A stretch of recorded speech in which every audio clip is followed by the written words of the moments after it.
Hello, everybody. We're just getting all set up here. We're almost ready. I thank you for joining us, and I know I have to work on uh, getting the music done. I know I got to work on that. I will work on it. But until then, just a few moments before we get started here, I thank you all for joining us. This is No Soundbites Allowed. I'm getting everything set on the stream so that people will be able to find us properly. So bear with me just a moment as I get everything put in place. And then we'll be starting right up with the live stream. Just a moment.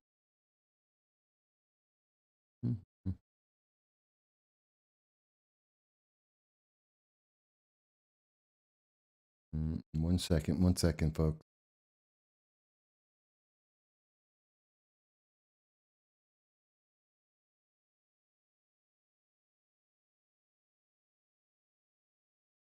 God.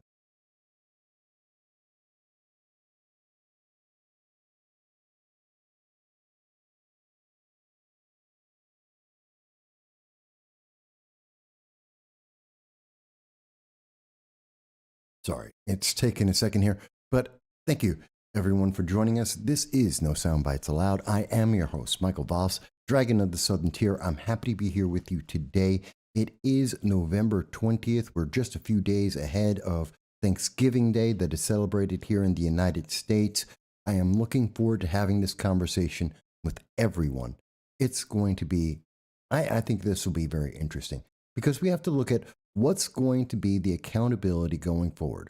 Who is going to be responsible for the way the United States is going to change, the way the world is going to change in 2023? And I think that the more that we are involved in that process, the more that we will see that improve. That is what I truly believe. I hope you will believe that as well. I want you to know that this is a conversation with the world. We are available to everyone on YouTube, Facebook, and we look forward to hearing all of your comments. In fact, the first comment we have today is coming from Jan, and she says, "Good afternoon." Good afternoon, Jan. Thank you for being part of our audience. You too can contact us and also even call into 607-242-9247. Our phone line is on and ready, so it's ready to hear what you have to say. I know a lot of people may have been a little bit afraid. It was very popular. Last week, we were told that Joy Reid, the Young Turks, ABC News, that they were going to shut down our voice, your voice, to shut down this channel and this conversation every Sunday at 2:30 p.m. Eastern Standard Time. As you can see, that didn't happen. We are here. The bots failed. And I want to say it again. It is important for you to stand up when the left attacks you because they are using scare tactics. When they said that Joy Reid and ABC News and the Young Turks were going to come after this channel to try and shut down our voice, to shut down your ability to talk about whatever you think is important, they were coming after us because they didn't like what they were hearing. They didn't like that we were talking about unapproved messages, that we were having an honest conversation. And the answer to that is stand up anyway. Do not let them bully you. Do not let their threats silence your voice. Because if you become silent, because you've been forced and coerced into silence, you gain nothing. You don't gain peace. You don't get ease. Things don't smooth out. You just become a slave. That is what we believe on this channel very much. So whether you agree with us or disagree with us, we want to hear your voices, and we thank you for taking the time to be with us because we will never be cowed into silence, even though the bots are going to try. I can't wait to see what their excuse is this week on why they weren't able to shut us down. In addition, I do want to mention that if you have not had the chance, this channel is not just about trying to tell you what's going on. It's not just my conversation with you. It is our interaction. We have put together a bill, legislation that will be sent out to 537 members of Congress. That's everyone in Congress, to tell them how to make effective legislation to make our elections something that we all can believe in, that we can have confidence in, that we can accept and believe. This is important because if we don't believe in our elections, if we don't trust what's happened, then it doesn't matter what's going on. We don't have a government anymore. And that's what the key thing is. So we have gone through, and it's something that we discussed last week, and we told you we would write up the legislation. We did it. We wrote it up, and we ask everyone, take a chance to just read it through. It's 6 short pages in regular English so that you can understand what we are trying to do to improve elections across this nation, to make sure that your voice is heard in every single election, regardless of what party you are in, regardless of whether or not it's approved by the mainstream media or not. They will listen to you. And that, we think, is the most important thing. And we hope that's going to be listened to, and we look forward in 2023 to see every member of Congress respond yes or no on this bill. Again, this you can see, we published it this week. Its promise is kept. We published it on Friday. We kept our promise. We wrote the legislation. Now it's up to you to make sure that it's the best that it can be so we can present it to Congress. I'm working deeply with the Liberty First Foundation to make sure that this is going to reach every single member of Congress, regardless of their party, regardless of what state they are. We are going to make them answer to you. So I hope you'll take a chance to look that over. Hey, Dal, good to see that you're here with us in the audience as well. Again, the lines are open. I'm happy to hear from everyone that you may want to talk about and anything that you may want to talk about. Now, I do want to mention there is some breaking news, of course, and we do want to address that to a certain extent. In Colorado, there was a shooting of a gay bar, which we denounce. We denounce any act of violence, especially when that act of violence involves politics, because anyone who must use force to coerce and intimidate people to believe or accept their point of view are wrong. They are radicals, and we denounce them all. I also want to point out something that's important here. Colorado is number 10 in the United States for gun laws, for the restrictions on the Second Amendment. Now, this is something that's not talked about a lot. And they're going to tell you in the major news media, oh my God, it's because of the gun laws and we need more gun laws. Colorado has strong gun laws. They require background checks just like everyone in the nation. They have the red flag laws, also called the extreme risk protection orders, or ERPOs. They already have that. They have laws to keep guns away from domestic abusers and those who are criminals. They have it. That's not the question. They have the gun laws. They're one of the strongest in the nation. And it doesn't stop criminals and the deranged. And we have to accept and understand, gun laws do not stop criminals. Gun laws stop law-abiding citizens. It prevents you from defending yourself. Like in New York State, as we have covered here, it is a crime to wear bulletproof armor, to defend yourself passively.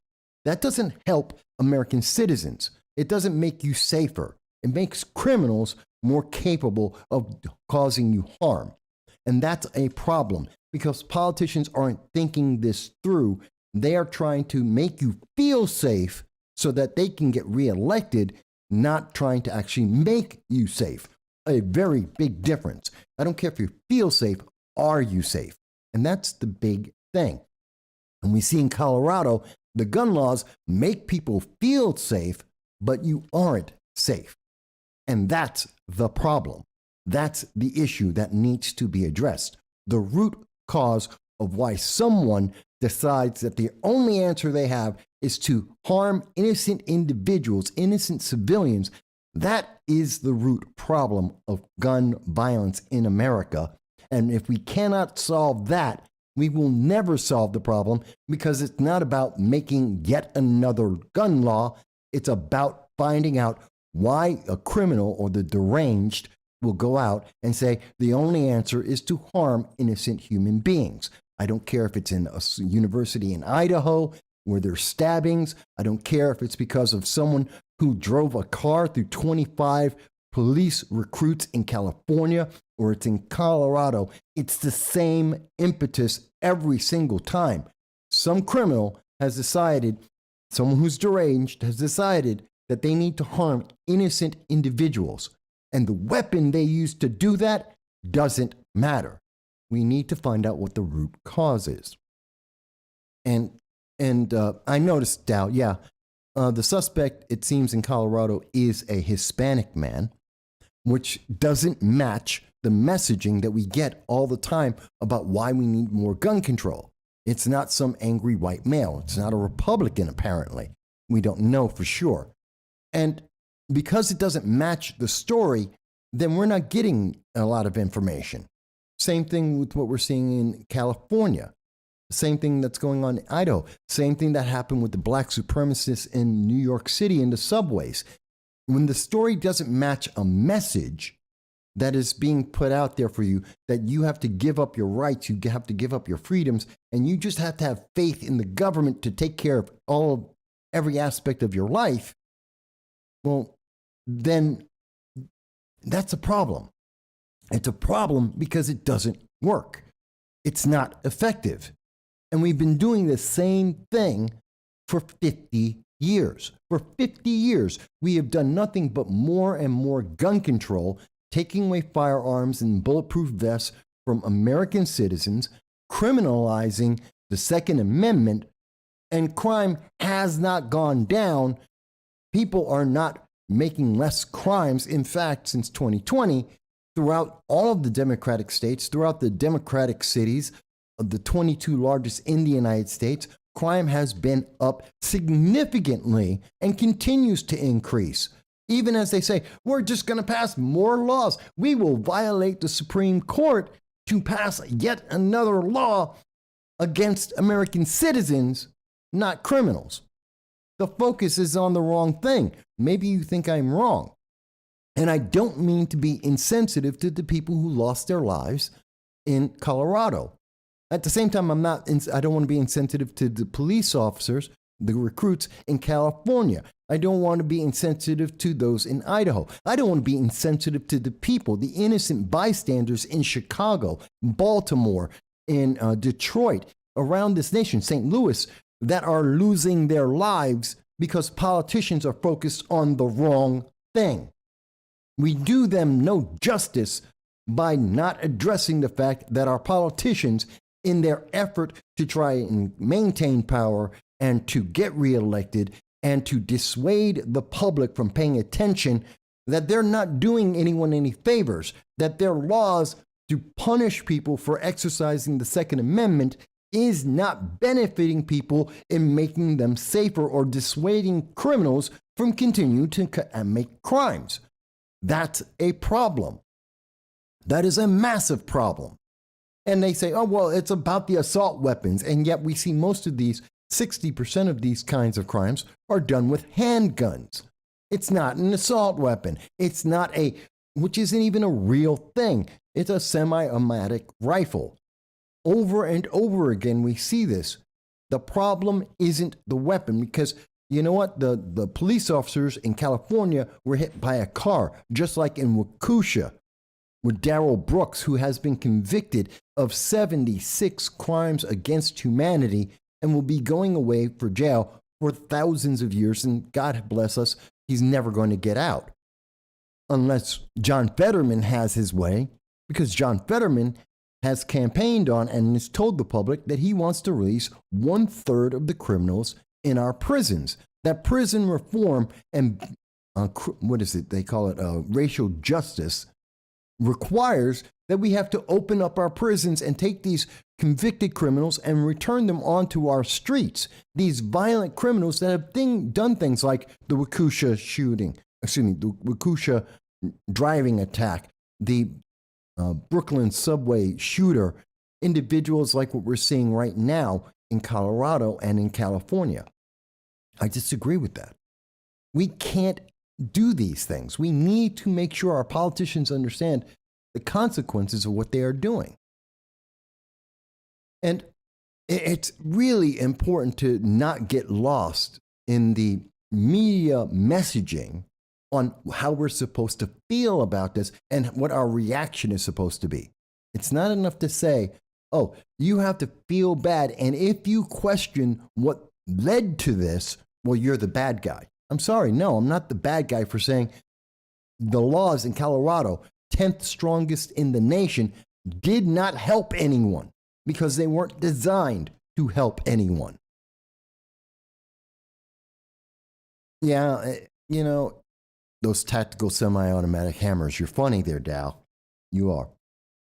But I want to mention that because there's something that caught my attention about this, and I think it sums it up to a certain extent, and we'll be talking about this more throughout the show. And this comes from none other than Ron Paul. Now, Ron Paul is a well-known, probably one of the most famous libertarians around. And Ron Paul, in his conversation on November 18th, 2 days ago, he happened to say this portion. And he and others call it the Great Reset because, the world is never static. No matter what the conditions are, the world sometimes is deteriorating and falling apart. And we're doing a bit of that right now. And other times it is growing and adapting to tremendous technology. But now, in this message, Ron Paul is talking about Charles Schwab. And he's talking about the Great Reset, which we have heard about, which is very popular in Canada with Justin Trudeau and many others in Germany as well, where we are hearing from the WEF, the World Economic Forum, that we need to change and transform everything. And I personally get very nervous when I listen to politicians as they tell us that we need to transform, but they don't tell us what we're going to transform into. They tell us we need to reset everything, that your worldview, your life needs to be changed, but they don't tell you to change into what. They don't tell you to change they want to change it to better for you. Is it more free? Will it help the world? They leave that information out. They just mention we need to change. We need to reset everything because that's going to be fantastic. How is it going to be fantastic? How is it going to make it better for me? Especially when part of that reset is taking away the things that make my life as good as they are. At this moment around the world is believe it or not, this is one of the best times to be a human being in the world. If you're gay, there is no better time to be gay in the world. If you're transgender, there is no better time in the world to be transgender. If you happen to be one of the 32 sexes that many progressives want us to believe exist, there is no better time in the world to be anyone. This is it. There is less hunger in the world, although we are in a food crisis. There is less disease in the world. There is less death in the world. I mean, people used to die in their 30s. From most of the history of the human race, most people died in their 30s and 40s. The average lifespan throughout the world right now is in their 60s, 70s, and 80s. Even in the poorest of nations, the world is better. And that's partially because of capitalism. It's partially because of democracy. It's partially because we have changed the way we have looked at the world, not because we just give things to people, but we have enabled people to do what they need to do more often than not. And the more that they have been able to live their lives and to pursue their goals, the better the world has become. That is a direct function of capitalism, of democracy, of freedom. And the Great Reset wants to take all of that away because a small handful of elites have a different opinion, which will give them more power and give you less freedom. It's going to return us back to similar ways that we have seen throughout the rest of history, where a small handful, whether it's a bunch of nobles or a bunch of kings or oligarchies, we are seeing that they want to go to that structure rather than remain in this structure now. And I think that makes a big difference. Now, Charles Schwab, there's a lot of things about that man. I won't go down that rabbit hole other than to say we need to really ask questions. It's like when Obama was running and he kept saying, I want to transform America. And I kept saying in 2008, 2009, 2010, transform us into what? He didn't finish the sentence. The politicians love to not finish the sentence. They want you to fill in the blank so that you will say, well, that sounds great. You're going to transform America into a better nation. He didn't say that. He wants you to think that so that you will support him. He's going to transform America into a socialist nation. He didn't say that, but he wants you to think that if you happen to be a progressive so that you will support him. It's a trick. It's a marketing trick. It's an advertising trick that you are filling in the positives that he didn't say. So he'll never be held accountable for making America more progressive because he never said he was going to transform America into a progressive nation. He didn't say what he was going to do at all. All he said is he was going to change America. Well, change in and of itself does not mean good. It doesn't mean that you're moving forward. You could be moving backwards. It could be bad change. The consequences could hurt you. It's kind of like when Biden jumped in January of 2021 and he changed America. He took away our energy independence. Now, he didn't say when he took away that energy independence that America was going to suffer, that the world was going to suffer because of it. He didn't say any of that. He said this is a good thing for the environment. And he left it there. He said this is a good thing and didn't tell you, well, what are the consequences? Higher energy prices, that we wouldn't be able to help our allies, that if any other nation, OPEC or Russia, decided to cut production, as they all have done, if they decided to squeeze their enemies, political enemies, and to freeze them in the winters, that this would cause a series of dominoes to fall that would lead to a recession and would kill potentially thousands, if not hundreds of thousands of individuals around the world. No, he didn't mention that because he didn't think of it. All he thought of was that first statement. This is good. You will love this. This is good for the world. How? Didn't answer that question. Didn't explain that. It wasn't good for the 11,000 people that he instantly fired.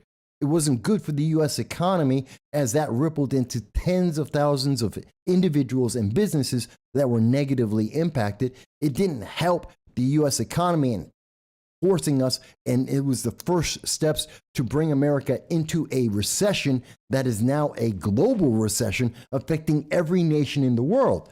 Yeah, he kind of left that part out. See, that's why we need to ask these questions. That's why we need to investigate and hold our representatives, elected representatives, accountable. They have to be reminded they serve us. And they need to understand the consequences of what they are doing because they affect us every day.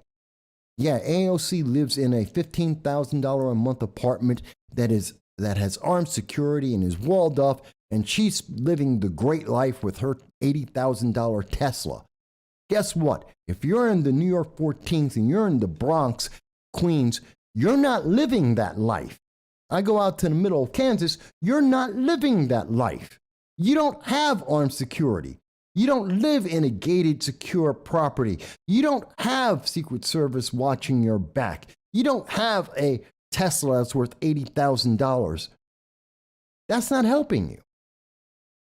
This is why we need accountability. Now, you may disagree with me, and I am perfectly happy to hear any argument, any discussion that says, Mike, that's not right. You can call into this program at 607-242-9247 to tell us, hey, Mike, I think you're wrong. I think Ron Paul is wrong.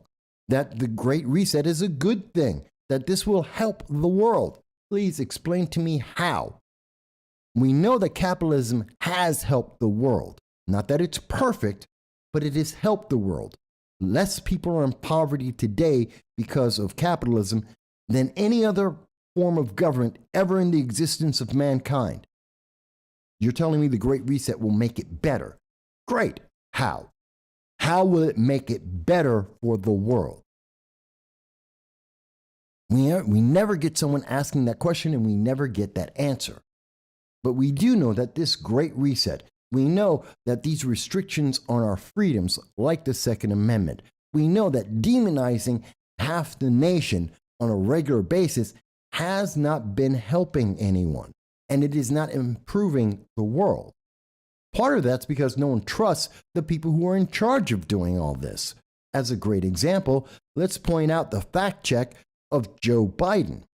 Yet again this year, November 18th, 2 days ago, at the G20 summit, Joe Biden was again allegedly caught getting a list of instructions telling him where he's supposed to sit, when is he supposed to speak, which means he has no one has confidence in him. The White House does not have confidence in Joe Biden to represent the United States on his own. He has to be directed like a puppet. Now in this, and this is coming from Newsweek, they did their own fact check on it. And one of the things that caught me most of all in the fact check, almost all the way at the bottom of the entire article, is that they said other photos were taken at the event. This is one of the photos, by the way. This is one of the photos showing how Joe Biden has been given an itinerary, not only about when he's going to speak, but what he's going to speak about. And it's been made public. And this is not the first time we have seen Joe Biden be given these kinds of things. But they state in Newsweek's fact check, other photos taken at the event did show far more instructive talking points and subjects for the G20, which included comments on the Partnership for Global Infrastructure and Investment, a G7 pledged fund which aims to raise $600 billion in, quote, private and public funds over 5 years to finance the required infrastructure in developing countries. Well, that's pretty damn vague. One line in that document where photos were taken for Joe Biden is, quote, you, capital letters, you will deliver remarks demonstrating the progress we have made under the PG2 to date, which does appear to go beyond etiquette guidance and timings, inviting more speculation. It does not amount, and they're saying, well, that's not a conspiracy. That doesn't mean Joe Biden doesn't know what he's doing, but it doesn't mean it isn't. They're not disproving anything. They have hidden this information that there is not just one photo, there are multiple photos, both in the past and at the present, that says that Joe Biden isn't confident, that Joe Biden isn't capable and competent in his job, that he has to be guided through his entire process. And that's something that every world leader would be aware of, and they take that into account when they're trying to make their decisions about the economy, when they're trying to deal with each other, whether or not they're going to go to war. This is a very critical factor. And of course, at the end of this, what does Newsweek conclude? It needs context. Well, that means it's true. It means it's true, and you're trying to give us a context to change our opinion about it. That he has been given documents that are questionable, that say that he is not competent and that he is not capable of doing his job, and that other G20, other world leaders are aware of this, which means they would have a lack of confidence in anything he says and does, which will negatively impact not just the United States, but the entire world, considering that Joe Biden leads the leader of the world. Whether we like it or not, we are the police of the world. And if we have a leader who is incompetent, then America is incompetent at its job of policing the world. And thus we see nations like North Korea that is going around and sending off something like 70 missiles at our allies, South Korea and Japan, and most recently just fired an intercontinental ballistic missile, an ICBM, that can actually hit the United States. I know a lot of people haven't talked about this a lot. A lot of people have avoided talking about the United States and North Korea and what kind of threat North Korea poses to us. But before I mention that, I want to mention something else. At the same time this is happening, remember, I'm talking about the incompetence of the American government under the Biden-Harris administration. The Biden-Harris administration has now yet again changed our military. We are no longer hitting our targets in the Army. Volunteers aren't coming in. We're trying to make our military soft and fuzzy. Let's make sure it's about a kumbaya, about you and your two moms and your two dads. And we're going to change the military to make you, the progressive youth who have been trained by our colleges, to feel nice and comfortable and happy about being in the military, which isn't always the point. And we've even gone so far, as we saw 2 weeks ago, this came out, that our drill instructors can no longer do their job. They can no longer teach and instruct the recruits. Now, a lot of you may know, I'm a former military man. I'm Marines. My family have many members of the Marines and Army in our family. We love our nation. Now, that's not to say that if you didn't serve in the military, you don't love your nation. No, we have a voluntary military. But our expression of our love of our nation led to us serving in the military. Fantastic. I can tell you that when I went to Parris Island, Senior Drill Instructor Sergeant Williams, he was not a kind, warm, fuzzy kind of guy. And he made it a point that his job was to stress out every single recruit as if they were under active fire, as if they were in an enemy engagement. He said that the two most stressed out Marines in the world are those who are under fire and those who are in boot camp, because the more you sweat, the less you will bleed. You have to know how to react under an intensely stressful situation, that you have to be able to react instantaneously to the orders that are given to you to protect yourself, the men around you, and the mission itself. Even if you don't know exactly what the mission is, even if you happen to be a happy kind of person who thinks that progressivism is great. That's not what the military is there for. You are there to do the job that is given to you when it is given to you. Period. You're not there to think about it. It's not a debate. There's no vote. He says, go up and take out that machine gun nest that is pointing at you, and you have to cross a clearing to get there, and that machine gun nest is at the top of a hill. You don't debate about it. You don't get to second guess him. You go and you take out the machine gun nest.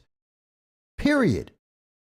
Because if you think about it, if you hesitate, if you try and second guess it, you're going to die. And the men around you are going to die.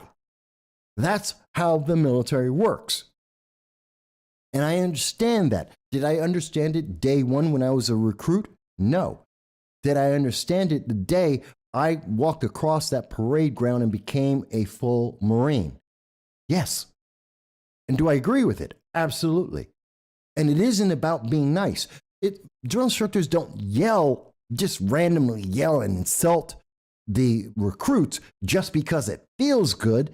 This isn't about hazing. This isn't joining a fraternity. This is about preparing people for life and death situations. It is both about dealing with stress, to be able to think through a stressful situation, to be able to comprehend your circumstances and your surroundings, and to be able to function while you are under that intense, very personalized stress, and to be able to accomplish the mission that is being put before you. At the same time, drill instructors, if you actually listen to everything they are saying, it is not merely attacking them, it is also instructing them. Even if you look at the Hollywood version of that with R. Lee Ermey in Full Metal Jacket, which is often the point that people like to put at this and say, we can't do that to our kids. There's a reason why he's saying, this is my rifle and this is my gun. There is a difference there. This is to make that importance to you, to understand what will save your life and what isn't important. It isn't important about your sexual organ at that time. You are there to serve, and that firearm is going to keep you alive. It is the most important thing next to the soldiers that are right there with you to keep you alive. And if you do not respect it, if you do not maintain it, if you do not treat it with more importance than your personal sexual organs, you will die, and you will probably cause others to die around you. There is a lesson in that. Is that lesson coming out in a stressful manner? Well, guess what? So is being shot at in a war. Does that not make sense to people? So yes, drill instructors are apparently angry people. They're really not. They're really not angry. They're just very directed in what they are doing. They are putting you under stress on purpose, specifically so that they can train you to deal with being under a stressful situation. When facing someone who actually is aggressive against you, when someone is actually trying to kill you, they want you to be able to survive that. And again, the statement is, as Senior Drill Instructor Sergeant Williams told me, and I have never forgotten the lessons that he has imparted upon me to this day, 35 years later, I still remember. No, the more you sweat in peacetime, the less you die in war. These are important lessons. You will learn this. It will be ingrained in you. You will have the discipline to deal with a stressful situation without freaking out and losing your mind and getting yourself killed and other people along with you. There is a reason why every army, every military around the world operates in this manner. And now we have the Biden-Harris administration, the progressive ideology slipping into our military saying, nope, we have to change the military and the purpose of the military so that the youth, the young progressives growing up in our nation will feel better. God help me. I would trade the happiness of any progressive, any libertarian, any conservative, any Democrat, anyone, so that they will survive a war. You're not supposed to be comfortable. If you feel comfortable and you're going into a war zone, there's a problem. There's probably a big problem, and you're more likely than not going to get people killed. If you can't handle someone screaming in your face to do push-ups, what do you think is going to happen when some enemy is out there shooting to kill you and everyone around you? How do you think you're going to deal with that? Because I guarantee you that enemy who is cursing your name, who is shooting at you, is not going to stop because you say, hey, no, this is too much. You use bad words. You can't do that. Nope, you've got to step away. You can't keep fighting me because this is a microaggression. They don't care. That's the point. Is this so hard to figure out? I know I'm a Marine. And I know I have a family of Marines, and I have a family in the Army. And I know that perhaps having served in our country, having gone through the actual process, I have a different understanding of this. I have come to the realization at the end of the process that, oh yeah, I understand why they did that now. Did I like it? Absolutely not. It was not fun. But I know why they did it, and I'm happy that they did it because it got me through. It made sure that I was capable to keep myself and others alive. And every single person I know who has been in the military understands that, whether they've been in active warfare or not. And yet we are trying to convince our kids that they have to be warm and fuzzy at every moment of their life, that we have to change the world to cater to them because of their entitlements, that if the military is too tough for them, then we have to make the military less tough, not to make them better, but to make the military worse. This is insane. And it has an impact. And you want to know what that impact is around the world? When the world is watching that we are changing our military to match our youth who are undisciplined, who have no internal fortitude, that intestinal fortitude that will get you through a conflict. They have no confidence in our leadership. What are they seeing? What are they doing about that? Hello, North Korea. 65, 70 missiles that have been fired this year alone. In this year alone, there have been more missiles than ever before, more than most presidents in 4 years of their service. And most recently, they just fired another intercontinental missile. Let me make sure it's clear.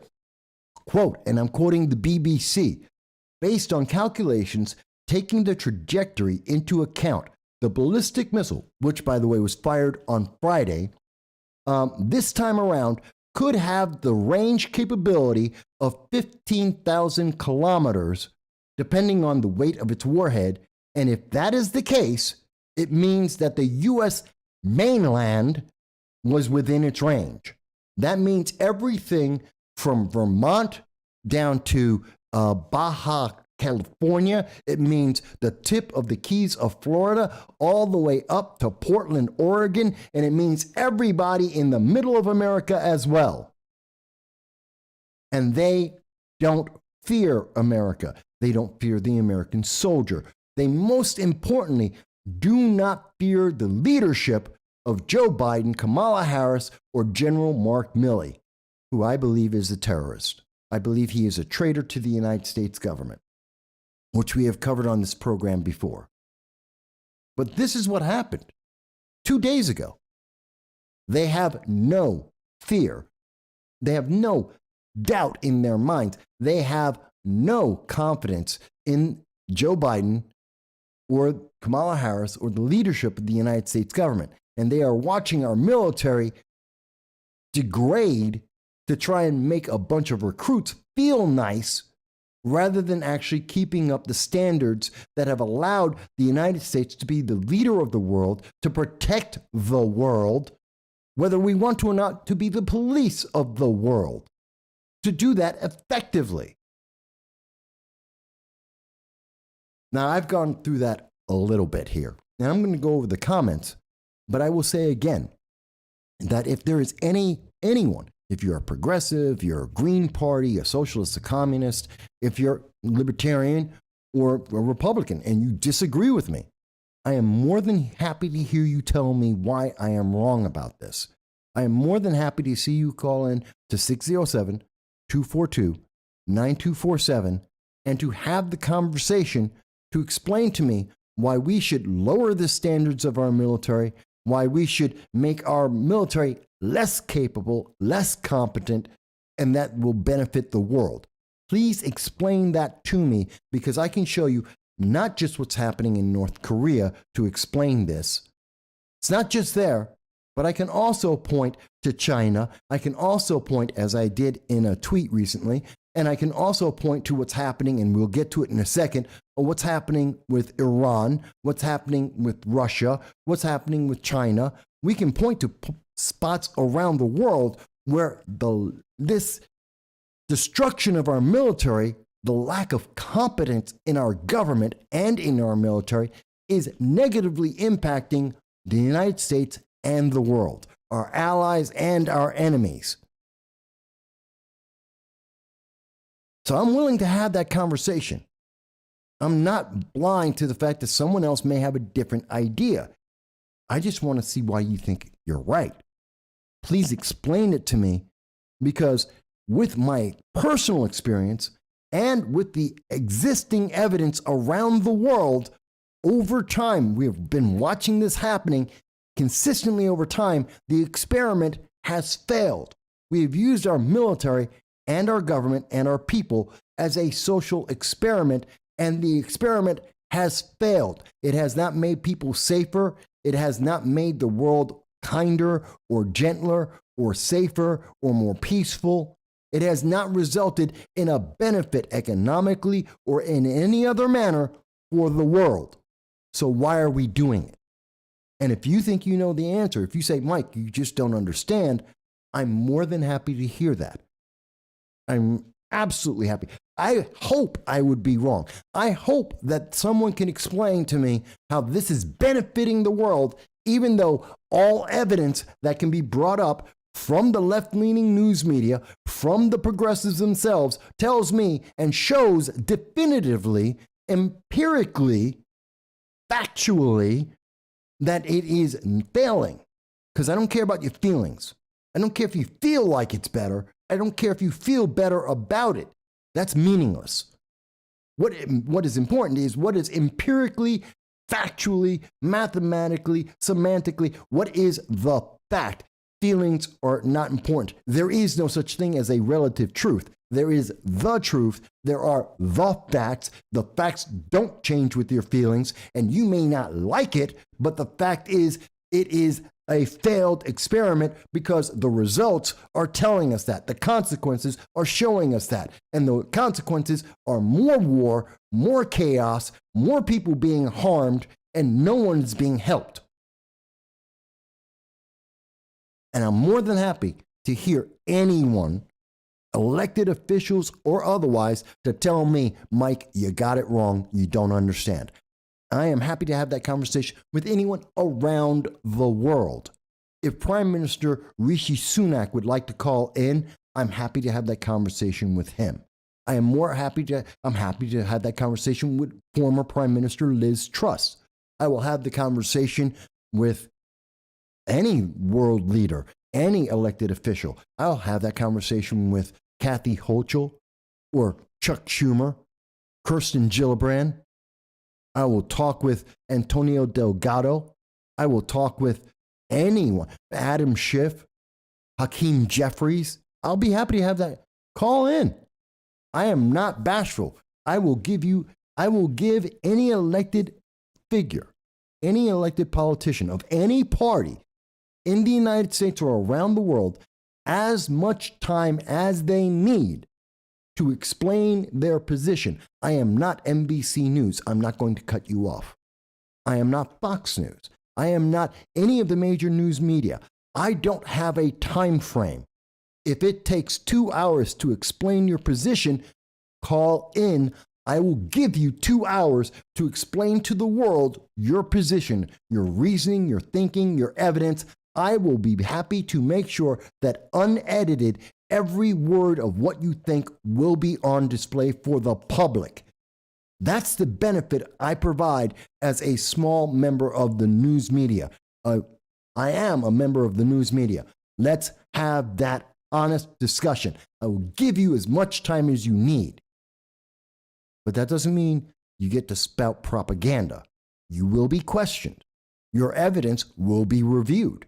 We will have that discussion, and I do know the materials very well. I've been doing this 17 years. I am very familiar with all of the things that I'm speaking about, and I have the evidence of where I'm coming from. So you better be ready to answer real questions, because just like NBC, you're going to go on there for 30 seconds and get out a bullet point. That's not going to fly here. But let me go back to some of the comments.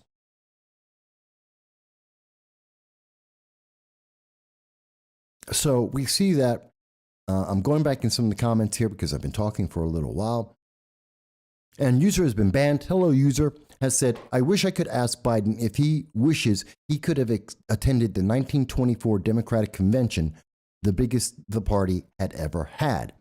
I think it went by a bit different name at that time. I think he would have enjoyed that.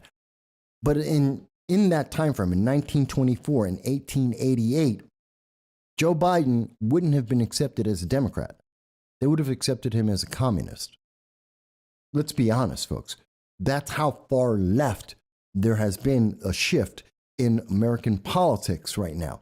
The people who are saying they are progressives right now would have been considered more extreme than the Germans in 1939. They would have been considered more extreme than Mussolini. Hell, they're more extreme than what we would hear from Marx. They are some of the biggest extremists. If we were to go backwards in time and taking people like Alexandria Ocasio-Cortez, if we were to take Hakeem Jeffries, Cori Bush, if we were to take even Joe Biden and Kamala Harris and bring them backwards in time to the 1920s, to the 1800s, every single one of these political ideas would have been considered far too extreme, and depending on the exact time in the past, would have been outright rejected throughout America and most of the world. It would have been absolutely, absolutely despised and rejected. These ideologies can only exist in the world we have today, mostly because we are so comfortable as first world nations, in particular in the United States, that we can afford to have these problems, to be able to express these ideas, because the world isn't constantly trying to just live to tomorrow. So I'm sure he would have liked to be back here in the past. User has been banned, but they would have rejected him completely. He would never have been considered a Democrat. He wouldn't have been considered an American for those points of view.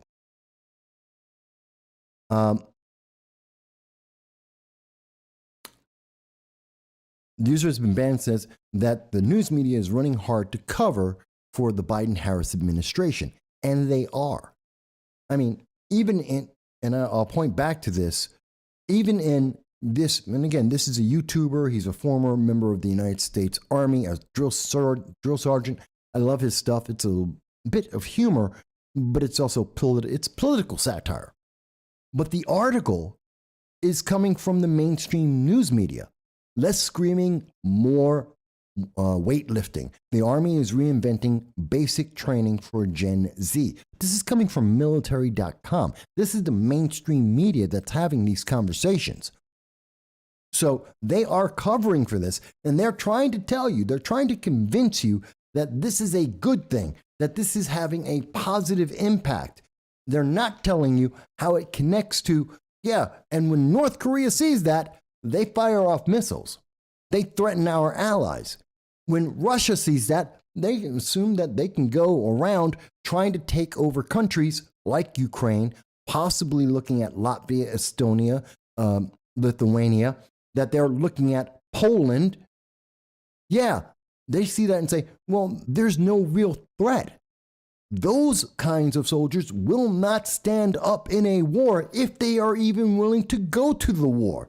Therefore, there's no one to oppose me.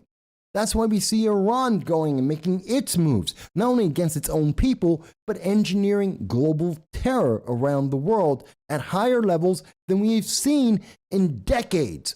Why? Who's going to oppose them?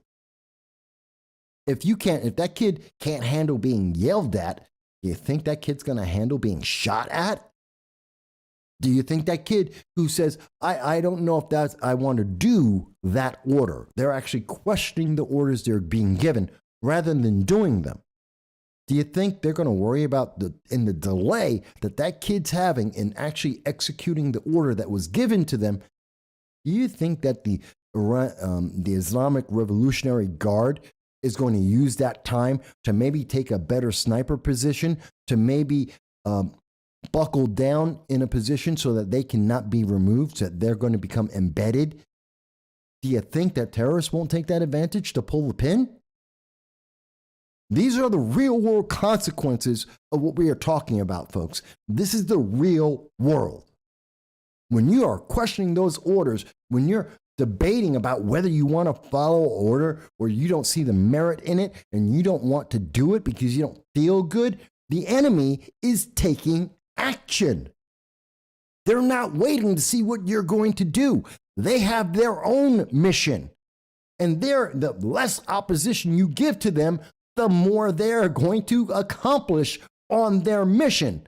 And sadly, in the world today, that means that terrorists like the IRGC, terrorists that we have seen around the world like ISIS, Al-Qaeda, and the Taliban, they're going to kill people. And that's on the Biden-Harris administration for making it okay to lower the standards and to make these kids feel like they are entitled to question the people who have already served, who have already gone through the training, who understand the purpose of it, and who are trying to make them better soldiers. I'm sorry, you're 18. You don't know jack about jack. You don't know anything about the military. You don't know anything about the world. You don't understand the consequences that come from whether or not you respond immediately to an order that has been given to you. You don't get to question it. That's why there's ranks in the military. You don't get to question. You're a private. You're not even a private. You're a recruit. You don't get to question the process. You don't understand what the process is for or how it applies to anything. And you have no concept that there is an enemy who is watching you, seeing how you respond to these orders, and they're making plans based on that. They're trying to figure out how to kill you based on how you are reacting to the way you have been taught. And if you're weak enough that you can't respond to an order fast enough, you can't accomplish the minimum standards, then they're going to say, this is the time to take it all, go for it. And we are seeing that around the world, in North Korea, in Iran, in China, in Russia. It is affecting the world, and that is affecting Americans everywhere. Again, if you disagree, I'm happy to hear the argument that tells me I am wrong. I am happy to see the evidence that proves me wrong. And I will give anyone that has that evidence or has that argument the time they need to explain it. Call in 607-242-9247. The phone line is on. I will respectfully hear your argument. That doesn't mean I'm going to agree, unless you make a really good argument and give me the evidence why I am wrong. But if you're telling me that you just feel like it's a better thing, I could care less. Let me save you the time. If you're telling me that you feel it's good, I could care less how you feel. I have facts and I have experience that tell me you're wrong. More importantly, I have facts. I don't care how you feel. Your feeling is immaterial due to the results that are happening around the world today. So don't tell me how you feel, because it's meaningless. And if you think it's important, then you have been guided improperly by those who have educated you in your life, because your feelings don't matter. The facts do. I understand your feelings are important to you. I don't mean to diminish that. That's great. You can have, I'm not telling you can't have that feeling. Have whatever feeling you want. But don't confuse your feelings with policy or consequences. They are not the same thing. And we need to tell that to kids. We need to tell that to our youth. And we need to tell that to our politicians more and more. That we don't care how you feel. The consequences have nothing to do with your feelings. Your feelings don't change the facts or the consequences, even if you feel like they should. They didn't. They don't. It's not a benefit. Let's stop trying to sugarcoat these things. Let's be honest with people. Okay, let me go on back to the comments because, again, I ran off the mouth here. All right. Dow mentions that in going back to the Newsweek fact check, that they admit that the emphasis was that they had to emphasize you to Joe Biden to ensure that he understands that is a problem. That Dow has mentioned that that's the problem, is that they have to emphasize this for Joe Biden. It indicates there's a problem. User has been banned, says, question, who is the tiger hand up? Oh, you're funny. Okay, that's a joke. Let me catch up. Yes, I know Joe Biden turned 80 today. Mike Bowie. Mike, good to have you with us. Thank you for joining me. Sorry for the delay in recognizing you there. Mike says that Brandon turned 80 today. Yeah, and I'm happy for him. I hope he lives to be 100. Okay, maybe he lives to be 120. I got no problem with that. I'm not going to wish him ill. I'm not a progressive. I don't do that. But I am concerned that at 80, his cognitive abilities are nowhere near where he was in his 60s or in his 40s or ever. He is deteriorating in front of our eyes, And that's the problem. And I think even Democrats recognize that, so that in January, we will see the 25th Amendment activated against Joe Biden, and we will see Kamala take the White House, and we will see that most likely moving into the vice presidency will be Pete Buttigieg. I was having this conversation with an individual yesterday, actually, a good friend of mine. And we were in a new diner called Family's Diners here in Binghamton, New York on 190 Main Street. I enjoyed the place, so I'm telling you about it. And I do recommend it to people. And we were sitting there, we were having the conversation, and my buddy Marco, and he's asking me about this. And I had to say that the whole point is I lost my own point. I was distracted because I was talking about the food. But Marco and I were talking about a lot of these things that were happening. And the fact that Joe Biden is deteriorating. And, he's going to be replaced by Kamala and Pete Buttigieg. And the reason for that is that Kamala is a woman of color, presumably a woman, because we're not biologists, and that somehow is now necessary to be able to define someone's gender. Don't ask me why that's the case. First world problems, obviously. But presumably she's a woman, and she's a woman of color, which means that you cannot challenge her as the leader of the White House, because any comment you make against her will be identified instantly as sexist and racist. Every critique of her is sexist and racist because she's a woman and she's a woman of color. Therefore, it has to be sexist and racist to dare to question her.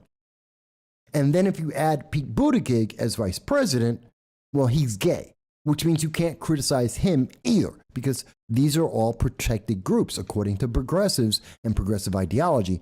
They are 3-4 of the highest levels of protected groups you could possibly have. And any kind of negative statement against any of these individuals means that you must be evil, demonic, you must be a terrorist, you must be evil, just evil upon evil, incarnate.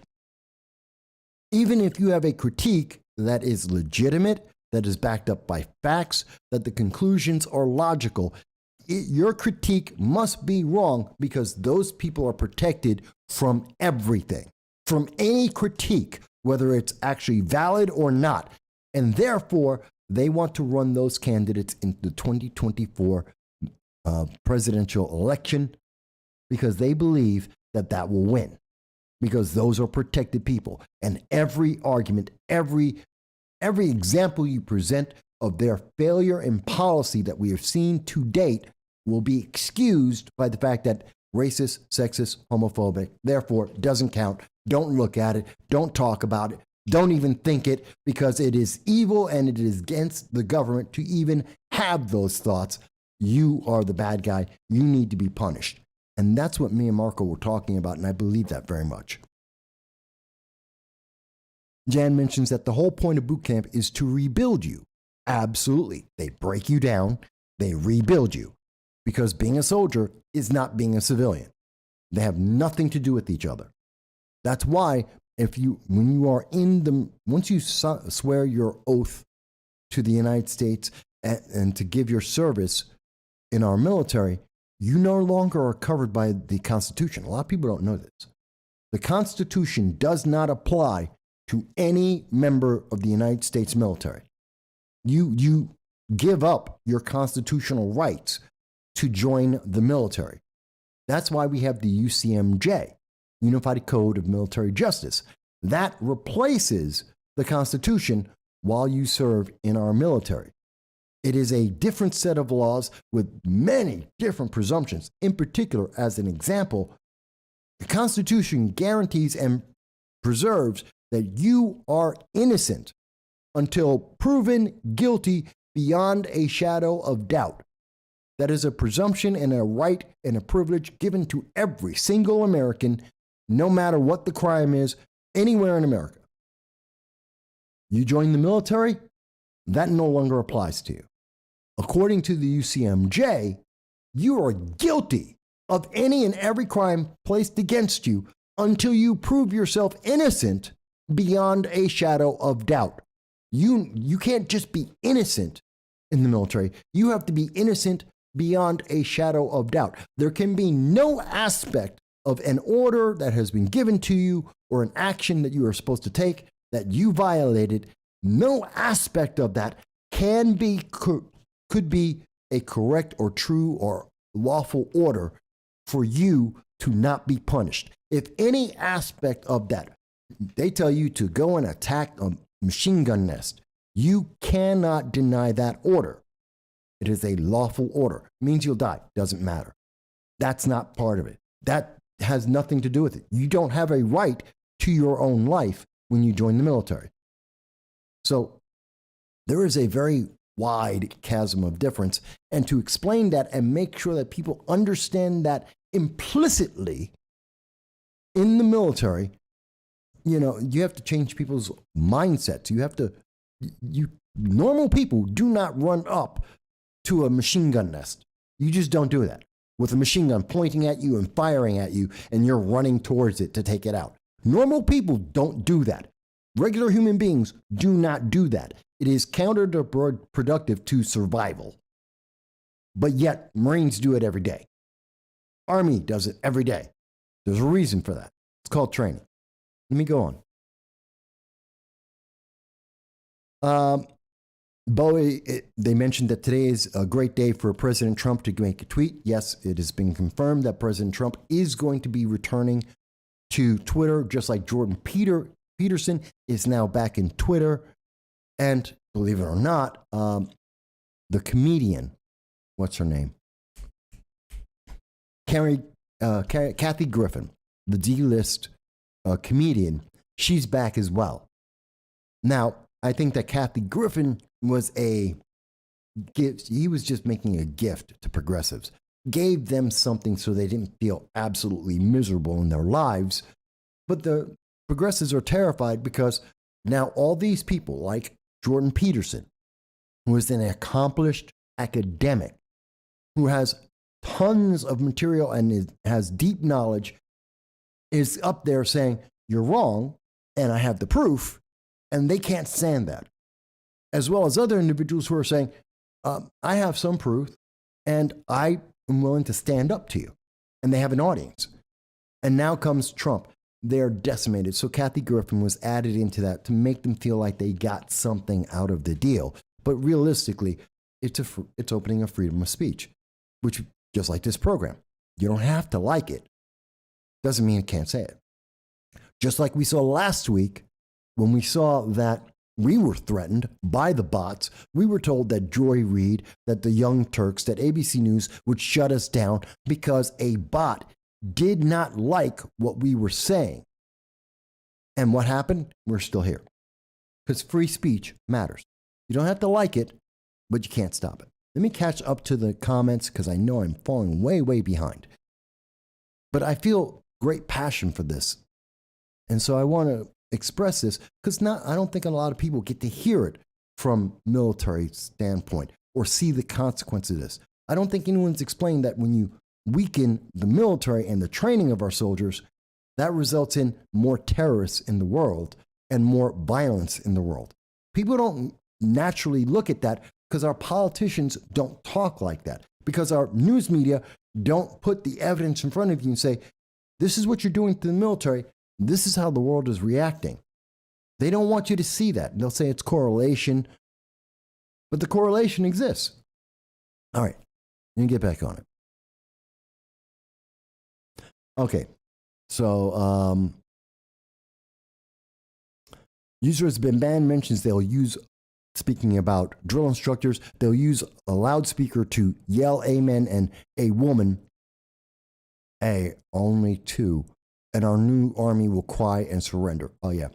The enemy will use a loudspeaker and they'll be like yelling, amen, a woman, ye. All the microaggressions, and that'll take out our wonderfully progressive army. And Users Demand mentions that, well, if we lose with this more woke military, well, then they'll be at least able to cry victim honestly, and they'll be victims, and they'll be able to say, oh, see, we lost, but we're victims in this whole process. And that'll make them feel better, which is the kind of logic I expect from progressives because it's stupid. Yeah, Dow mentions they're destroying the spirit decor, the love of your comrades in arms. I agree with that. Jan mentions they're systemically turning this world into a third world economy so they can implement the New World Order. If America falls, there is no one else to save us. Well, you're right, Jan. There is no one to replace America. If the freedoms that we have here in the United States are impeded, if they are disrupted, there is no one else. There is no one more free. There's no one even as free as the United States. You have to take leaps of steps down to the freedom that you would get in the United Kingdom or in Canada, where even saying the wrong words will get you arrested. They do that in the United Kingdom. They do that in Canada. You will be arrested for saying something someone doesn't like. That's all it takes. Say something they don't like, and you will be arrested. You will be punished for the way you think in the United Kingdom, in Canada, and these are some of our closest allies, let alone what they'll do in Australia, New Zealand, which is even far worse than that. So if America goes, there is no backup plan for the world. There is nothing but more autocratic governments. That's the only answer. The world becomes instantly more autocratic if America isn't there. So it is terrifying. And essentially, we do have a third world economy. The only thing that makes us not a third world economy is that the world uses US dollars. It's because we're powerful.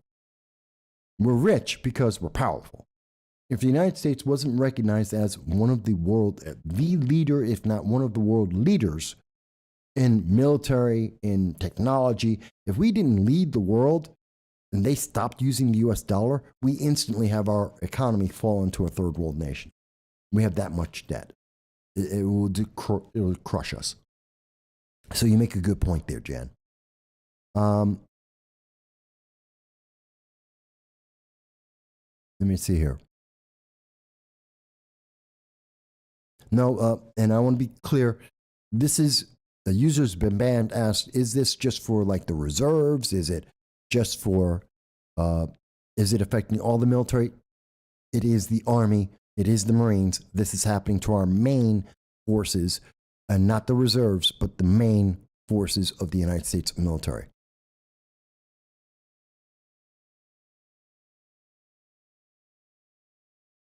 Hang on, I'm just trying to catch up in the comments here because I'm way behind. Dow mentions that he wants to clarify that Trump's account will be active. Trump is contractually required to post on Truth Social first. Speculation is that his Twitter will become an off-truth mirror account, that he will mirror everything, and that just makes sense. And that's probably what's going to happen. Trump's going to continue to make his comments on his platform. I mean, he's a businessman. He's going to keep advertising his platform. And then some degree of time after he's made the comment on Truth Social, he's going to then make it on Twitter. And he's always going to refer back to his, because it's his property. Why wouldn't you? It's a business move.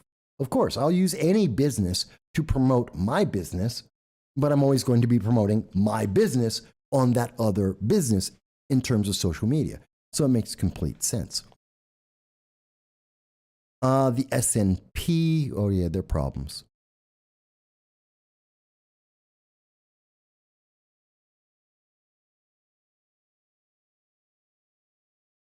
So I'm back up to some of the comments here. And I went a little stronger into the military thing, but I think it's important to understand the context that is not being provided by any other mainstream media. They do not want you to think that a new, kinder, gentler, warmer, fuzzier U.S. military equals more terrorism and more violence around the world. They don't want you to think about that because that would stop having a kinder, gentler, fuzzier military, something that's more progressive friendly, something that's more guided by social justice rather than the military. So they don't want you to see that connection, but that connection is very clear. Again, going back to what we saw with North Korea and what they have been doing. And we know that North Korea is, as I said, they're targeting the United States right now. They have missiles that can reach every single city in America. Every city in mainland America. They can reach, and by the way, that means they can reach Hawaii too, because you got to get past Hawaii to get to mainland America. Probably can hit Alaska as well. So pretty much anywhere in America, they can hit. 15,000 kilometers should be able to hit in at virtually anywhere that is considered American territory. So this is a real and imminent threat, and they do not feel dissuaded by the United States military, Joe Biden, Kamala Harris, and God forbid they didn't feel bad about Pelosi, who no longer has a position anyway because she's out of this altogether. We'll get to that. And I had mentioned that we're seeing this in results like when we see that when Biden was having a conversation with Xi Jinping of China, the Chinese Communist Party. Well, the result was that North Korea didn't care. And North Korea is the political puppet of China. So the answer during the conversation with President Biden was that Xi said, well, America has to bow down. America is making the problems. America has to resolve this so the world can be more stable. And then they allowed North Korea, who they have given hypersonic weapon technology to, allowed them to fire off missiles. They've allowed them to fire off intercontinental ballistic missiles. They're making their statement known. They don't care what they're saying to Biden. They have been admonishing the Biden-Harris administration since day one. They've been laughing in the face of America through Biden and Kamala Harris since day one. And at the same time, and they're making that clear because they're using their political puppet to threaten South Korea, Japan, and the United States with all these missiles. Now, I also mentioned Tehran, and I want to get to the U.S. issues, and I'm getting there. And we will be talking about Nancy Pelosi. We'll be talking about 2023 Congress, what's going to be happening with investigations, even with Joe Biden. I'm going to get to that. I don't want you to think that I forgot that. But I think it's important to understand the state of the world that we are walking into and how each and every one of these things is having an impact around the world, whether it's monetary or military. We are seeing all of this is affecting everyone else. It's not just America that's being affected by these things. And we see that Tehran is agreeing to help Moscow manufacture explosive drones in Russia. They have been sending them drones, and now they're helping them build the drones.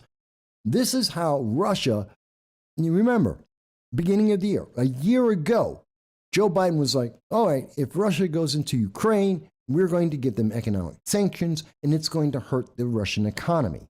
Russia said, oh, you're going to do that? Great. Let me have a conversation with Iran. Let me have a conversation with China and North Korea. Let me do business with them who they don't like. Russia does not like North Korea, Iran, or China. They do not like them. Iran hates everybody. Let's be clear. Iran hates everyone because they want everyone to believe in the Ayatollah and their form of Islam. And if you do not believe that, they want you dead. That is what Iran has said for 50, 40 years. This is what they have believed. This is their standpoint. You must convert to their form of Islam or die. That's what they have with their terrorist organizations around the world. They try and convince people to either join their Islamic viewpoint or become a terrorist and kill others. That's what Iran believes. Iran does not support Russia. but they hate Israel and America more. They will kill Russia. Those countries will fight each other because they do not align, but they want to fight America first because America is the bigger threat, because Israel is the bigger threat to those nations. So anything that hurts America, anything that hurts Israel is something they will work together on to make sure that they're weakening America and Israel, which is why Iran is working to make drones in Russia to use against the Ukraine, because it hurts America, it hurts Europe. I think this is very important, and most people don't see that, and that's not being talked about. And it means that they have no fear of the Biden-Harris administration. They do not care what Biden-Harris thinks. They're not afraid of repercussions. Iran already has sanctions, and they had some very strong sanctions under the Trump administration. And those sanctions were removed by the Biden administration because Biden wants to have the Iran nuclear deal. So he has removed many of the sanctions that were put in place by the Trump administration that helped to hurt Iran. And instead, we have removed them, and they have taken the ability that with those lifted sanctions, they worked with Russia to help Russia, who has sanctions as well, to build drones and to be able to commit more war. This is the policy's direct impact. When Biden said he was going to lift the sanctions just so he could have a conversation with Iran, when he said he was going to put sanctions on Russia, he instantly made those countries both work together and be better because of it. He's helping them, not us. Now, some people may say, Mike, that's just a crazy way of looking at it. No, it's not. It's the reality. That is what happened. Is it what was intended? Probably not. I don't think that's what Joe Biden, Kamala Harris, Democrats in Congress, I do not think that's what they intended to see happen. I think they thought that sanctions would hurt Russia and lifting sanctions would help Iran to make the Iran nuclear deal. That's what they thought would happen. That's because they're not thinking. It's because they didn't think it through, because they were looking at the political window. They were looking at the headlines that they were going to get on Twitter and in the New York Times that were going to say they were brilliant because they got the Iran nuclear deal done and Russia has sanctions against them. That's as far as they thought that through. The political benefit they would get for that they would be guaranteed to be reelected because their base would say, you did something. We know, anyone who's been watching this program for the last 12 years, you've heard me say, the worst thing that we could do in politics is do something. And people need to stop saying that. They need to stop asking for that. Doing something is useless. And I really have to say, because we can't do that, because when we do something, we put sanctions on Russia, but we don't put all the sanctions on day one. We don't punish them for making rogue actions like running into Ukraine. We don't act with strength or with commitment. And then in terms of Iran, we lift sanctions just so that they can talk to us. Wait a minute, they should be talking to us anyway. The condition shouldn't be, we're going to lift the sanction, will you talk to me now? That's like running up to a bully and giving them $5 and go, are you going to still hit me? I still have more money. Are you going to hit me? I gave you $5. Does that mean you're going to hit me again? Yes, they will hit you again. Why? Because you still have more money. And if you're willing to give them $5 up front, if they hit you, how much more money will you give? You're not going to resist. You're weak. And the bullies will see that. The criminals will see that and go, well, I'm going to keep going. Think about it. I'll put it in another way. Looking at China. California. I know I get confused sometimes because of the nature of the progressives out there. But in California, how many times did we see in San Francisco, they said, it's not a crime to rob less than $1,000 worth of goods. If you go into a store and you shoplift $999 worth of goods, you can walk out of that store and not one police officer will arrest you. It's not a crime. So what did we see criminals do? They would walk in with garbage bags, just dumping in every product they could find into garbage bags full and walk on out, and no one would stop them because it's not a crime. That didn't stop the criminals. It encouraged them. Not only did they go in, they would bring in their buddies, not as lookouts, but as people who are also got their own shopping bags, garbage bags, dumping in every product they could find, stealing it, and just making sure that they got the things that aren't that expensive, things that they know aren't worth $1,000, but will be valuable. I mean, that's why they're selling them in the stores. People need them. So they have value, but they're not that valuable to hit $1,000 before they walk out the store. And then they just walk out the store. Shut down, 17 Walgreens? What? It's not accepting calls? Hang on. The phone looks like it's on.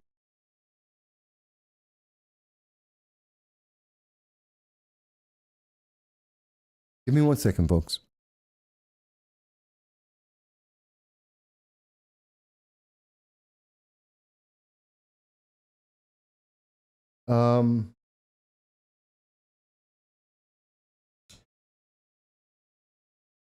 So please, try and give a call right now, 607-242-9247. The phone line is 9247, yes. Not the 1582, that's an old one. So it's 9247.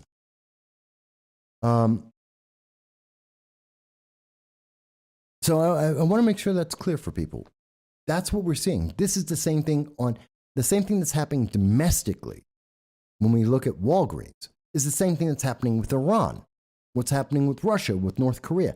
It's the same thing. It's just scaled up. It's just on an international level, but it's the same ideology.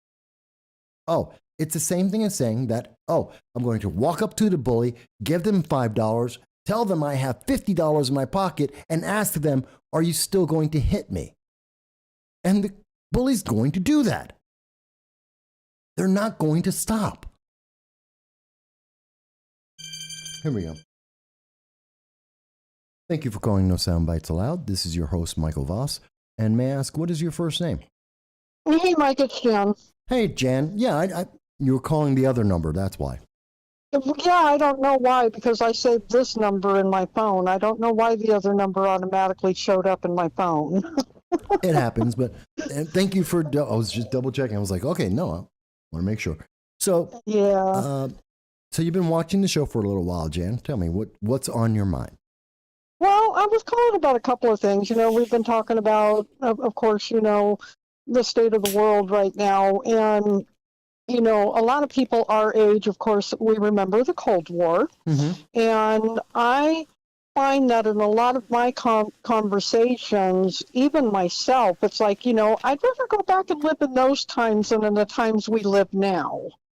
Because we are so uncertain on where it's going to come from. The threats to the nation, you mean? Pardon? You mean the threats to the nation? Right, the threat. Because the threat is everywhere now. Really, the threat hasn't changed. It hasn't changed where it's coming from. It's changed how it's being talked about. Iran has never, as an example, in our lifetime, Iran, since 1980? Well, no, 1976, when the hostages were taken under the Carter administration. Right. They've always hated us. They have always said death to America.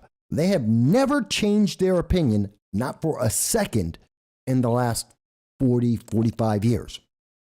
They've been very clear about that. Why are we treating them different? Why do we act as if they have a different point of view? That's what the Iran nuclear deal is doing. It's saying, well, no, they're going to be different this time. Why? They've never been different, and they don't try to pretend like they're going to be different. They're saying the exact same words. We can go and look at the Iranian news right now. I guarantee you, someone in the Iranian government right now is saying death to America, death to Israel. Right, right. So, Well, and another thing I wanted to talk about. Sure. I'm not sure if you were aware of it or not. A couple weeks ago, we're talking about the Chinese police station that opened up in New York. Did you see that somebody on I can't remember who it was, actually came out and questioned that, but the way they questioned it, it seems like there's more that are open in the U.S. than just the one in New York. I did not see anyone follow that up because that story's been buried. That story has been killed. But when I was talking about it 3 weeks ago, that story was in the process of being killed. And it is dead today. None of the major news media will touch that story. So I don't know what's happened. And the people I know in New York State, in New York City, no one's been able to get clarification. Right. So it doesn't surprise me, though. Would you be surprised? Well, I was just actually surprised that I saw something come out that somebody in Washington is actually asking about this. And it's like, okay, did they actually read what Mike sent them, or did somebody else bring this to their attention? Maybe. A lot of people may be surprised by this. There are a bunch of people in Congress who read this. We've been there's been 3 times that the Library of Congress and 2 of the constitutional law firms that work for Congress have downloaded every single word I have ever written and every video I have ever made. And they update that every so often. Literally, this has happened 3 times. I've tracked the internet code, tracked it back to the congressional offices. They've done this 3 times. So I know they are aware of it. They follow me, whether it's because of the fact that I have an NSA file, I have a DOJ file, because I was in the military, and because I'm political, or other reasons I don't know, but I know they do follow it. So maybe that was it. We do inspire people at local government, state government, and federal government to make statements every so often. Right. It's just that I don't get credit for it. And honestly, I don't care. Like Ann mentioned, and by the way, Ann, I did see your comment. And Ann had said that she's watching the show and she thinks it's been a great commentary. Not everyone's commenting all the time. And that's okay. Because we are having the impact. We do see it. Right. Well, and another question I was going to ask is, were you going to hit on the FTX and Ukraine and stuff tonight? Not as much. I mean, if you want to talk about it, if people want to talk about it, I'll talk about it. I'm not sure how many people are really paying attention to that. I mean, I know that, of course, mainstream media is trying to downplay it, and Ukraine actually came out and said, oh, no, this isn't happening. But I saw an article today that states that it even goes further than what has been reported. Well, one of the things to remember, besides the fact that crypto, I have long said on this program, and many people disagree, crypto has no basis. There's no asset that supports it. So it's not a real currency, in my opinion. It's not a real asset because there is nothing that, I can liquidate my shares or a company and I will get something for it. There's an asset. There's nothing but faith and belief in crypto. That being said, the thing about, and I think I said this on Friday on the Liberty First Foundation Friday roundtable at 9 p.m., the problem with crypto, what we're seeing with this right now is we know that through the various means, crypto was used, FTX was used to fund Ukraine, and the Ukraine returned money to U.S. candidates, to Democrats, that there was a big circle there. Money would go into Ukraine and it would come back out to Democrats. And the thing about that is, and they say, well, those weren't the same monies. Once they all get put into the same pool, there is no difference. If I have $1 and I have $10,000 in my bank account, and I add that dollar, so I have $10,001 in that bank account, and then I take $2 and I give it to a Democrat, how do you know whether that dollar I got from someone else, let's say the DNC, make it real easy. The Democratic National Committee gave me $1. I took that dollar, put it in my bank account with 10,000 other dollars. I then took $2 and I gave it to Donna Lopardo, a Democratic Assemblywoman in New York State. Did the DNC just give Donna Lopardo $1 and use me to launder the money? You don't know. There's no proof. There's no way you can prove that did or did not happen. You'd actually have to look at exactly where that dollar went in and exactly when it went out, and it'd be very difficult to prove. That's the problem. Well, with crypto. I think the biggest kicker of all of this is whether they could prove it or not. You see who's heading up the investigation, don't you? Yeah, and that adds to the question. See, if they were really serious about finding out, was this corruption, was this money laundering, was this illegal, you would have an investigation analyzing, and they'd be going into the bank accounts, tracking, and crypto has what they call a blockchain. For people who don't know crypto, it's an encryption that goes with every dollar, every transaction that happens, so that you can track that all the way to the beginning when that cryptocurrency was created. So they can find out if this was being well, money they've got Waters leading the investigation. That's why I'm saying Right. whether they could actually prove something or not, we are never going to hear anything because Maxine, who they donated to, Exactly. is She's already heading up the investigation. right. It's instantly suspect, or sus, as the kids would say these days, because the very person who benefited is the person who's looking into it. How deeply is she Right. going to look into it? She hasn't put a team together that said, "Oh yeah, we're looking at the blockchain." Well, and they were talking about regulating crypto before this all came out. And now it's, oh yes, we definitely are going to be regulating crypto. Yeah, and they're gonna regulate the internet and Facebook as well. Yeah, they say that every year. It means nothing because it's Right. not in their best interest. It doesn't give them any advantage. They just need the Right. headline until people forget about it. In 2 weeks, no one will be talking about FTX. Hell, in a week, by the end of this week, no one will have.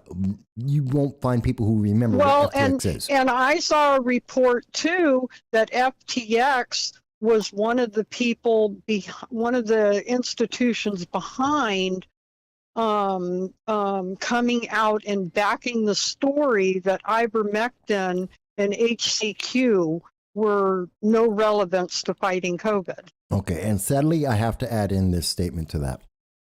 I am not a doctor. The program is not a medical program. We're not giving anyone medical advice about whether they should or should not take any kind of medication.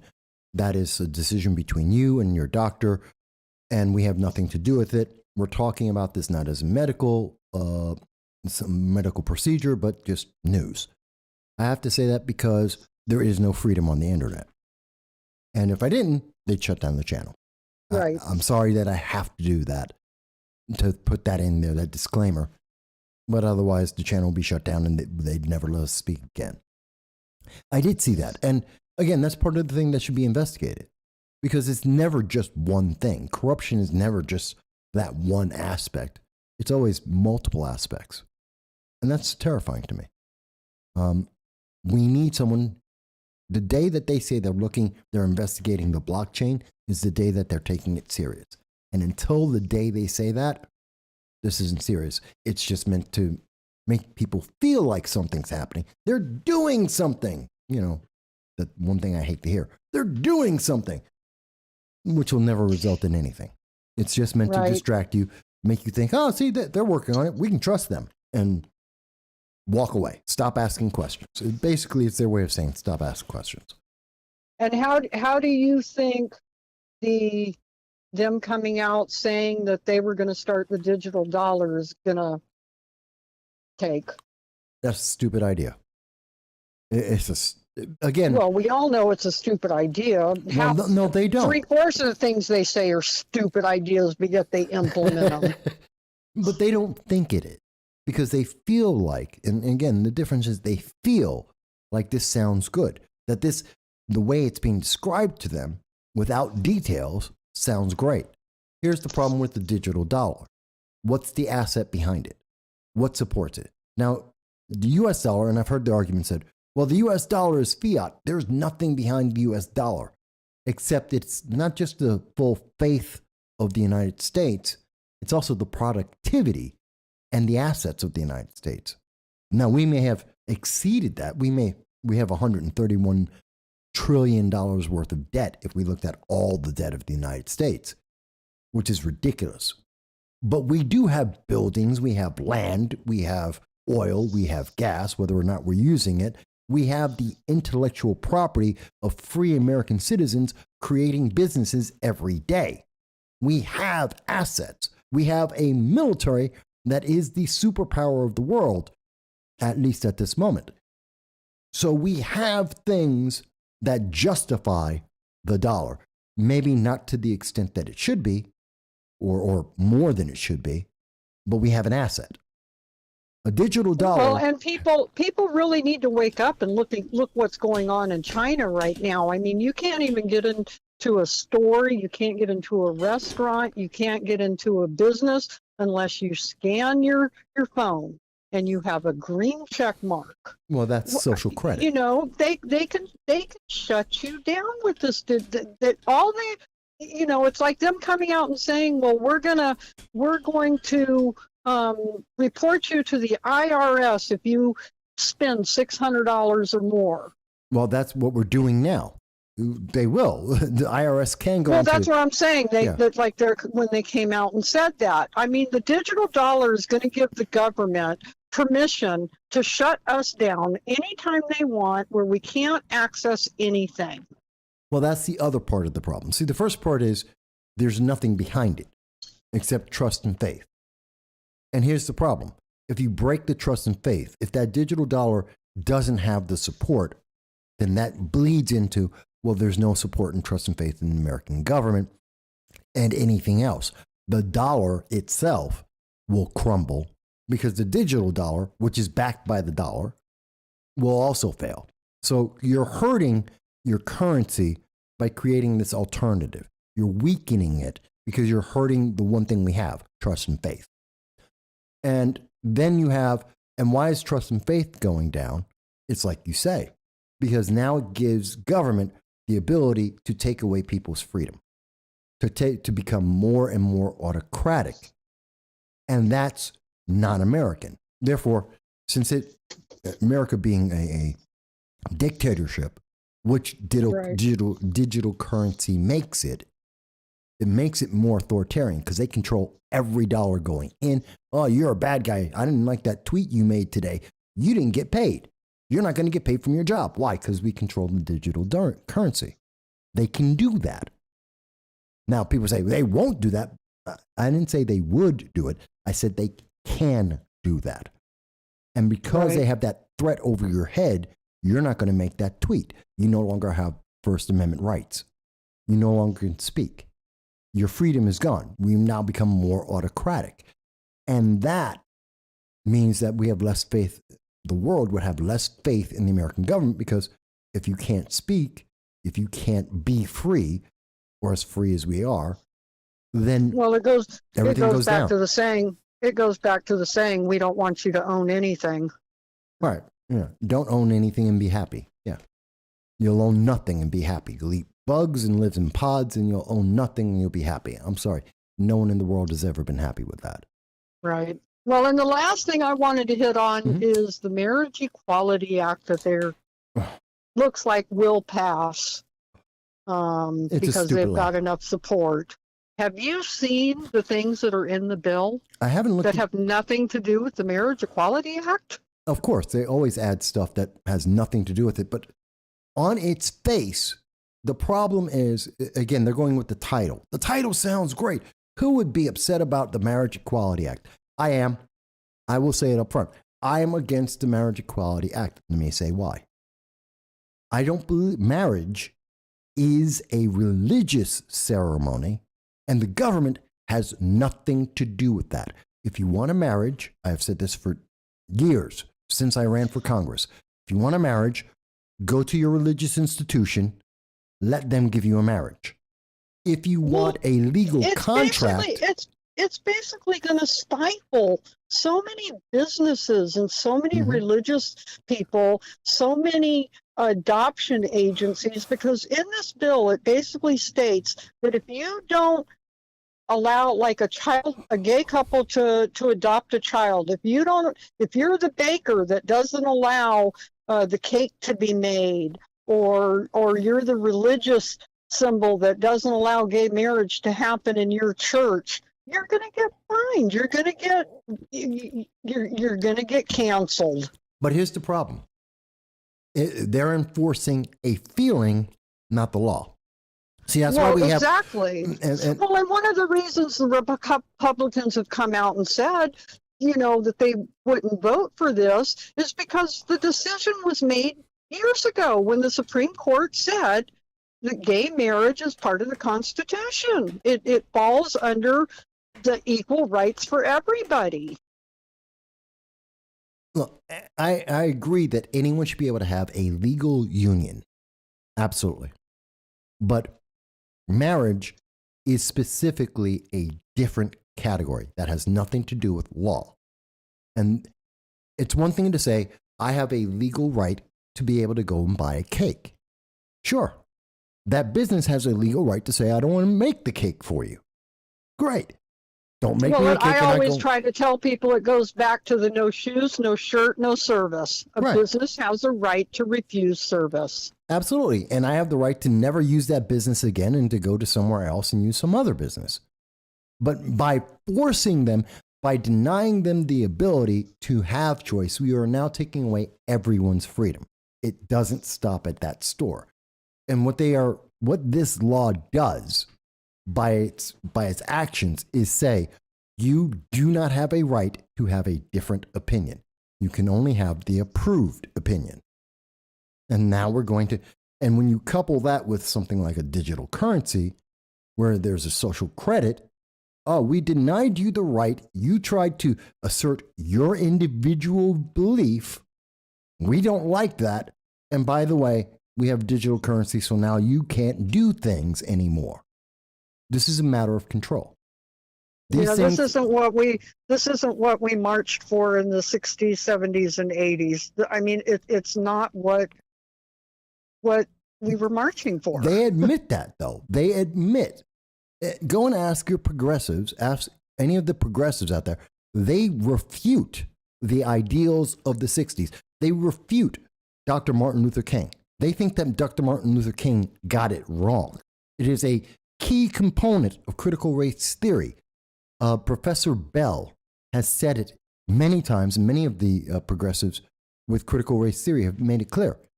They think Dr. King was wrong, that the path that we have taken that has worked for millions. I mean, it's the reason why Obama got to be powerful, why Kamala is vice president, is because of what came out of the civil rights movement.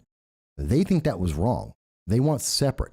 They want separation. They want separate but equal. They want to go backwards in time. They will admit it. This isn't about moving forward. This is about moving backwards. This is about more control over people and having approved messages, and that's it. You don't have a choice. And that's why I oppose these things. Because at the core, it sounds nice, it feels nice, but what it does is anything but nice. We have to understand the consequences. How will this affect our lives? Because it doesn't matter how it sounds. Does that make sense to you, Jen? Oh, yeah. Yeah. Well, it's just like when you sit there and talk to a lot of the African American community, and they talk about, oh, how great BLM is and what the Democrats are doing for them. And it's like, wait a minute, did you not pay attention to Martin Luther King Jr.? Have you not paid attention to the advances that were made from the 60s forward, basically until Barack Obama got into office? They don't care about that. And they will tell you that what they did was wrong. And they will tell you that they have they're smarter than that. They're smart. They know better. They didn't live in the 1950s. They didn't live in the 1970s and see the transition. They're living in a post, everything has already happened. We've already made, literally, America has made the fastest, biggest change in our view of all the cultures in America. We did that in basically a generation and a half. To the point, I mean, I remember in my lifetime, my family took in a husband and wife that had to run away from the Democratic South because they were an interracial marriage and they were going to die if they stayed in Georgia. So they came to New York, to the Bronx, to live with my family. Today, I can go outside. Every commercial on TV is interracial marriage. You don't get there to where we are today from where we were in 1974 without having Martin Luther King. And they're saying today they're smarter than that. And the answer is segregation. They don't see the consequence. They only see the statement. They only see the approved message. They haven't thought, and then what happens? And then we go back to 1974 with people not being able to have interracial marriages, because that is a direct consequence of getting rid of what we've already done.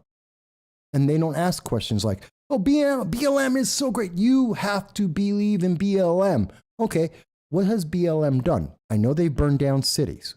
That's a fact. We know some of their members have killed people. That's a fact.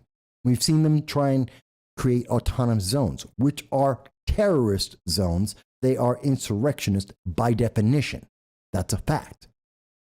What else have they done? Name the city that has they've got $80 million, $90 million. Where's the donation from BLM to rebuild the inner cities they burnt down, to rebuild the businesses that they destroyed, to rebuild the homes that they destroyed? Never happened. You can't tell me BLM is great when you can't point to one city anywhere in America, one location where they have actually rebuilt what they destroyed.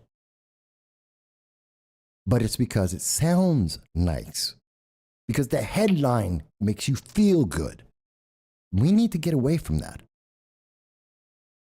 Does that make sense? Yeah. And Yeah. and Well, that's true we've said it before. We'll Mhm. say it again. They're making generations of feelers, not thinkers, not truth seekers, not questioners. I mean, that's why they stopped teaching civics in schools. That's why they Yeah. stopped teaching history in school. They don't want people to question. But that's why it's so important for programs like this. And why I ask people, if you find this to be interesting, entertaining, informative, if you support the First Amendment, the right for us to exist, like, share, and most of all, please subscribe, because that lets us try and change that to make something better. The moment, and people have been saying, oh, well, that's not going to happen. Did you see that woman? And this is where this is going. It was pretty popular. Did you see the young black woman who said she didn't like Wakanda Forever? And what happened to her? They shut her down. Mm-hmm. That's the answer. That's the future. That black woman couldn't talk about her feelings and her views on black culture because it didn't match the approved message. That's where they are leading us. And it's going to happen. It's the same reason why we say it's so important people to share, share, and subscribe, because they will shut you. They're trying to shut us down, and they're going to shut you down. The only difference is when. That's what I think. I think about that. Right. Well, okay, I'm going to let you go just in case you get another caller. Absolutely, and we appreciate that you called in, but I want to ask one question before you go, Jan. Now, Okay. this is what, Bye-bye. the second time that you've called in? Is it easier now? This is, I think, the third time. Okay. Is it getting easier? A little bit. I still get really anxious before I dial phone. No problem, but see, it's like I told you, it gets easier. A lot of people think it's always hard, and it's like, no, it gets easier. Right, right. Well, and you never know. I might be making some more appearances on Liberty First on Friday nights, too. So That'll be great. I look forward to it. Okay, looking forward to the rest of the show. Talk to you later. Okay. So for everyone out there, like we've said, you too can call in, just like Jan did, to 607-242-9247 to express your point of view on any subject. Like Jan brought up things that I wasn't speaking about, but it's not that I don't know about them. I wasn't speaking about it. But I'm always happy to hear what you have to say. Your opinion is what matters. And does that, and the thing is, it's not separate than what we're talking about. They're all connected. These are consequences that are affecting all of us around the world. Wherever you are in the world, I know the audience of this program reaches out to India. I know there's people in Switzerland, Chile, Peru, Canada, United Kingdom, Germany, all of Europe. Even people in China are watching this program. In Hong Kong, there are people watching this program because it is an expression of freedom of speech. And we can reach so many more. And we can help each other because we are affecting each other. And we need to have these conversations to understand, why is crypto possibly a bad thing, especially when governments get involved with it, and how it will affect you because the governments will be able to abuse that power. It's important to talk about what's going on with these movements that claim to be about our civil rights, about equality, not even equality, equity, and how equity is being used to silence people, to shut you down, to shut down your voice. Can't even make reviews about movies. You can't even tell your friends on social media whether you liked or disliked a movie and the reason why.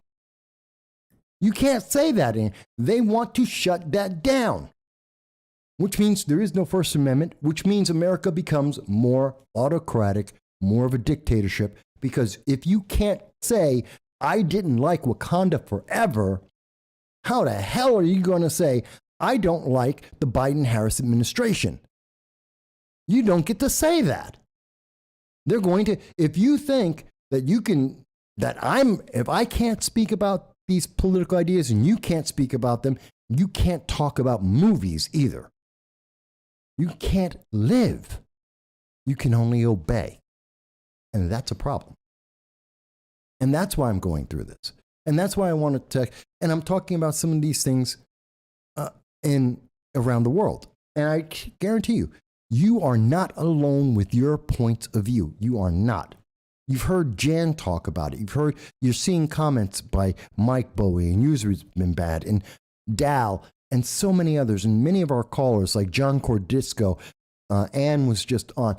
You can see the comments that are there. And you hear people from around the world, like our friend Agent Black, who often joins us from the United Kingdom. And I know there's so many more people who are just listening. You're not making comments. Your guys don't make comments and you don't call in, but you're listening to the program. I see it. I've had people come up to me afterwards and talk to me in person, say, no, or sending me messages in person, direct messages, say, Mike, I was listening to that, didn't agree with all of it. I'm like, fantastic. You don't have to.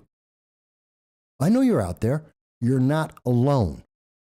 But they want you to feel like you're alone. They want you to feel afraid to speak. And the funny thing about speech is, like I mentioned with Jan, the more you speak, the easier it is. And that's why they want to stop you. They want to shut it down. They don't want you to do it because the more that you speak, the easier it gets. I make this look real easy because I've been doing this for 15 years now. thereabouts. So I make it look kind of easy that I've been doing public speaking. It's only because I've been doing public speaking for almost 2 decades. I didn't start like this. It was not easy when I started. It's easier now.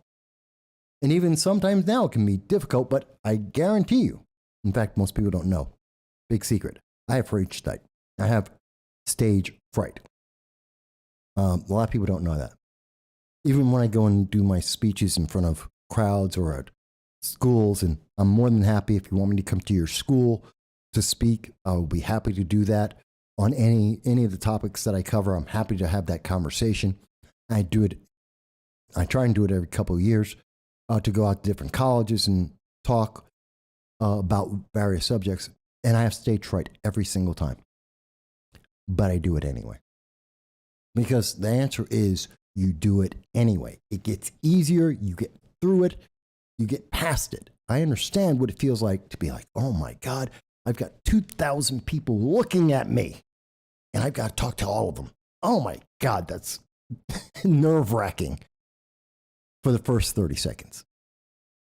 And then you're talking to them. And it's no longer nerve-wracking. Now it's about what you're talking about.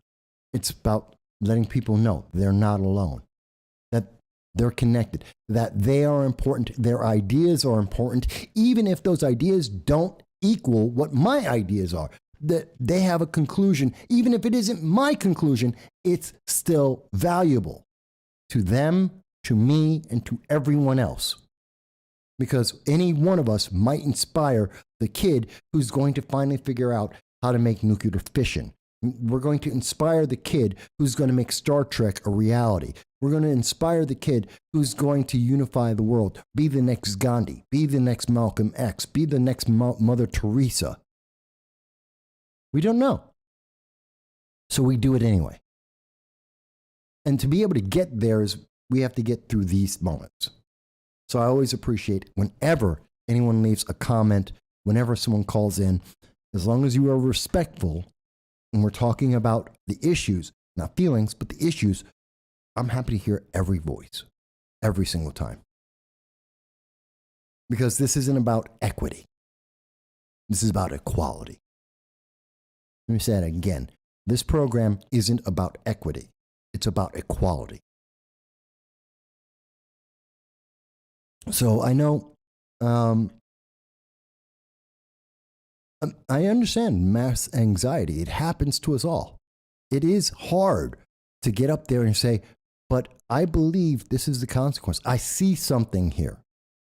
But America is made better. The world is made better when we get up and we say, you know, I really think and it says something that this is important because it's hard for anyone to speak to hundreds, thousands of people, whether it's like in this format or in person, to get up and say, let me tell you what I think.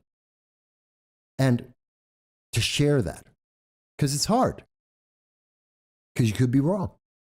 Maybe you're right. Maybe someone's going to run with that idea and make even better things. It's hard. But never be afraid to do that. Because when they take away that right, you will never get it back. You will always be persecuted, and they're always going to demonize you, because if they can get away with it, they will never stop getting away. We have another call coming in. Hello, and thank you for speaking with us. This is No Soundbites Allowed. I'm your host, Michael Voss, and may I ask what's your first name? Hey, it's Dal. How you doing? Hey, Dal. Haven't heard from you on this program in a while. What's going on? Well, I sent you a couple of screenshots because you had been talking about people looking at our foreign policy and not really understanding what's going on out there and how everything is connected. And I just got into a comment string with somebody on a video about North Korea from China Uncensored. They were talking about the missile recovery they got from debris. The latest one fired just south of South Korea. Right. And the guy, I had said something about the reason that the missiles were being fired so much is because our administration is weak. Like they're sensing weakness, so they're launching all these missiles. And history shows that, Obama and Biden in their term in office were weak, so the world took advantage of it, and Biden is still weak, so they're taking advantage of it. There was somebody that commented on that. They said, well, at least our president isn't online making neat tweets. Essentially, is what they're saying. Again, Is that, that in 2020 the American people voted boring into office because they didn't want to see the slow destruction of their country over the next 48 years. And I said, well, that doesn't negate the fact that the administration is weak on foreign policy. In fact, the only thing that most foreign governments will respect is charisma, strength, or both. Mm-hmm. And we're not getting that right now. And so it's causing problems both here at home and abroad. And he tried to say something about, well, I've seen strength, when Trump went to Helsinki and met with Putin and Putin, like basically they both brushed off Russian meddling and, poo-pooed everything and blah, blah, blah. You mean that Okay. Russian meddling that didn't happen? And that Russian Right. collusion didn't happen? I said, I can't help you with what you perceived was there, but what they were doing was missing it because it was a non sequitur. It didn't matter. Like the reason for that Helsinki conference was to make sure that things like the Ukrainian encroachment and invasion didn't happen. Mm-hmm. Because Russia needed an outlet. They needed a bridge. If they weren't going to bridge with the U.S., they were going to bridge with China. And they were going to do their own thing. And that's what Trump was working on, trying to keep stability in those nations. And if you can't see that, you can't recognize that that's what he was doing. Well, I can't help you with that. That's you not understanding. What I was just pointing out is that this stuff is important, both here and at home. Isolationism is not the answer. We can't just cut ourselves off from global society because we are a leader in the greatest experiment in the last 200 years. Yes. Whether we want to or not. If we don't succeed at this, we will never get that chance again. Yeah. Not without a lot of really bad stuff happening between now and then. No, if it ever comes around again. I would say it would never come around again. We were a unique feature in the world, which is why it's never been replicated, and it won't happen again. So I sent you a couple screenshots of the beginning of the thread on it's under a YouTube comment, but it just when he came back after my response, he just doubled down, and it was like, well, everybody was running off because they got death threats and stuff and couldn't handle it anymore, and they're soft and blah blah blah, and they went to go take truth and Parler and all this other stuff, and they failed, and it's full of BS, blah blah blah. I'm not arguing with that. I'm saying that the reason that they left is because they did what any sane person would do. They wouldn't stand there and let themselves be abused, but they knew they couldn't speak back without being censored. They went somewhere where they could talk. How is that being soft? That's actually being normal. Well, there's another aspect of this that people aren't thinking about. Why must you submit to a monolithic, there's only one place to go, there's only one place to speak, and they'll only let you speak in one way? In America, a country that is based on innovation. Right. Well, and the funny thing is like, I was trying to impress upon him that, you go and you make your own space and talk where you want. Why are you mad that people actually did what you suggested and went to make their own, and now you can't talk to them? It's that whole, it speaks to like a superiority complex. Well, that's what Twitter, isn't that what social media is right now? With the restrictions we have in place, it's you can only speak this way. And again, I go back to the black woman talking about Wakanda forever. And it was an example publicly. You can't say that. She can't talk about her own experience.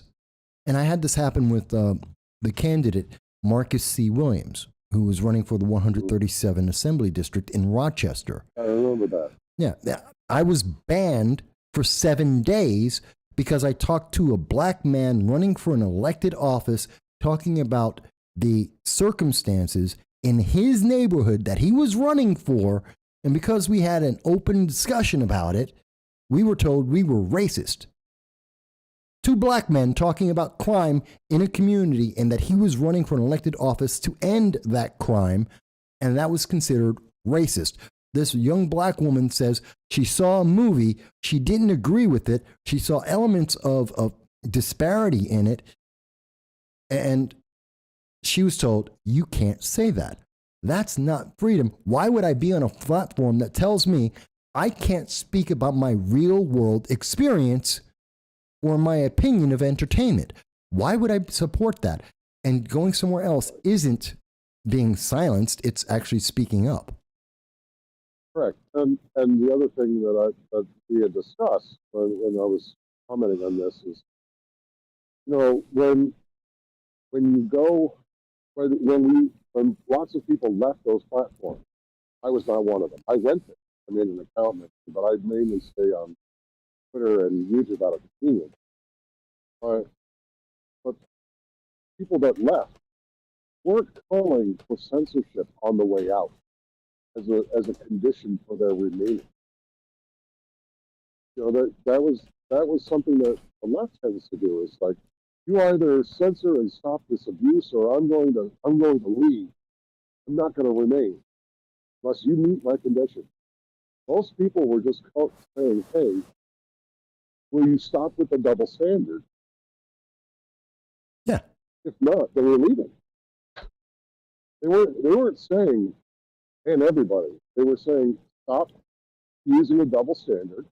Either let everyone speak or let no one speak." Yeah. Have a set of rules so we can go by. We're going to leave. Well, yeah.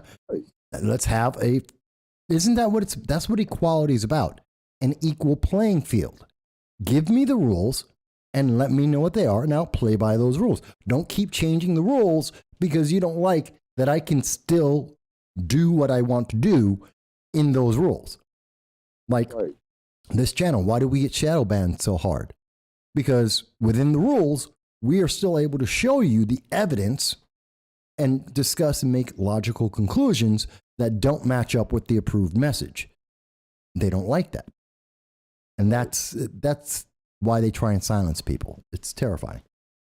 And what's really crazy to me too is the fact that people ask me, so don't you think Obama was the greatest president? For example. Oh God, no. For 8 years, we had Obama was the greatest president.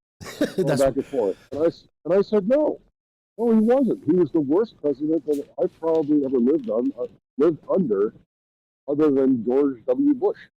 And they were like, "Well, how can you say that? Things were so great." I said, "Were they really?" Because I can remember making $6,000 a year for 2 years. A year, $6,000 for 8 people to live on, all because I had to pay extra money because of the ACA and other things. I can point to many different things during that period economically that crippled my family. Well, it's a financial fact. It is a financial fact. The evidence is there that the economy under Obama was abysmal for 8 years. The economy was abysmal. The social.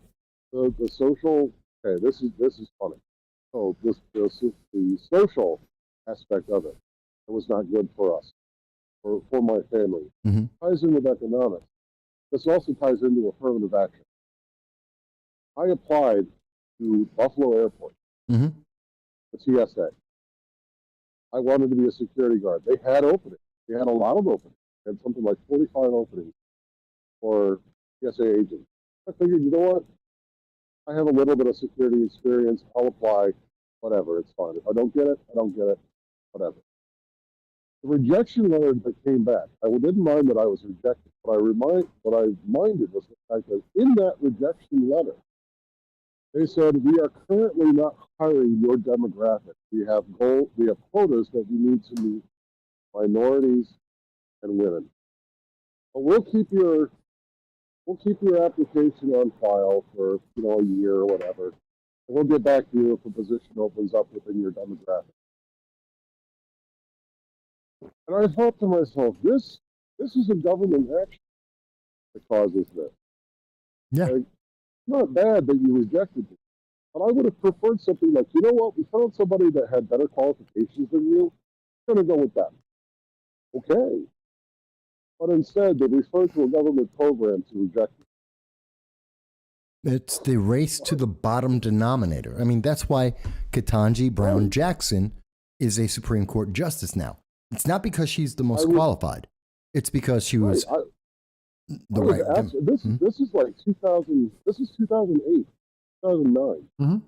I was flabbergasted. I had never, in all the jobs that I've ever applied for, I've never been rejected. You know, even if that was the reason, they always had a little more tact. Like, you know what? I don't think we're going to work. You're going to work out for this position at this time. Thanks for your application. Keep it on file. That's normally what I would get if I was applying for a job and got rejected. So socially, that left a very bad taste in my mouth under his administration. And when I complained to people about it, I complained to my representative. I showed them the letter. They're like, "Yeah, that's really bad." And I'm like, "So what can we do about it?" "Oh, you know, it's an equal opportunity employer, and that's the law, and blah blah blah." What's wrong? What can we do about it? "Oh, you know, if you want a petition and then sign a whole bunch of stuff, and maybe, you know, if you vote for me again." Yeah, no, thanks. I appreciate it. I'm just going to go find another job. So those years were really tough for us. And then come 2016, first year, yeah, we were just coming out of the Obama presidency. It was like, okay, we're all right. Second year in, 2017, we had our best year financially, socially, all right, to be like, yeah, America's going to be great again. Yeah, we're going to be able to get back to the, you know, being America as opposed to stepping around on eggshells socially and, you know, suffering economically. Things look really good. 2018, great. 2019, kind of starts talking epidemic. 2020, it was good. It wasn't great. 2021, and everything slowed downhill. Now we're having it's almost like a repeat. That's how I see it. It's like it's a repeat of 2008, 2015. In many ways, that's exactly what's happening. Just with more instability in terms of the global stage. Because I don't think we were ever as close to having the sizable regional conflict we are right now. Outside of, I'd say, Afghanistan, the 20-year debacle. I think, well, this is, remember, Biden was chosen because he supports Obama's transformation of America. He's part of that program, that progressive movement. And they're still trying to, and everything that we see Biden doing right now can be defined as transforming America. It's the same ideology. It's the same process. In fact, this is many of the same policies. We're looking at the transformation of America. They're just not adding in. Well, actually, I think Biden's being a little more honest about it in that he's told us he's transforming America away from an America First policy. It's transforming it away from Make America Great. He wants America to be a part of, or part of the conglomeration of the UN, of other people's directives. He wants to be a follower. He wants to turn America into a follower of a small group of elites that have nothing to do with us, our nation, or our policies. Right. And that's if we're being honest. If we're being honest, you cannot avoid that. But the people but the reason why that some people are avoiding this is they have a personal vested interest. We have to understand, I think a lot of people don't know. Tell me if you think I'm wrong. One of the reasons why so many people are so vehement about these ideas is that that's part of their worldview. And if someone told you the way you see the world doesn't work, you have a vested interest in that. You've committed your life, your time, your energy towards this idea. You're not going to give it up overnight. You're going to fight for that. So I understand why the progressives are fighting for this, because they're vested in this. They've given everything to this, and they want to be right. They think that if they can just wait us out, it will prove they are right, except we have seen decades of them being wrong. I don't know how long they think it takes, how many generations it takes to get to their utopia, but it's never happened anywhere in the world ever. At a certain point, I think it ceases to become about actually reaching the utopia, and in their mind, they have to be right. It isn't about reaching the goal anymore. The goal, even if they reach the goal, yes, it would prove that they're right, but they have to be right every step of the way. Reaching the goal is not enough anymore. It's gotten to the point where they have to insist that every step that they take towards that goal is the correct step. And they will do anything to try and make it so. You see what I mean? Yeah, it's a confirmation bias. Yeah, and it's so they're so that ideology is so hell bent in getting validation for itself that it doesn't even realize that the truth of the matter has already been revealed. It's just they cannot accept it. This is why they continuously put forth this argument that, well, it wasn't quite done correctly. If we do it this way, this time, with these people, it'll work.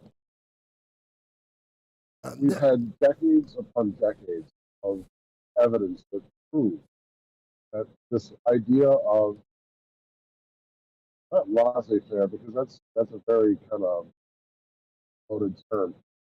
The whole idea of being appeasing, that we can all just join hands and it'll magically all happen, doesn't work. It will never work, because the only way they present it is in terms of a vacuum, theoretical vacuum, where no other variables exist except the goal. And life isn't like that. Truth is there already. It just takes time to reveal it. And that means discourse, free discourse. It means changing ideas.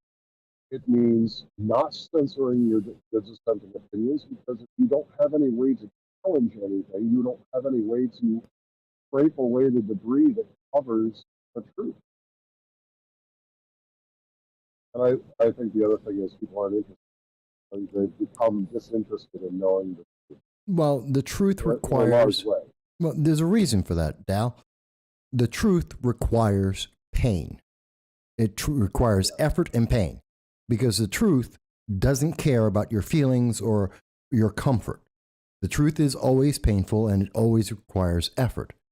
And we have been convincing, because we're such a first world nation, because we have reached the pinnacle of comfort in the history of the world.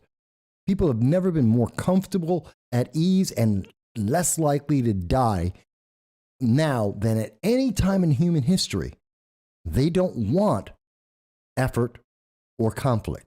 They don't want to have to work for it. They want it to be easy and comfortable and fun. Except that's not the reality of life. We've hidden that behind this veneer of, well, we've got technology and I can just send a instant message, a text message, to tell someone else to go get my food and to bring it to me. And then I don't even have to cook that food. I'm just going to pop it in a microwave for 30 seconds, and then I have instant food. And I've done nothing for any of that. Well, there's more effort that's going on separate of you doing those things. There's so many levels of technology and effort and work being done. And the truth is, you've cheated yourself out of a lot, because that instant food isn't as good as making the food yourself. The exercise of going to the store is better than just having someone deliver it. You've cheated Right. yourself. But we have a veneer That that says reminds it's me of easy. my grandmother. Yeah. My grandmother was a Catholic, very ardent Catholic, Mm-hmm. and she and Grandpa were very devout. I'll leave you with this because this is a great story. So my grandmother and I were sitting around the kitchen table, and my grandfather's over in his chair, and I asked my dad joined the Orthodox Church, just to kind of give you a little background. Right. So I was asking Grandma about the difference between Catholicism and Orthodoxy. And I said, "What is it like to be a Catholic?" She said, "God put us on this earth to suffer. That makes us better people when we get judged in heaven." Grandpa looked over and he says, "You like to learn by the College of Hard Knocks. Good character. I like that." And then Dad comes in and he goes, "Yeah, but he broke his leg. He's got to be some kind of stupid." But the funniest part about it is that my grandparents made it very clear that part of being a better person is that you have to overcome adversity and suffering. And that's something that I think you're right is lost uh, in this country of comfort and blessing. And there's a line from God's Not Dead, I really like. Good movie with Kevin Sorbo in it. And the line is, "Whom much is given, much will be asked." Or Yes. something like that. I'm paraphrasing. Yeah, it's actually But an older statement. we- But yeah. Yeah, we are a blessed country, and much is expected of us. So because we have all that blessing, so in the long run, we can't afford not to succeed as a country because we are expected to be leaders because we have been blessed so much. And I really believe that. I'll leave it there No, it's a and listen to the great rest of the statement. show. That's a great statement. I think it's very true. And I'm glad that you were able to share that with us. Have a good one. I'll listen in. All right, Dow. So, folks, just like Jan, just like Dow now, you too can call in to share your thoughts, to share your viewpoints on any of the issues, whether I'm talking about it or not, because this is a conversation with you from anywhere in the world to tell us what you think about these things. Whether you agree, you disagree, you think there's something else that needs to be said that people need to hear, like Dow, and saying, hey, we need to know and we need to be able to speak about, hang on, sorry. We've got a bot.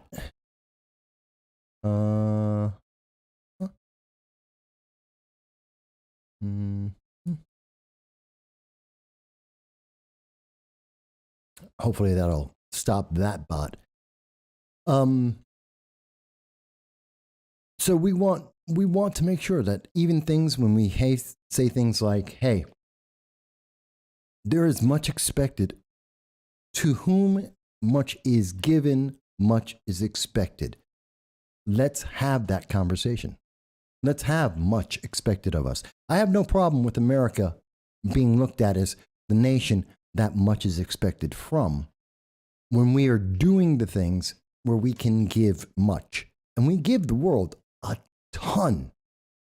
We've been talking, the early part of the show today has been talking about that America gives the world stability, but it requires from America strength. It requires focus. It requires us to maintain our freedom at every level and to be accountable at every level. And as we're going into 2023, we are seeing our government is trying to avoid that. They are destroying our accountability. Much of what we've talked about and talking about the way we are interacting with other governments is a failure in our accountability in our elected officials. It is a failure in our accountability to ourselves and to our Constitution and our core values. And when we fail these things, well, then we get the worst of results. I'll give you a great example of what I'm talking about there. We have been seeing across this nation, I think it's in 20 states right now, marijuana is legal. Whether you agree with that or not has nothing to do with what I'm about to mention. But we've made it easier for people to be able to have marijuana as a drug. Matter of fact, in some places like in Washington State, you can use hard drugs. You can use any drug, opium, heroin, it's all good. And I know a lot of libertarians love that. I don't. But that's fine. That's what the law is in those states, and that's the 10th Amendment, that's states' rights. Okay. But here's the thing. We aren't talking about the fact that marijuana smoking may be worse for the lungs than smoking cigarettes. See, we've taken the thing that made us feel good, the thing that took away accountability, and we don't have to be responsible. You can smoke marijuana. You can't smoke cigarettes. That's still illegal. That's a bad thing. But smoking marijuana is a good thing because we've been told we could, because it's a psychoactive drug. It makes us think improperly. That is a fact. The reason why people use marijuana is because it alters the way you think. And that's why it's such a different drug than so many other drugs. Because no matter how much you have, it will affect the way you think. It is a psychoactive drug. And we were told it's good because it's a psychoactive drug, because it changes the way you think. It's a good drug, and you should be able to have that drug. Except no one's taking any accountability for the fact, by the way, you've told all these people that they can use this drug, and now we're finding out because no one decided to do massive studies before, although they did, that, oh yeah, according to the Journal of Radiological Society of North America, oh yeah, it's probably doing 4 times as much damage to your lungs. This isn't a new study. This isn't a new thing. I've seen studies like this for decades. This is not a new idea. The evidence has been here, but we have decided that, well, the feeling is more important than the fact. We've been telling people that it is worse to smoke cigarettes than it is to smoke marijuana, and we've used that ideology, that messaging, to try and convince people that they should smoke more marijuana, which is a psychoactive drug which makes people less capable of having reasonable thought. That is a fact. That's what the message is. But here's the accountability. Yeah, but you're going to destroy your lungs. Are we now going to see those same people who've told us over and over again that you should be able to smoke marijuana because it's good for you, and you can't smoke cigarettes because that's bad for you? Secondhand smoke will destroy your life. And now they have to say, well, smoking's 4 times more dangerous than smoking marijuana is 4 times more dangerous than smoking cigarettes. Does that mean we're now going to ban? Do we reverse everything we've been seeing them do? Does it mean that you can't smoke cigarettes anywhere? Marijuana? Are they going to shut that down? Are they going to do like they did in California, where you can't smoke a cigarette in your home? And are they going to pass the same regulation that says, well, you can't smoke marijuana in your home? And that's a fact. That happened 2 years ago. 2 years ago, there was a legislation, small town in California, said you can't smoke, it was in San Diego, if I remember correctly, you can't smoke cigarettes in your home, in particular in an apartment. Are they going to say that about marijuana? If marijuana is worse than cigarettes, and cigarettes are responsible for secondhand smoke and death, and it is so dangerous that it needs to be stopped, what about marijuana? Which we've been told makes you feel good, so it's good, but it's now more deadly. See, I asked this question because I think it's important. What are they going to do? Because now their feeling is being interrupted by fact. And they've been saying, follow the science. Well, the science is saying what you have told us is worse. It is more of a problem. And you said that the problem is so bad with cigarettes that people don't have a right to choose. So are you going to take away the right to choose on this too? Something that you just fought to make sure people could do. And if they don't, why not? There's a question to ask. If you don't treat marijuana like you treat cigarettes, in terms of it's going to cause lung cancer, secondhand smoke, and it's deadly, if you don't treat it like that, Why are you choosing to go against the science? Because it's a psychoactive drug, is my conclusion. It's because it alters the way you think. In fact, it makes you obey, and they want you to obey because it's beneficial to someone controlling your life and micromanaging your life rather than you having that control. And that's why I think you will see a massive difference in the way they treat marijuana versus cigarettes based on the fact that that marijuana does more damage to the lungs than cigarettes do, and its secondhand smoke is therefore more dangerous than cigarettes.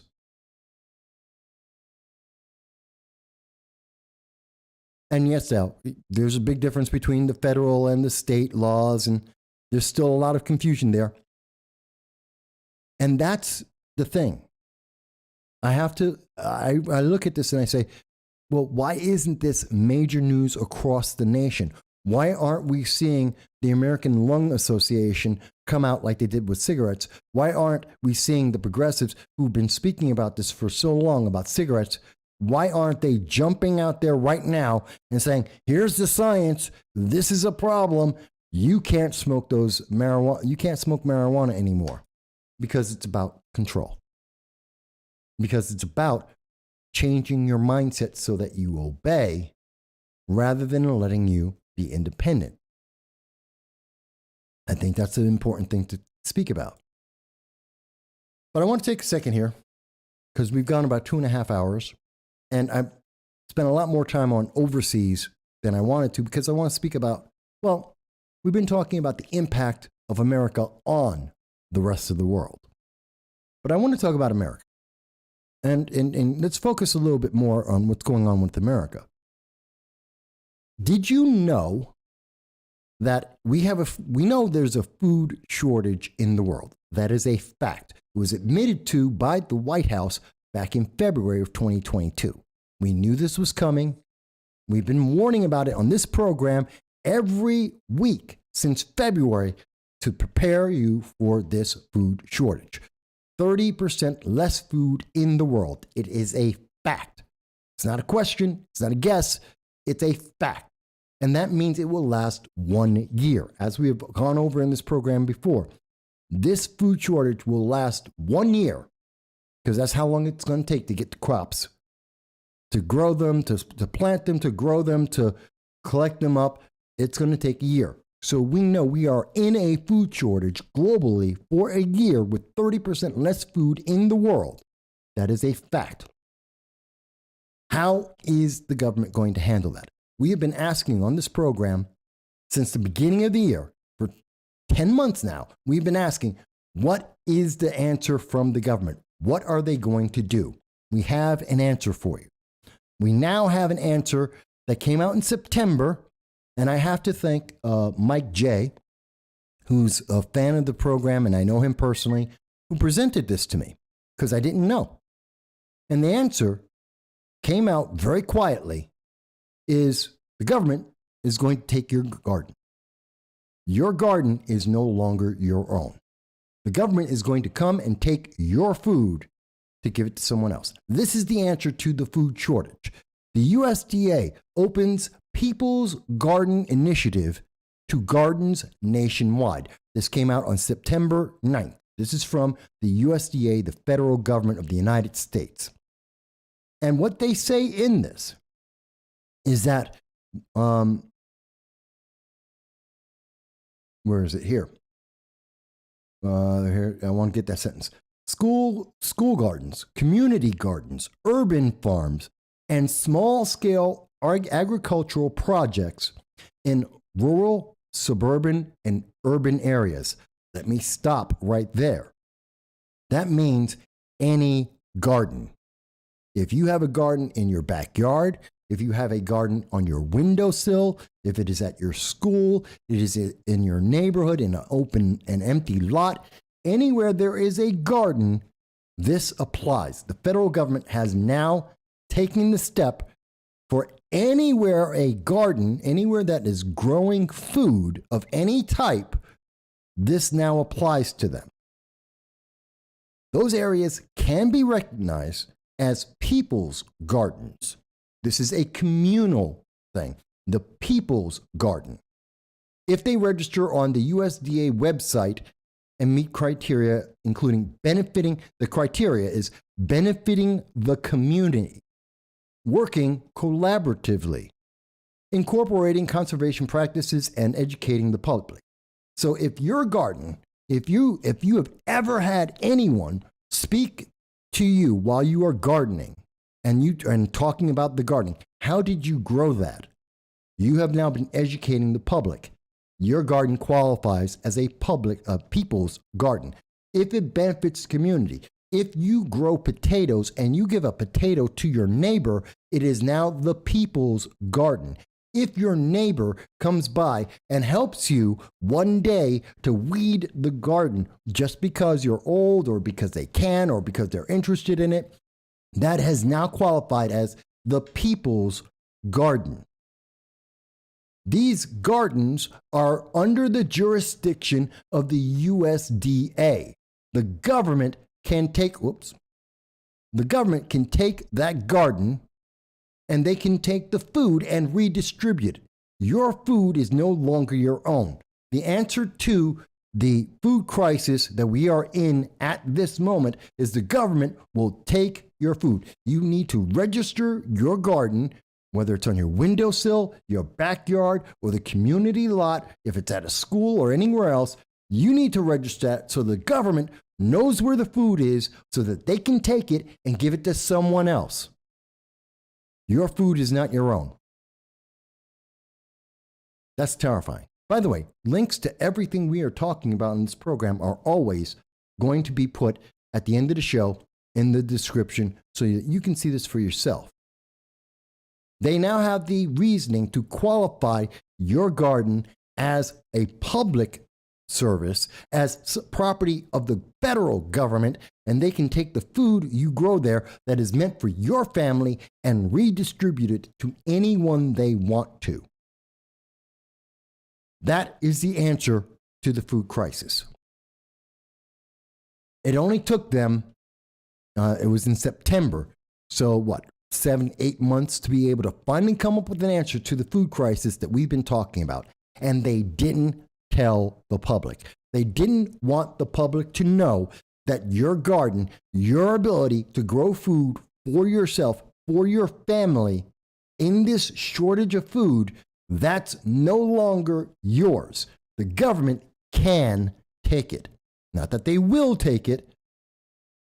I'm not saying that they are coming for it right now.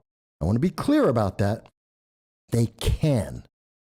They can walk over to your garden and say, that is a people's garden, that is a community resource, and they can take it away from you. And it's just a matter of how hungry people get in this nation before they do. And that's a problem. Because that's the answer. Again, less freedom and no one is being held accountable. They came up with this answer, didn't tell you about it. They didn't vote about this in Congress. They didn't vote about this in the Senate. There's no state that passed this legislation. This isn't even legislation. This is a decree from the USDA. This is the USDA assuming the power, a power that they were given in 2009, under Obama and Democrats. This power came with the transformation of America. When Obama and the Democrats were transforming America, when they had a supermajority of Democrats and could do anything with the government that they wanted to, they, in 2009, created the People's Garden Initiative that said that they could take your food from your garden. That the government actually owns that. You don't own that. It's like Obama saying, you didn't grow that. The government did. It's the government's garden. You don't deserve that food. The government deserves the food. And the government will decide who gets to have that food. At the same time that the government is saying, hey, it's about equity.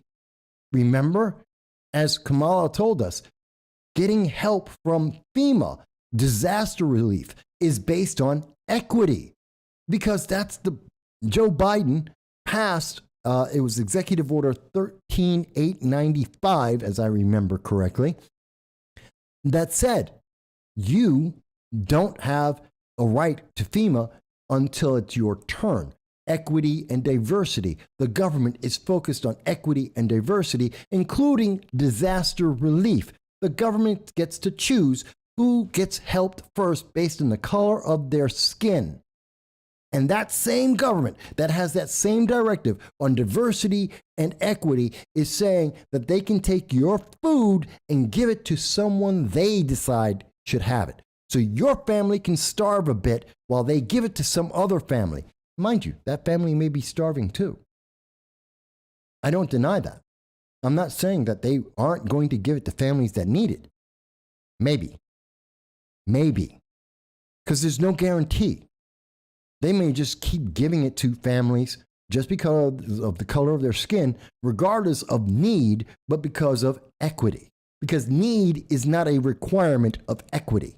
Equity has nothing to do with equality. It has nothing to do with need. It has to do with political priority. So they're going to give it to the political priority. Who on the checklist, who on the checkbox has higher priority? Well, it would be trans, it would be gays and lesbians, it would be black women, maybe black men. Eventually, it gets down to whites. Does that sound like a fair list? Because nowhere in that list did I mention who's hungry, who has a need.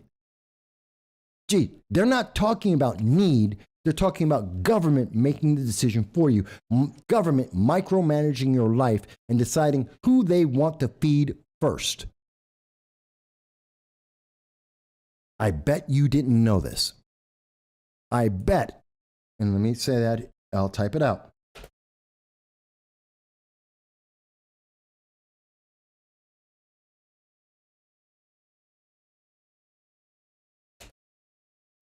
I bet you hadn't heard about this till now. Because they don't want you to know until it's too late, until they come and take it from you. Because otherwise, you may not grow that garden where they can see it. You may not let the government know that you have a garden, that you're growing potatoes because there is a shortage of food. Because they think they won't be able to have access to your stuff. So they don't want you to know. They want you to grow it in the backyard so they can see it clear as day, so they know exactly where to go and get it if they ever decide to take it. This is about confiscation. This is terrifying. Now, if you think, well, Mike, it's really not that bad, it's not going to be that big of a problem, you're overestimating the issue. You have escalated it. Okay.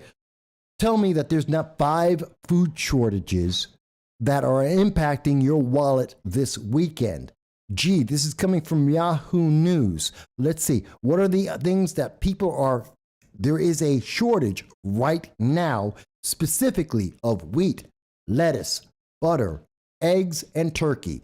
Gee, do you think that's going to affect Thanksgiving? Do you think that's going to affect people's lives well beyond Thanksgiving? Because you may not have turkey every day, although you might in your sandwiches. But I guarantee you, most people have eggs with breakfast, maybe for dinner. They use butter to cook a whole bunch of their foods. Lettuce is in every kind of sandwich, and we will get into it because in this program, there's a bunch of fast food places that are in trouble because they use lettuce. And wheat, well, that's bread, that's flour, that's the things we use to cook and bake on a daily basis. You mean to tell me none of that's going to affect you for the next year?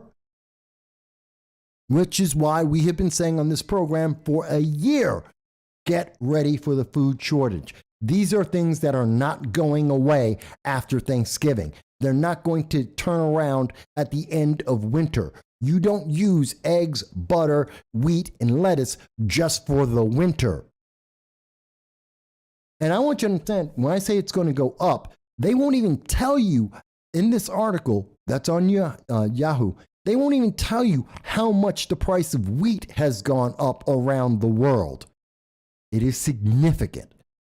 But what they will tell you is the price for lettuce is up 400% since 2019. I want you to think about that. It's up 400%. A year ago, about a year ago, it was $14 for a box of iceberg lettuce. It is $67.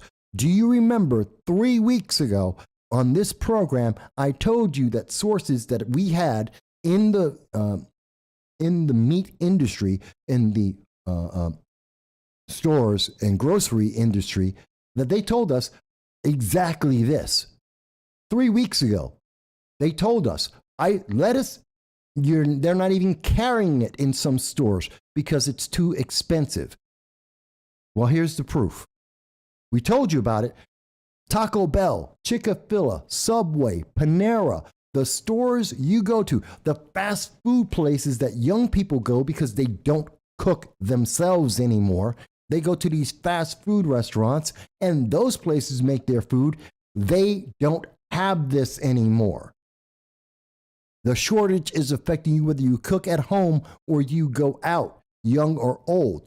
Looking at butter, we're seeing the price has gone up 24.6, let's call it 25% in a year. And there is a shortage. Eggs, which we've been warning about for more than a year, talking about the bird flu, the avian flu. We've talked about that. And we told you 35 million chickens and turkeys and ducks were killed, and it's more than that. This bird flu has been global. And of course, the price of eggs have gone up. Where are they now? $3.42 for a dozen grade A eggs, up from $1.82 a year ago. We've been telling you about this for a year. Okay, how about turkeys? Turkeys are up 112% from last year. This is how bad it is. Thanksgiving is going to cost at least, let me get to it. The price of a dinner for Thanksgiving last year, 2021, was $53 on average for a family of 10. That is up from $46. In 2020, it cost $46.90. For a family of 10, the average person costs less than $5 for someone to sit at that table to have Thanksgiving dinner. In 2021, under Joe Biden, it cost $53, a 14% increase. In the second year of the Biden-Harris administration, it is up another 26%. That's on top of the 14% increase that we had in 2020. And at least 2020, we had an excuse. Everything shut down. There were no supply lines. I get that. In 2021, the supply lines, the stores were open. Not all of them, but they were open. And the price went up 14%. On top of that 14%, add another 26%. And today, the cost right now, you go out, is about $66.39. It's an increase over the last year. And where's that coming from? This is coming from the Democrat and Chronicle. This is from the left-leaning news. I'm not making this up. This isn't a right-wing conspiracy. We've told you there's going to be a food shortage. We told you it's going to affect prices. We told you it's going to last a hell of a lot longer than just this winter.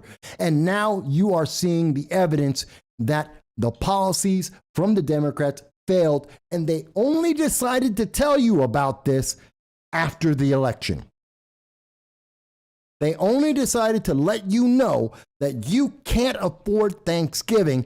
And even if you could, you might not be able to find all the things that you would want because of the food shortage. Notice they didn't go into what the price of ham is, which is up especially high, that people use ham instead of turkey.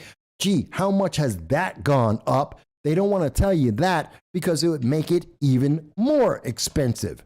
What about corn, which we are using a third of the corn in this nation to make ethanol? You can't eat ethanol, but they're putting it into cars.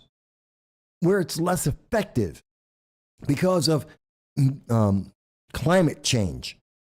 That's 1/3 less. There's 30% less food in the world, including corn, and there is 30% less corn in the United States because it's being used to be put into a gas tank. That means there's about 1/3 of the food that is available, corn that is available. Do you think that's going to affect the price of cornbread on your Thanksgiving table and going forward? But the inflation is temporary.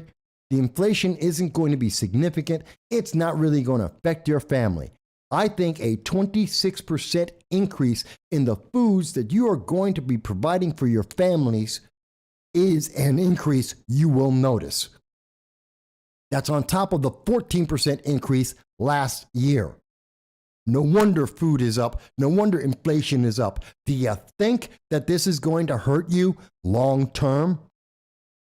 Do you think that having 25% less money because you're feeding yourself and your family, you think you might notice that in your pocket? But we're being told, don't even think about it. And by the way, if you happen to be making those potatoes in the backyard, if you're making tomatoes or you're going and you got some herbs and spices growing in the backyard, it's not yours. That's just not yours. This is what they are telling you. Folks, we have been telling you about this, and who has been accountable? They're not being accountable. They lied to you to your face. And as we told you, after about 2 weeks after the election, they're going to start coming out and telling you the reality of what it is. After you can no longer affect the government with your vote, after you've already protected the Democrats, now they're going to come out and tell you, oh, by the way, things suck. Your life sucks. They're taking away your money. They're taking away your livelihood. Too bad. You already re-elected these people. Deal with it.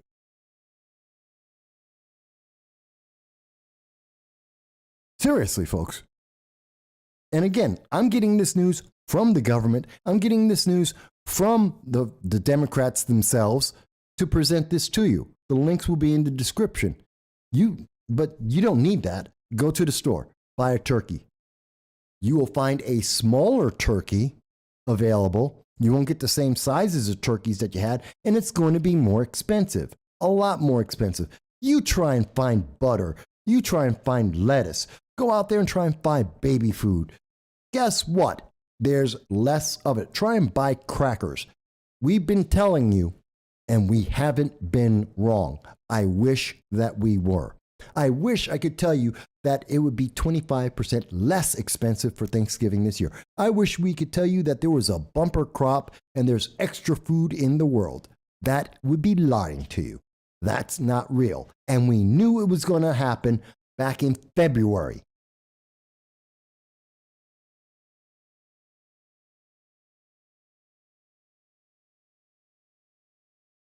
Yeah, Miss K mentions that, one of the substitutions, McDonald's was using cabbage instead of lettuce. They're trying to find ways around this. By the way, Miss K, good to see that you're here. And Miss K, you mentioned, there was a question that came up, folks, when we were talking about the farms and how the USDA looks at them. If you have a backyard, you're growing food in your backyard, that's considered a farm. Let me go back over that in case you missed it and just make sure that it's clear. According to the USDA, school gardens, community gardens, urban farms, and small-scale agricultural projects in rural, suburban, and urban areas. That's all of them. So that means your garden is a farm. They are considering your garden, your school garden, your community garden, your windowsill, they're all farms. Under this definition, everything is seen as a farm. If you grow food, it is a farm. Therefore, they can take it. Just so you know. So that's how they get to this qualification, because they have changed the definition of what a garden is, of what a farm is. They have changed the rules so that they can take over your power. It's not like they've never changed definition before. What's the definition of a man? The opposite of a woman. What's a woman? The opposite of a man. Oh, well, great. What's the definition of a vaccine? It's not what it used to be. Miss K says, I brought my turkey size 50. That's extra large. Cost me last week $37, almost $38. That was just the bird that was on sale. I bought it because there was only 2 in that size. Lots of people are going to notice that. Lots of people have been noticing that. Turkeys are going fast, and there's not a lot of large turkeys. It's just getting worse. Meanwhile, by the way, we are being told Nancy Pelosi is going to go away. Aren't you sad? Aren't you upset that Nancy Pelosi will no longer be in charge of the government? Only partially because she lost. Democrats lost. There was a red wave.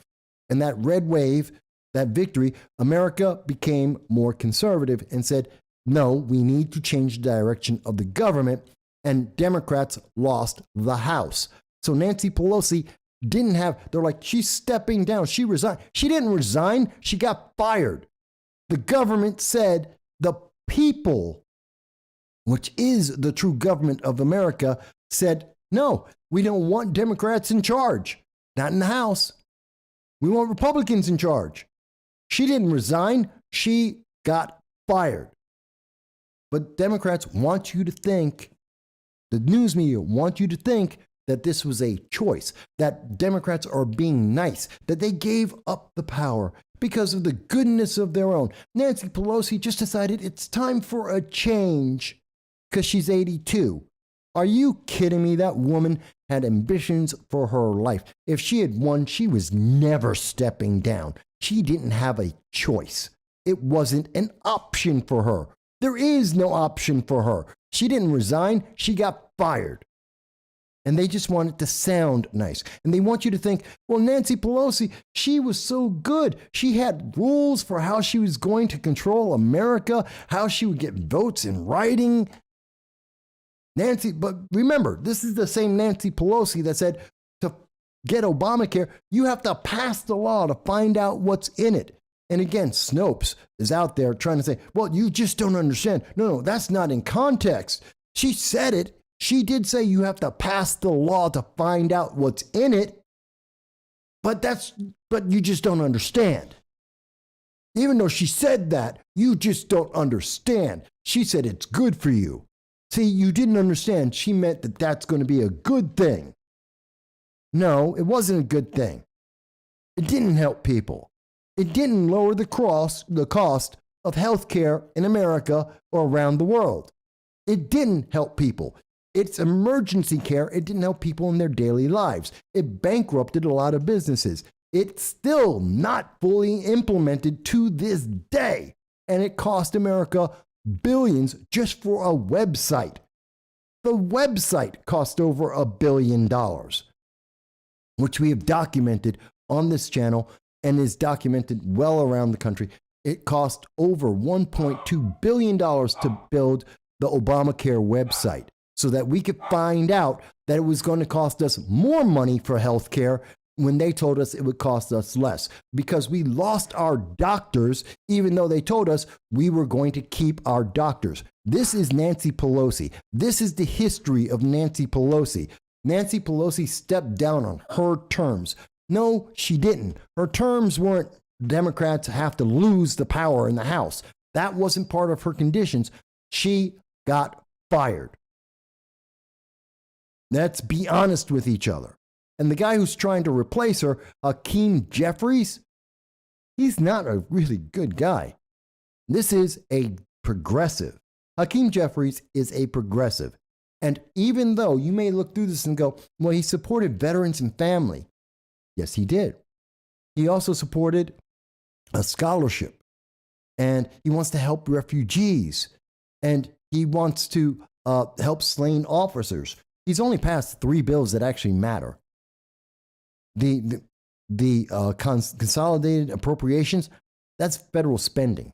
He had nothing to do with that. That was going to happen no matter what. He just got to put his name on it. Veterans and family, fantastic. Helping them get information. He wants to put out a scholarship. That's nice. He helps refugees. That's fantastic.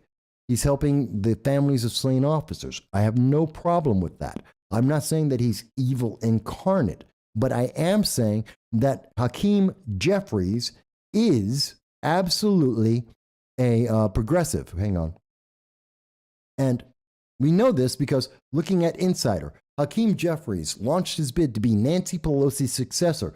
Nancy Pelosi didn't want a successor, and he's forcing himself in. He hasn't been picked by Pelosi. Some see him as a positive force for racial justice, but others are concerned about his silence towards left-wing progressive issues. He is a progressive. He's in charge. He wants the racial justice, just like John Fetterman, to release criminals from prisons and put them back on the street. This is not a good man. According to the Business Insider, and I quote, while some people regard Jeffries as a leader who could usher in positive change with issues concerning racial justice, we know racial justice is not a positive issue. It has not helped America. That's where we get bail reform from. That's why we have criminals who are going into jails and walking back out of jails on the same day. Think about the guy who tried to assassinate Lee Zeldin on video, walked on up, tried to stab him with a pair of bladed brass knuckles, and walked out of jail the same day, 2 hours later. This is what Hakeem Jeffries supports. This is what he is pushing forward. To think about all of the people in BLM who burned down Minneapolis and had every single charge waived off. Think about the 6,000 people who were arrested in New York State for rioting, destroying all of Manhattan and in Rochester, in Albany, destroying businesses left and right, attacking people while they're having dinner. Do you remember those videos? I covered it. Yeah, all those charges disappeared. We have DAs in various parts of this country, DAs that do not believe in enforcing the law because of someone's skin color. Not that crime didn't get committed, they're not going to enforce the law because of the color of the skin. That someone's skin color is more important than the crime they committed. And Hakeem Jeffries supports that. The Insider goes on to say, and he also supports voting rights. Remember, voting rights. That's something that you heard from Stacey Abrams in 2022, that black people can't vote. They can't register to vote. But in Georgia, record numbers of black people, in particular black women, registered and voted. Oh my God.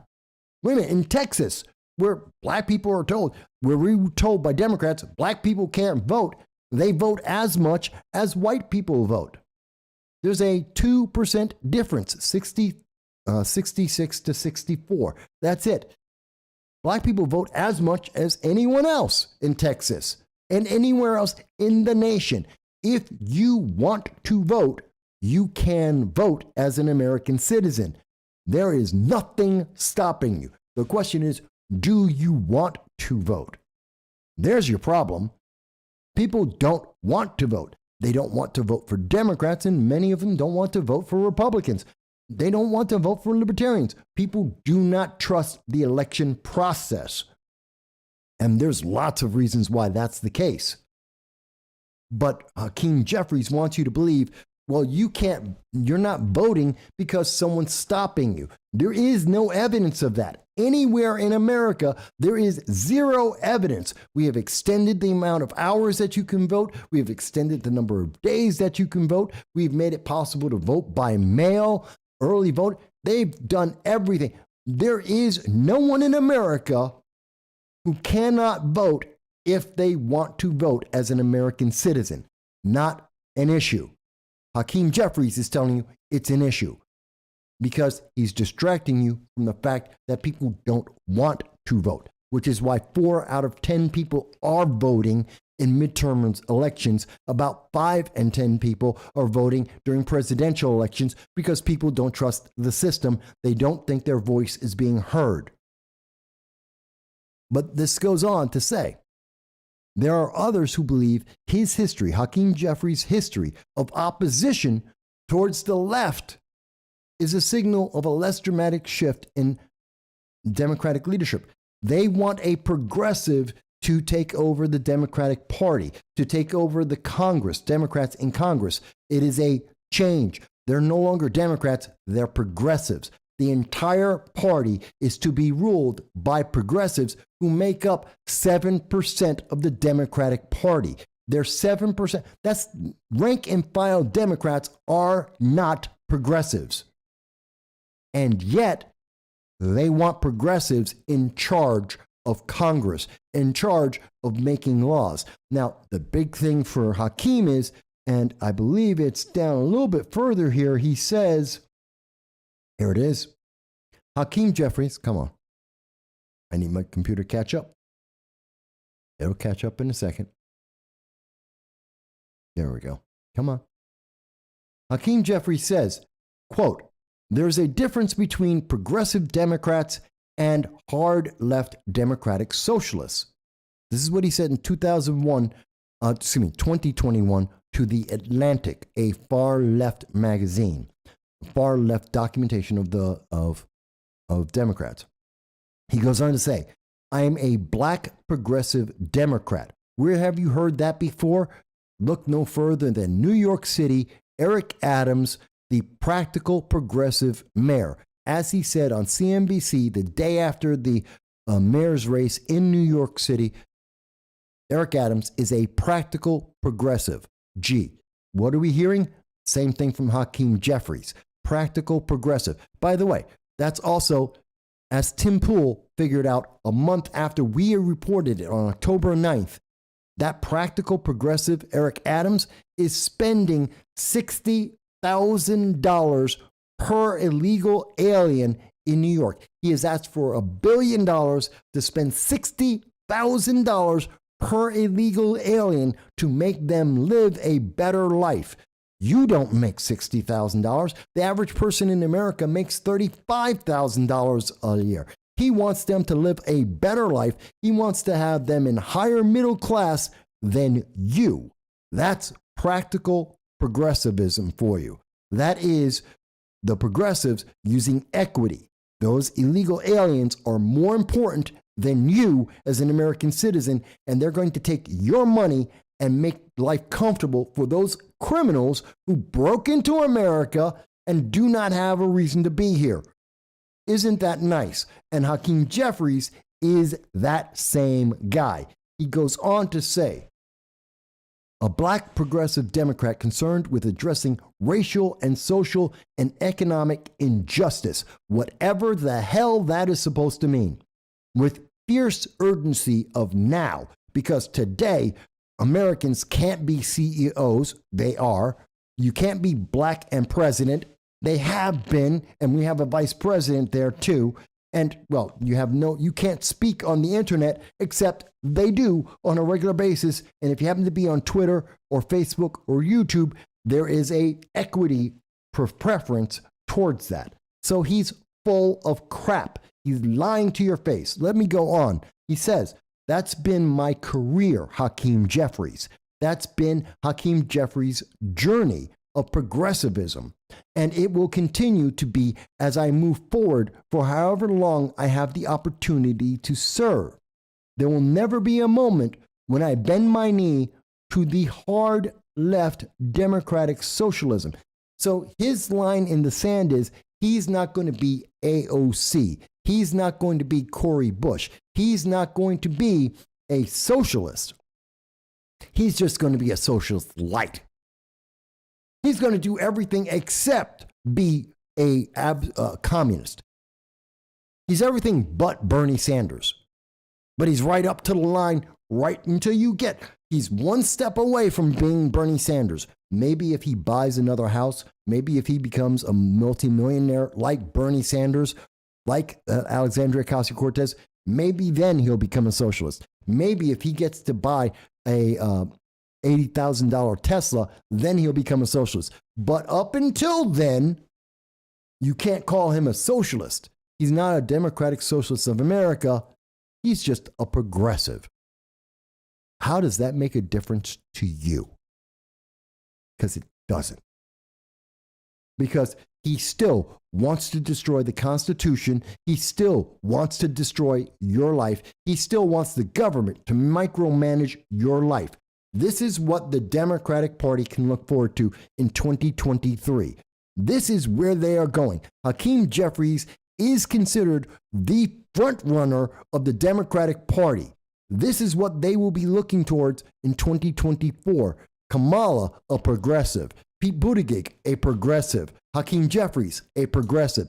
This is the leadership. This is where America is going on the left.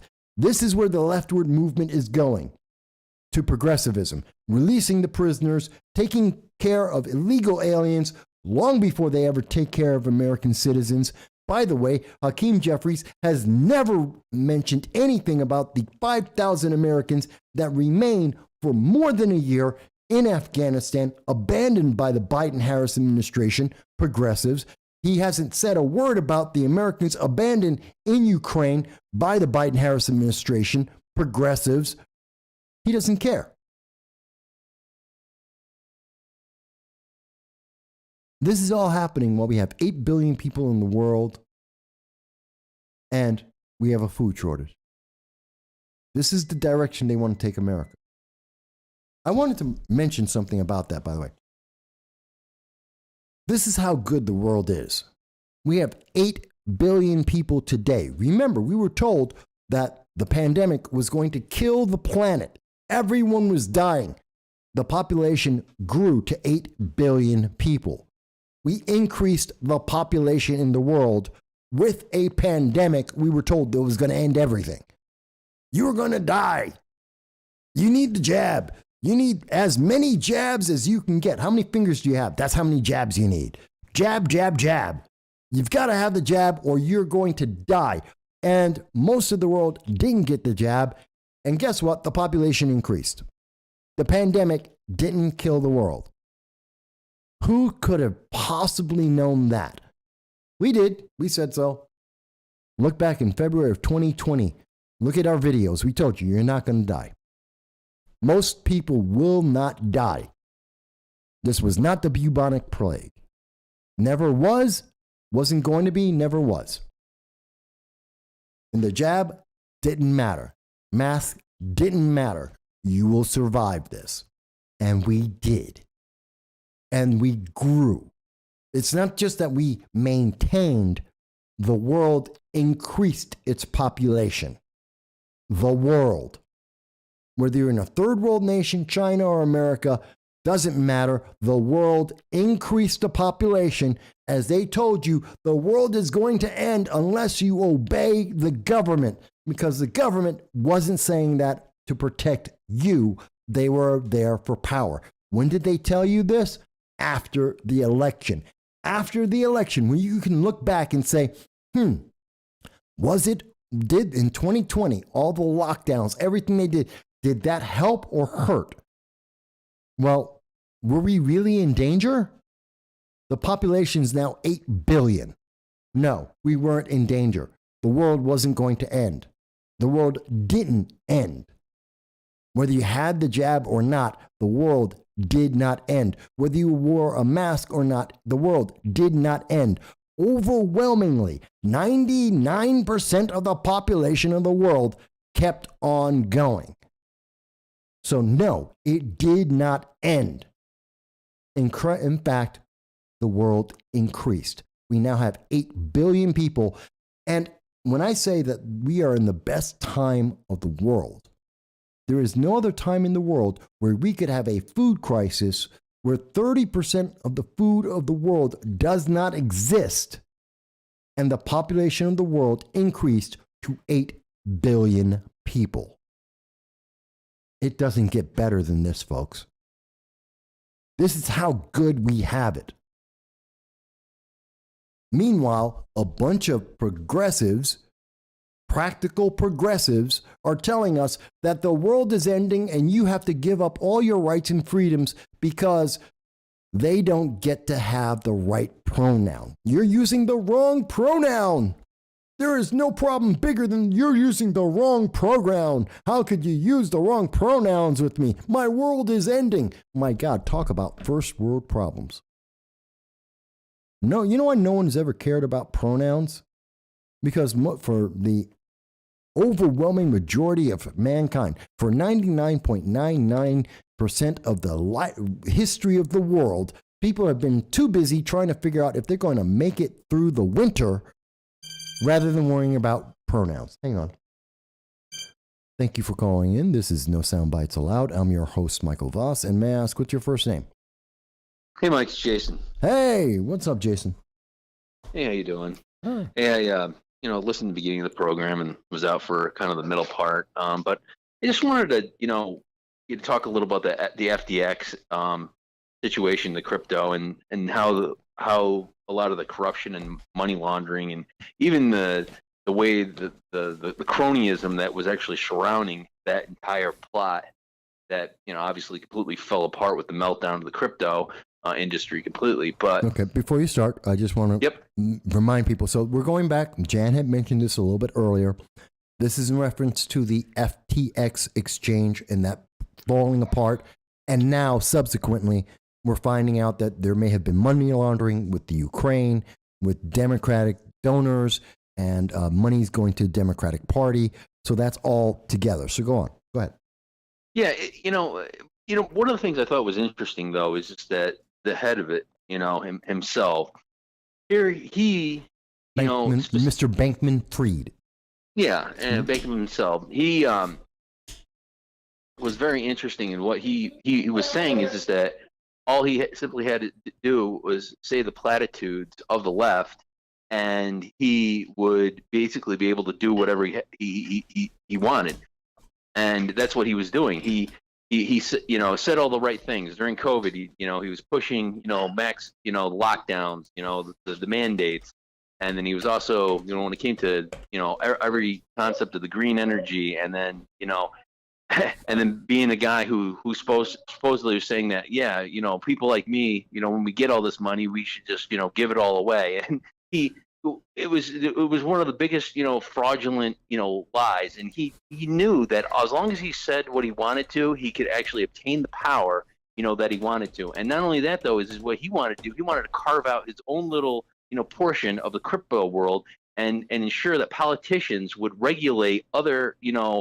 exchanges out of business, to make sure that basically he was going to be the only one in power, and also everything would be funneled through them. And so not only was it just the regulation of crypto, but basically he wanted it to go through him, and it was also to pretty much get rid of a lot of the the independence that people had within the crypto that people had liked. So there was basically you'd have your own blockchain, and everybody else would, but no, they wanted everything to actually go directly through him, and he had obviously donated, millions of dollars to a bunch of these different, senators and, just the Democratic Party in whole. And if he didn't completely collapse, and I don't think he would have collapsed unless, honestly, I think the major reason he collapsed was because of the massive spending that the Democrats did, creating the bubble as intensely as it did. If the bubble wasn't there, created by the Democrats, I don't believe that he would have tanked the way that he did. But he's definitely put himself in a position where that was kind of the idea was to to gain the power, and then basically he was just simply bribing those who he knew he had to keep his power in the position. So well, this isn't a new thing. Do you remember back in, and for people who may not remember, and we've covered this in the time, remember that there was Norman Sue, HSU. This was a wanted criminal. Norman Sue back in 2007, 2009, a wanted criminal who was running around with Hillary Clinton at Hillary Clinton fundraisers. He was one of her largest fundraisers. He was wanted for investor fraud, and he was a wanted, known criminal running around with Hillary Clinton, donating to Hillary Clinton. And even after he got caught, initially, Hillary Clinton never gave back the money. And when she did give the money, she then got the money right back. She made, as an example, she made a donation. She gave back the money that she got from Norman Sue, gave it to Planned Parenthood, and Planned Parenthood gave her exactly a donation back, matching the exact dollar amount she gave them. Democrats do this all the time.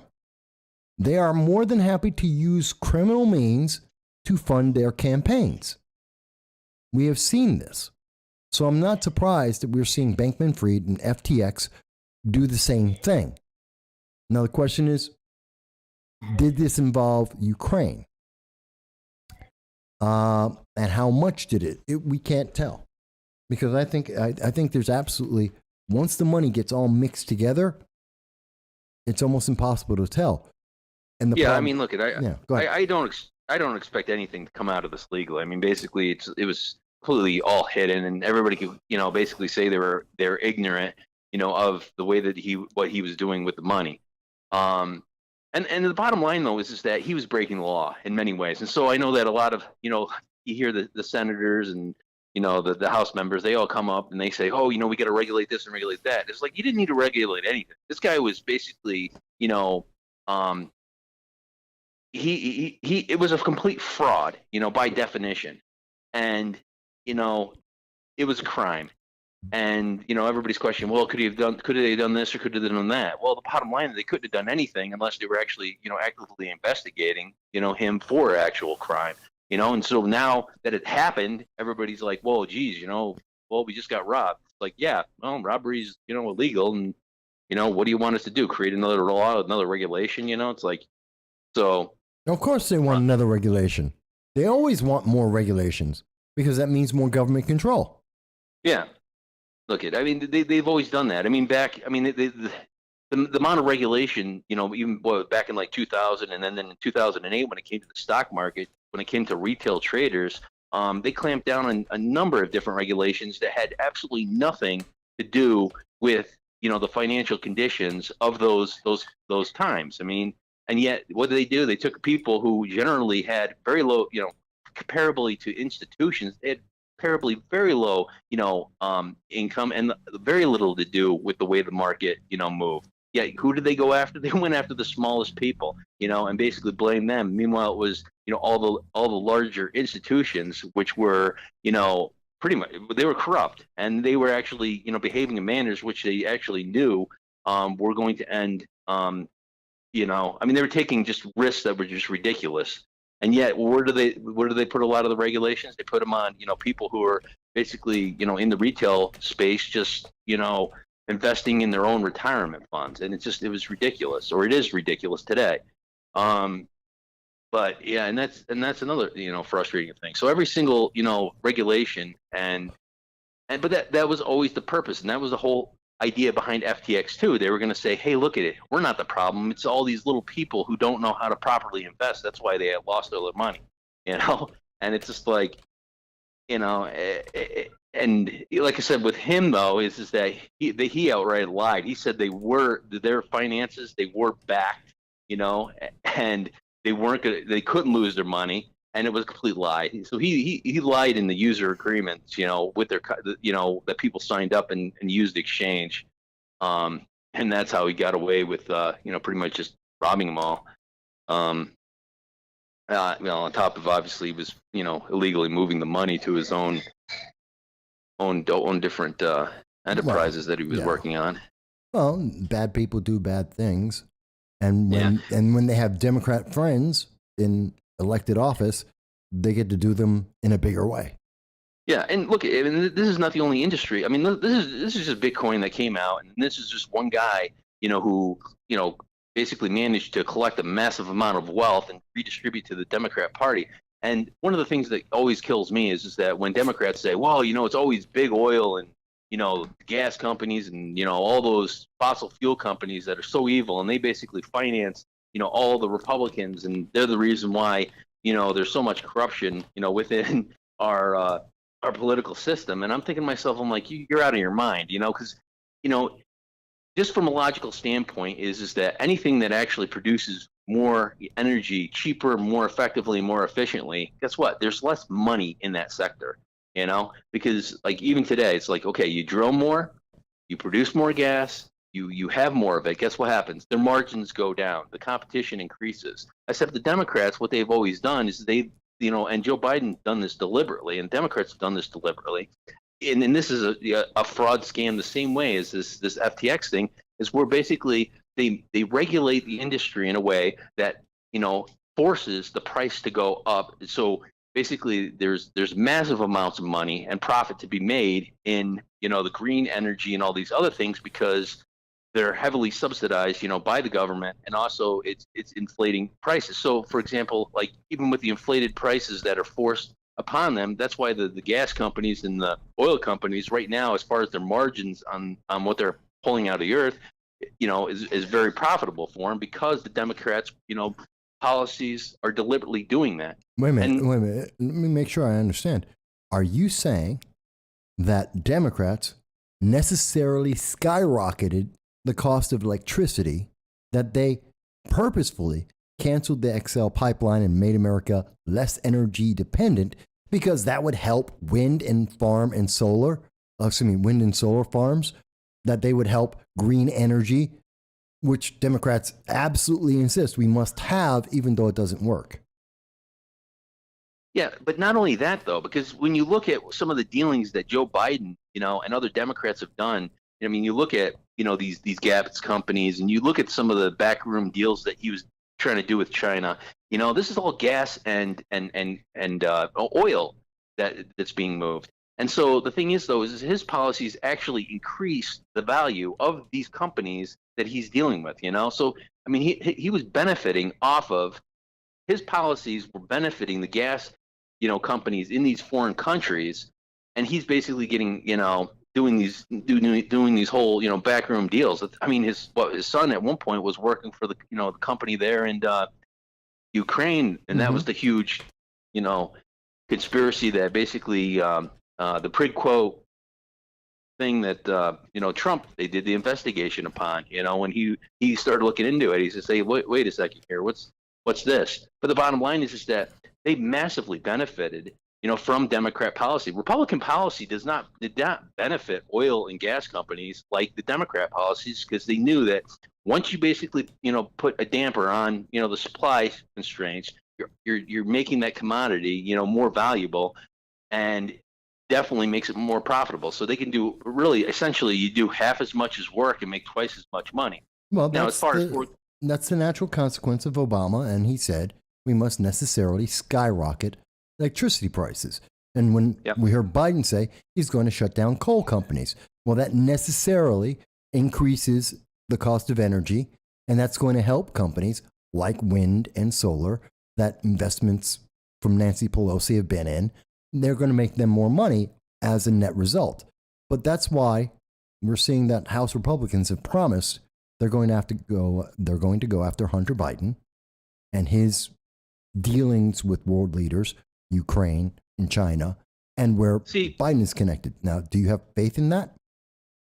Yeah, you see, this is one of the things that a lot of people were saying. They're saying, well, geez, why are they going after Joe Biden's fund? Or they just get in there and they promise all this stuff to the American people about inflation and prices and and the bottom line is that I think those that them going after Biden and going after both Bidens and looking into this is very important, because the bottom line is that if they are purposely, because this will show to me collusion with foreign entities and oil companies as a whole, basically trying to purposely drive prices up in these foreign countries. Look at, I mean, OPEC loves the fact that we're not drilling. They're making massive amounts of money, and every single one of these companies that Hunter Biden was dealing with, I mean, they're making hand over fist because of the Democrat, party's policy.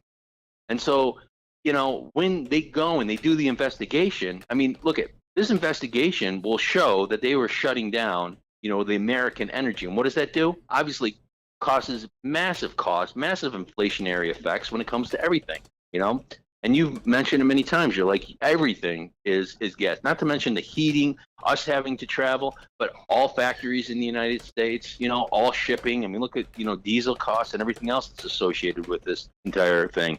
And yet all of that, was purposely, done by, the Biden administration and many Democrats.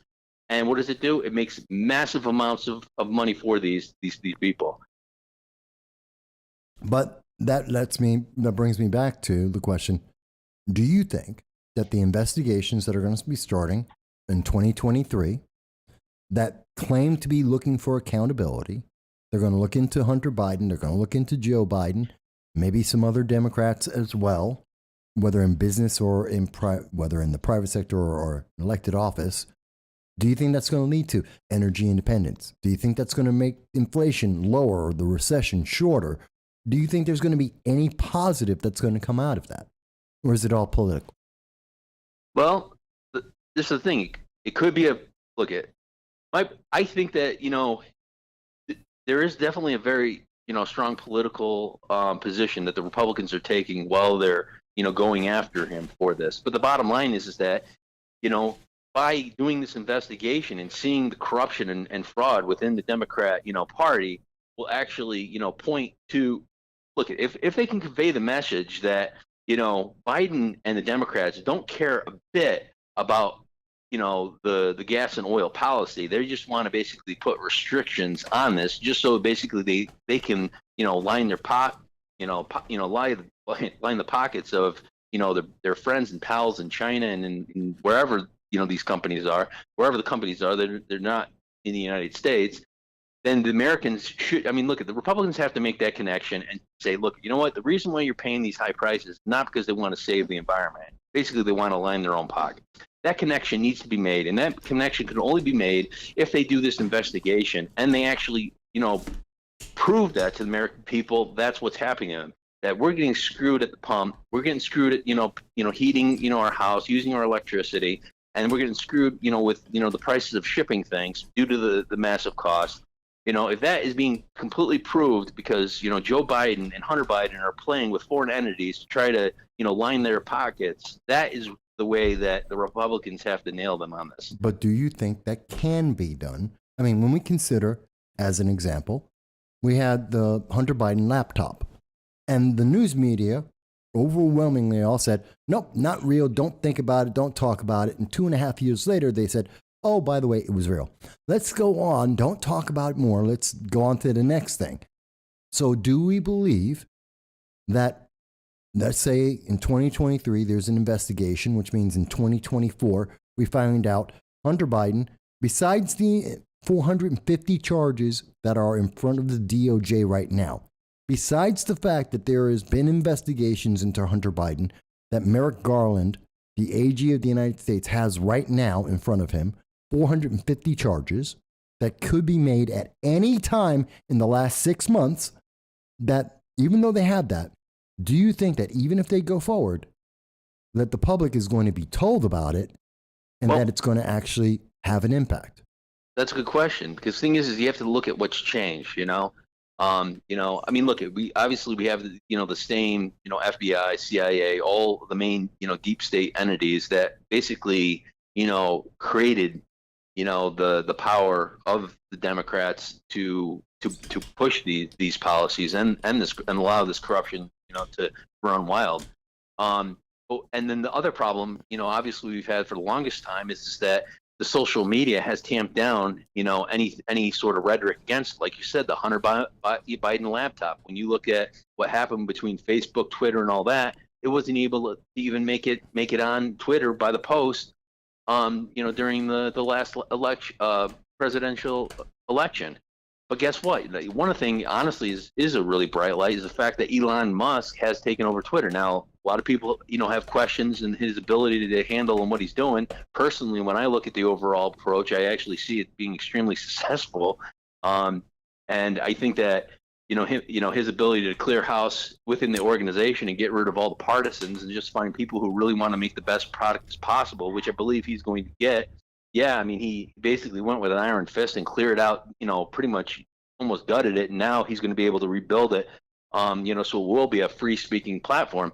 And now if he's able to maintain the number of impressions and clicks and get people to flock to it like it was before, I believe that will be an outlet where the conversations we'll be able to have, like conversations that we're having here, you'll be able to actually speak freely on Twitter and get more of a further reach than we ever have in the past. And so I think that will actually be one massive positive thing that could definitely sway the conversation. Because look at, I mean, the more outreach and impressions you're able to get out with a certain idea or concept, it's definitely going to have a greater impact, especially when it comes to any sort of political position that a lot of these politicians take. Because if you can talk about it and everybody's talking about it, then politicians are going to want to talk about it, and then things will get done.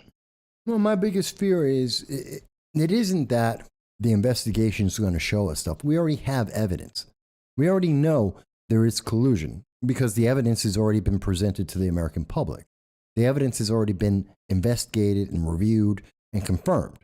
And the evidence is in front of the FBI and has been for 6 months.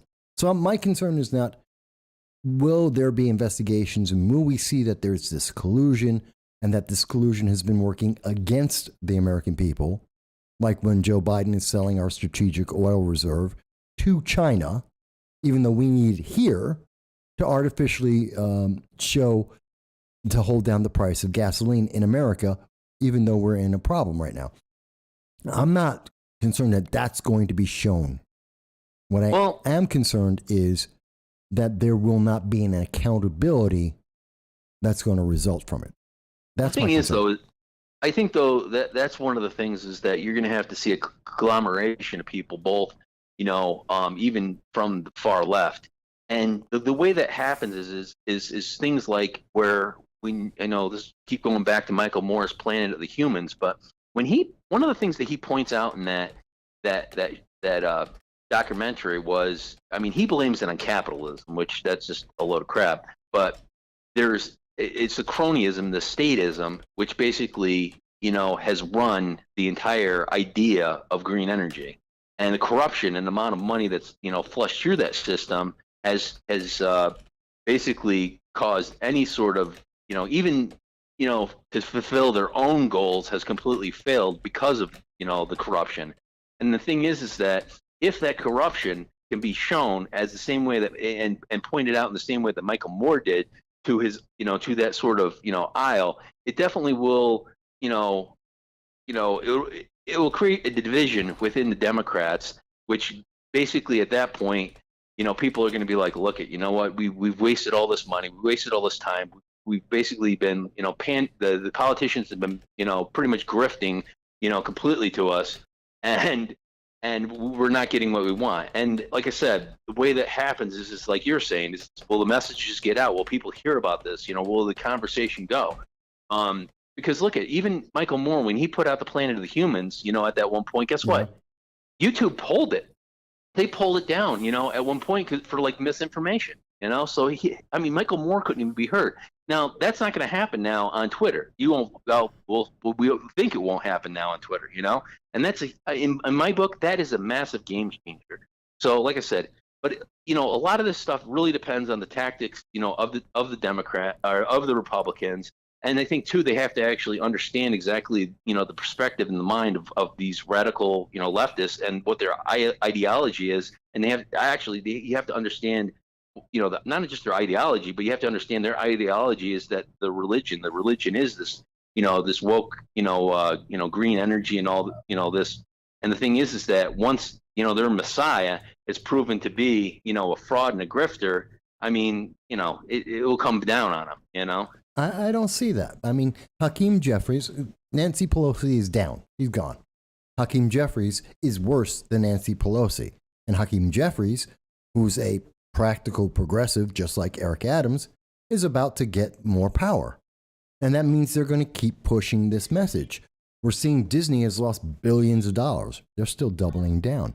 We're seeing this in social media and entertainment. We're seeing this in politics. They're not going away and they're not losing power. Kamala Harris is looking to step up in 2023, if I'm correct, to be in charge of the White House with Pete Buttigieg being elevated.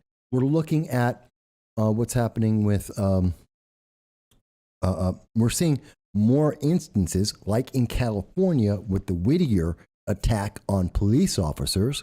We're seeing more of these radicals that are going out and killing and attacking people because of their political beliefs. Like in North Dakota, the 18-year-old killed because he's a Republican.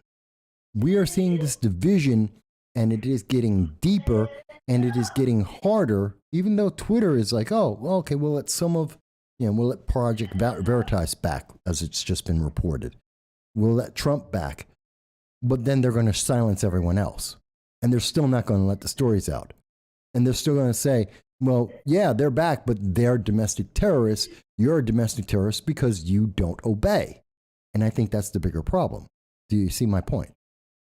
I do to a degree. I don't think it's as profound as before. Look at, there's certain progressive ideas that are getting nailed. Look at the last election. The defund the police rhetoric was pretty much gone. Well, the rhetoric was, but not the policies. No, the policy basically was always underlying. They wouldn't let go of it. Look at, New York State, and that's the whole thing with Eric Adams. Whatever policy he put forth, it's still, the same policy that he had before. It's not going to. They're not going to be able to get a hold of, the city's crime, doing the same thing, and it'll get further worse.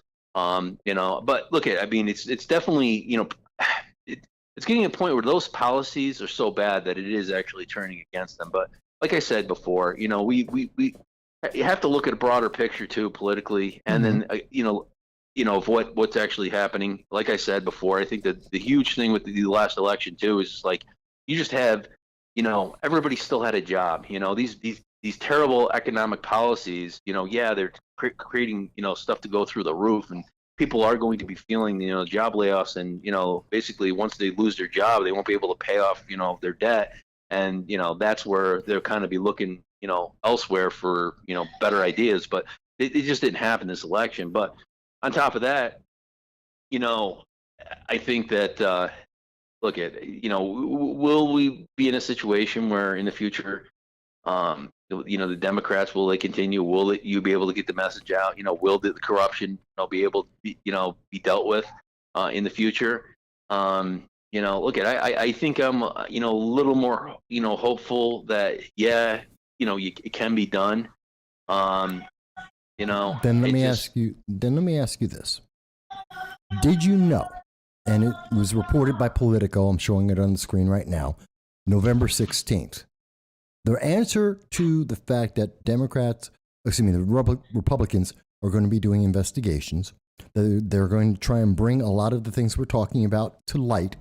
And Democrats' answer is, well, they're going to have a counter campaign called the Congressional Integrity Project, believe it or not. And this program, this Congressional Integrity Project, is going to be working a rapid response team, investigative researchers, pollsters, and eventually paid media to campaign and say that the Republicans were wrong, that Republicans aren't telling the truth, that everything the Republicans are saying are a lie, and that Republicans are the bad guys. This is their answer to this. And so the question on social media is, which one do you think is going to be supported by social media and major media? This answer, this Republican group that are out there trying to start the investigations, or the Democrats who are going to come out and say, nope, they lied, it's not true? Again, look at, you're going to have to, prove, look at, each side's going to have to prove their case. We already know for a fact, though, is that, Democrats are already been dealing with this forever. They're already entrenched when it came to social media forever. They had a lock on it. When it came to legacy media, they've had, they pretty much had dominated that. But the thing is that certain things are breaking, towards, a more open, like I said, Twitter's the big thing that broke, and then the thing is, too, is legacy media, has been getting, it's always been getting crushed. by social media as well, and third parties. So or even programs like what you have, and so they've been slowly losing. So, and then as far as any sort of ideas that they have, look at, I mean, we have they wanted to create or they still have that Department of Misinformation within in the White House. They haven't pulled out the guns and started prosecuting people for misinformation, but they still had the power, and they said they were going to use it. So I mean, really, it's just a relabeling of that part of the government is just now going to be used to counter the findings of the the committee. Yes. So that's exactly what it's going to be used for. Yeah. I mean, I don't think most people knew about that. I don't think most people know that there's the answer to an investigation that's going to be looking for the truth. The fact that there's charges already investigated by the FBI, the answer is Democrats are going to say none of it's real. That's the answer that they're coming up with. Well, the thing is I think that's a good thing, though, because the thing is see, the best way this is my opinion, the best way to prove, your perspective, has merit is basically having somebody, counter, what you're saying, and then basically, going up against what their word is. Look at, and that is very good, because the thing is that argument and that contrast, basically is able to go out, in the social media space now, and you'll be able to have that argument and then see where it ends. And look, that's one of the things too that makes Trump very powerful when it came to any sort of conflict that he was dealing with, because anybody who actually specifically went, especially when the left, when they went and they attacked him with their ideas and this is his stuff, he'd be able to counter them directly. And if they were full of it, guess what? It made them look like idiots. And that actually, was always to the favor, generally, was to his favor when it came to, certain arguments. So, like I said, are they going to argue it? I think it's very good that they do, because like I said, I mean, they're going to basically say, well, if Hunter Biden, wasn't doing that there, then what was he doing? And they're going to say, well, he was just vacationing, And it's just like, it's like, okay. So. Yeah, we'll definitely see. It's going to be interesting to see how they're going to try and explain this. And they're going to be using some of the big dogs to do so. They have Leslie Dotch, who's a well-known Democratic communications specialist, worked with the Obama administration and the Biden administration, in particular for Biden, on the pandemic response. They're going to be using Jeff Peck, a former Biden aide and and the vice chairman of the Biden Foundation. So they're pulling out some big guns to go and answer Republicans and say, well, no, this isn't real. So I think it's going to be real interesting to see how the media is going to react to that and go, oh, there's these charges. And that's the thing. And that's the thing, too, is that if the Biden administration, is so-called taking their big guns, to basically hide the corruption, I mean, look at what Hunter Biden was doing and what Biden and Joe Biden were doing. I mean, there is massive proof of it. And so you're telling me that the Biden administration is going to take their best people, to defend him. I mean, I don't know who would want to do that, because it's going to kill their credibility. So, all right, I got to go. Yep, I heard. My son can't find the remote, so. No problem. But. Okay, no problem. I thank you for taking the time you could. All right. All right, man. Have a good one. Bye. You too. So, folks, you too can call in, just like you've seen Jason and Dal and Jan have called in earlier, to share your voice, to share your thoughts on any subject, any of the subjects that are going on. Hang on a second.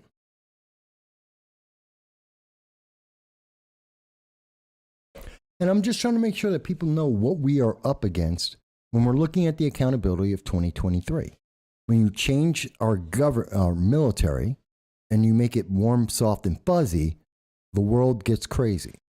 When we go and we decide to not do anything for 10 months about a food shortage, we know that's coming. Now the government says that, well, the food you do grow, that you've been growing in your backyard, it's theirs. When we have politicians that are saying, oh, we allow them to say, oh, I retired when they got fired. And we're replacing them with more radical individuals with more extremist views like Hakeem Jeffries. And we try and tout them as being a moderate. We're pushing ourselves more and more to that extremist and telling people that if you disagree with the extremist view that they're now pushing us towards with the Hakeem Jeffries, then you're the bad guy. I want you to know about that. This is what happens when we aren't being accountable at every aspect of our government. When we are seeing people like the Republicans who have promised that they're going to do investigations, that they're going to try and push and have the FBI actually follow up on the 450 charges that exist, that have been investigated and exist or can exist against Hunter Biden, and they're going to try and actually make that be public and actually move that forward and have justice be equal for Hunter Biden as it would be for me, then you need to know that the answer is coming from the Democrats is, oh, that accountability doesn't land on us.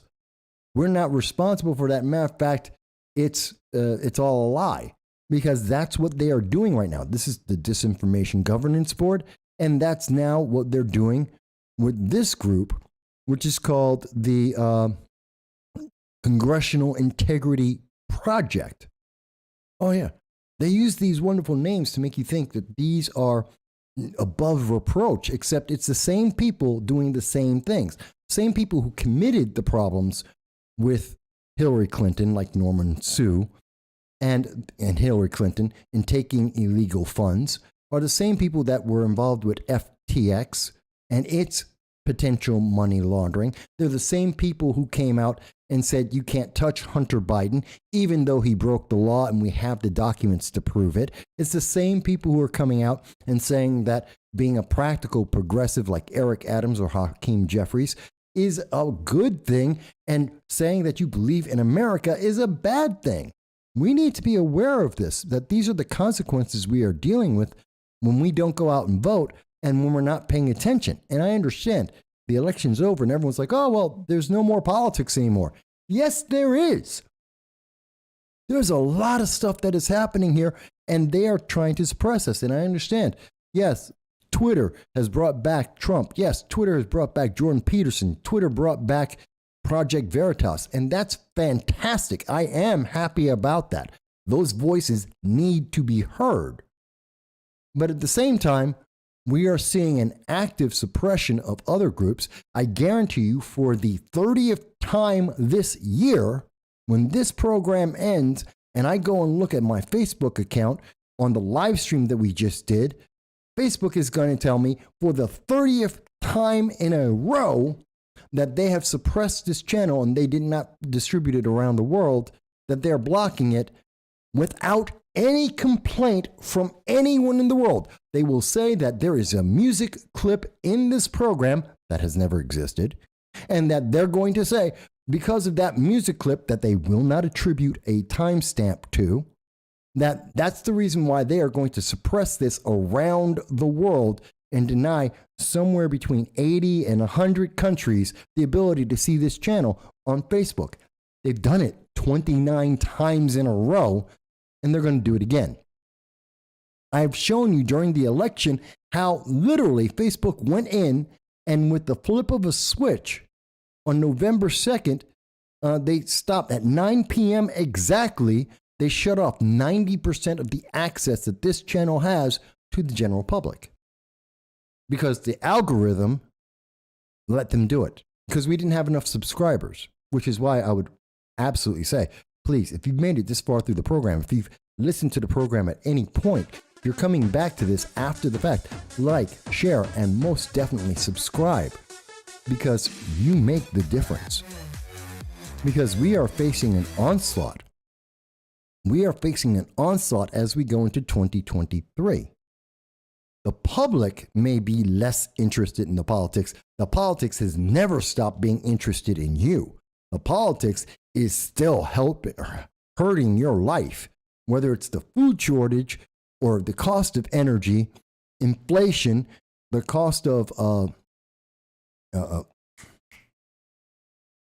interest rates, the That's all affecting, or just being safe to travel around the world. Hell, being safe to travel in the United States. This is all important.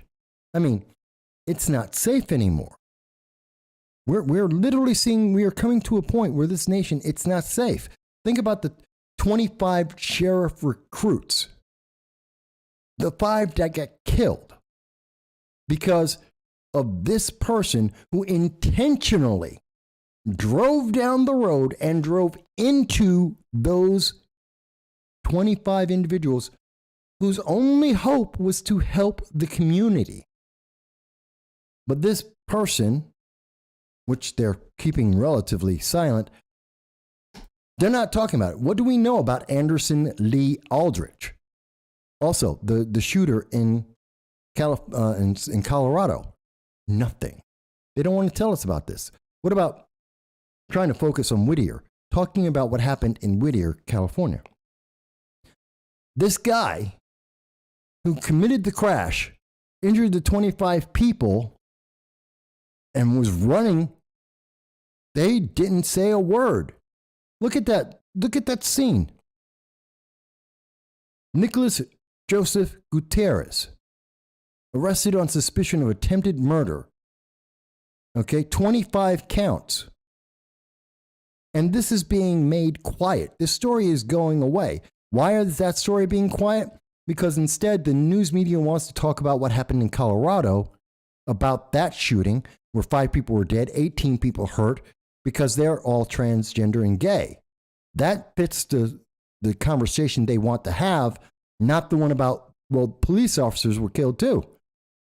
And both of the people who did this, I want this to be clear, they're both evil animals. The person who tried to kill these sheriff recruits and the person who shot that nightclub are both evil people that do not deserve to be on the face of this earth, in my opinion.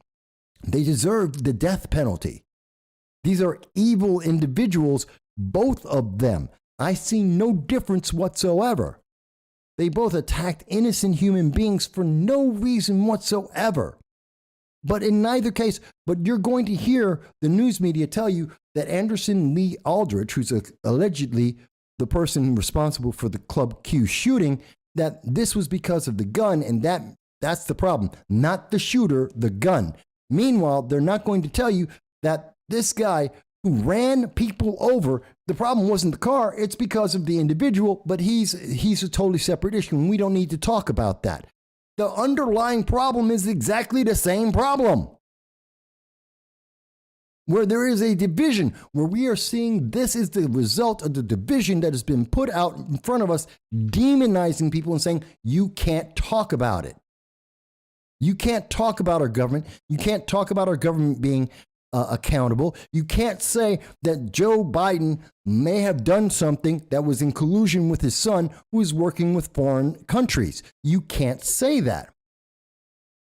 And that is working out to be a massive problem. Yeah, we got another bot that's on here. All right.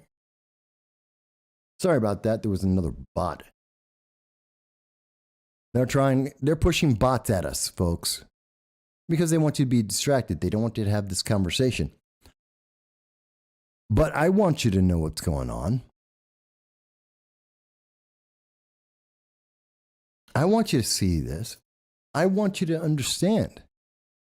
There is so much that is involved in these conversations that we aren't having. Why is it that we know that the FBI has the data on Hunter Biden? Meanwhile, we're not being told the Democrats are going to come out and they're going to just use propaganda to try and hide that from you. Why are we allowing them? We're giving them the ability to say what happened in California. Yes, that's tragic, but we don't want to talk about that. Instead, we'll talk about this guy in Colorado when they're both evil and the underlying problem is the same, because it isn't the weapon that was used.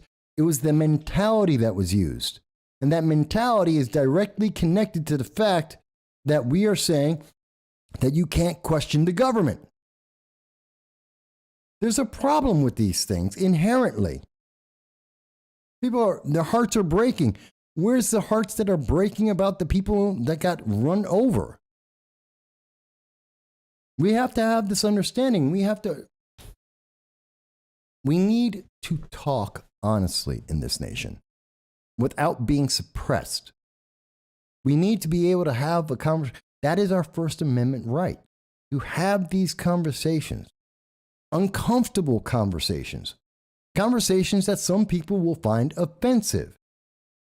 Because you do not advance as a society or as an individual. You don't advance if you hide from everything. Oh, that's bad. I don't like that. Well, I'm just not going to pay attention to it. Don't show me that.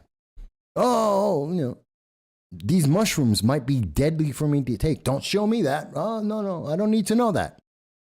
But you're still eating mushrooms. Shouldn't you know?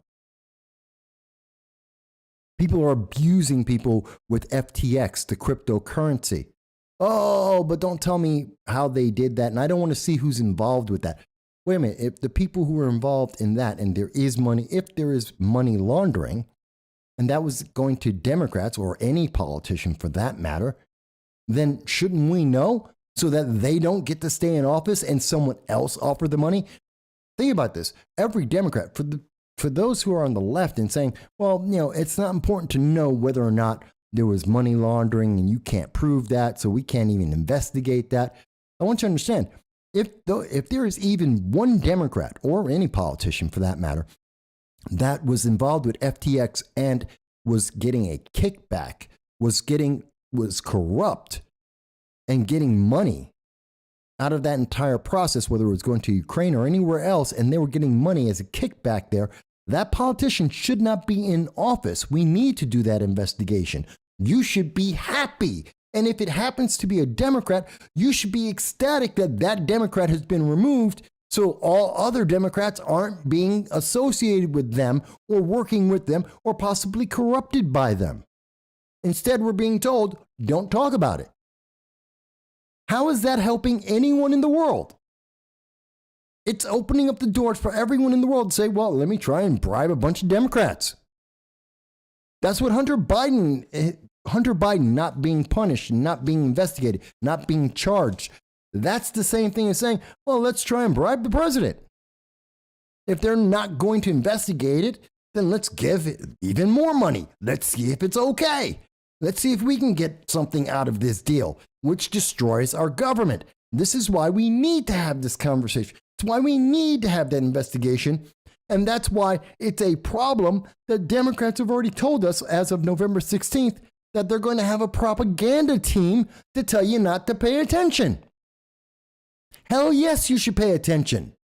Because we are telling the world our government is up for sale. That our government, which is already weak and has a lack of leadership, a lack of focus, that the rest of the world does not respect, that these people are up for sale, making the problem even worse. We need to hold them accountable. Yes, user has been banned. They say, well, it's okay. Our team is doing it, so it's okay when our team does it. It's bad when the other team does it. I don't want anyone to do it.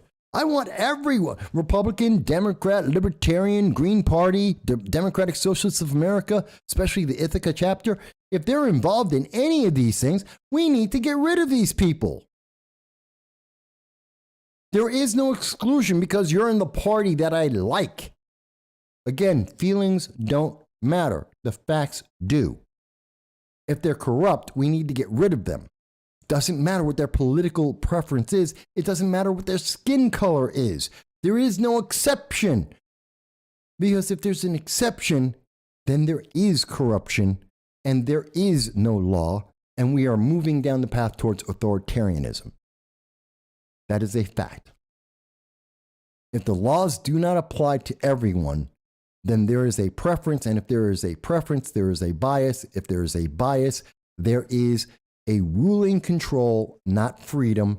We are moving towards authoritarianism and dictatorship and further away from a democracy, a republic. We are moving further away from freedom.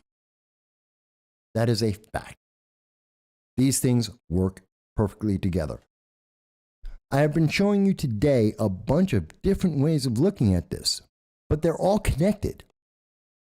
What happened in Whittier, California, what happened in Colorado, what happened to our military, what's happening in Afghanistan right now, what's happening in Ukraine right now, what's happening with our food right now, what's happening with our energy prices right now. They're all connected. And I don't mean this in a conspiratorial kind of, ooh, it's the X-Files. These aren't little green aliens. This is about our government. And when our government is weak, when we are not putting in all the full checks and balances of our government, if the public is not holding our politicians accountable, then we are allowing the environment for corruption, which will allow them to erode our freedoms, and the entire system gets worse, and the world suffers because the world destabilizes and becomes more authoritarian, more violent, more warlike, more barbaric. They are connected. People will follow the leader. It is the corruption, which isn't the core of this. It's the lack of accountability that they are able to be corrupt without anyone holding them accountable. So when they weaken our military and stop us from being able to be effective in our military, we cannot effectively protect our allies in South Korea, in Japan, in Europe, then everything comes from that. It is the same source of a problem, and we need to address that. At least that's the way I see this. And I'm giving you the evidence of why I see this and the different ways it is the same root problem as having its fingers, its tendrils, reach out to other aspects of our lives. I hope that is being clear, that we are seeing this. Now, you can tell me, as always, you can always say, Mike, I don't see that. I don't agree with that.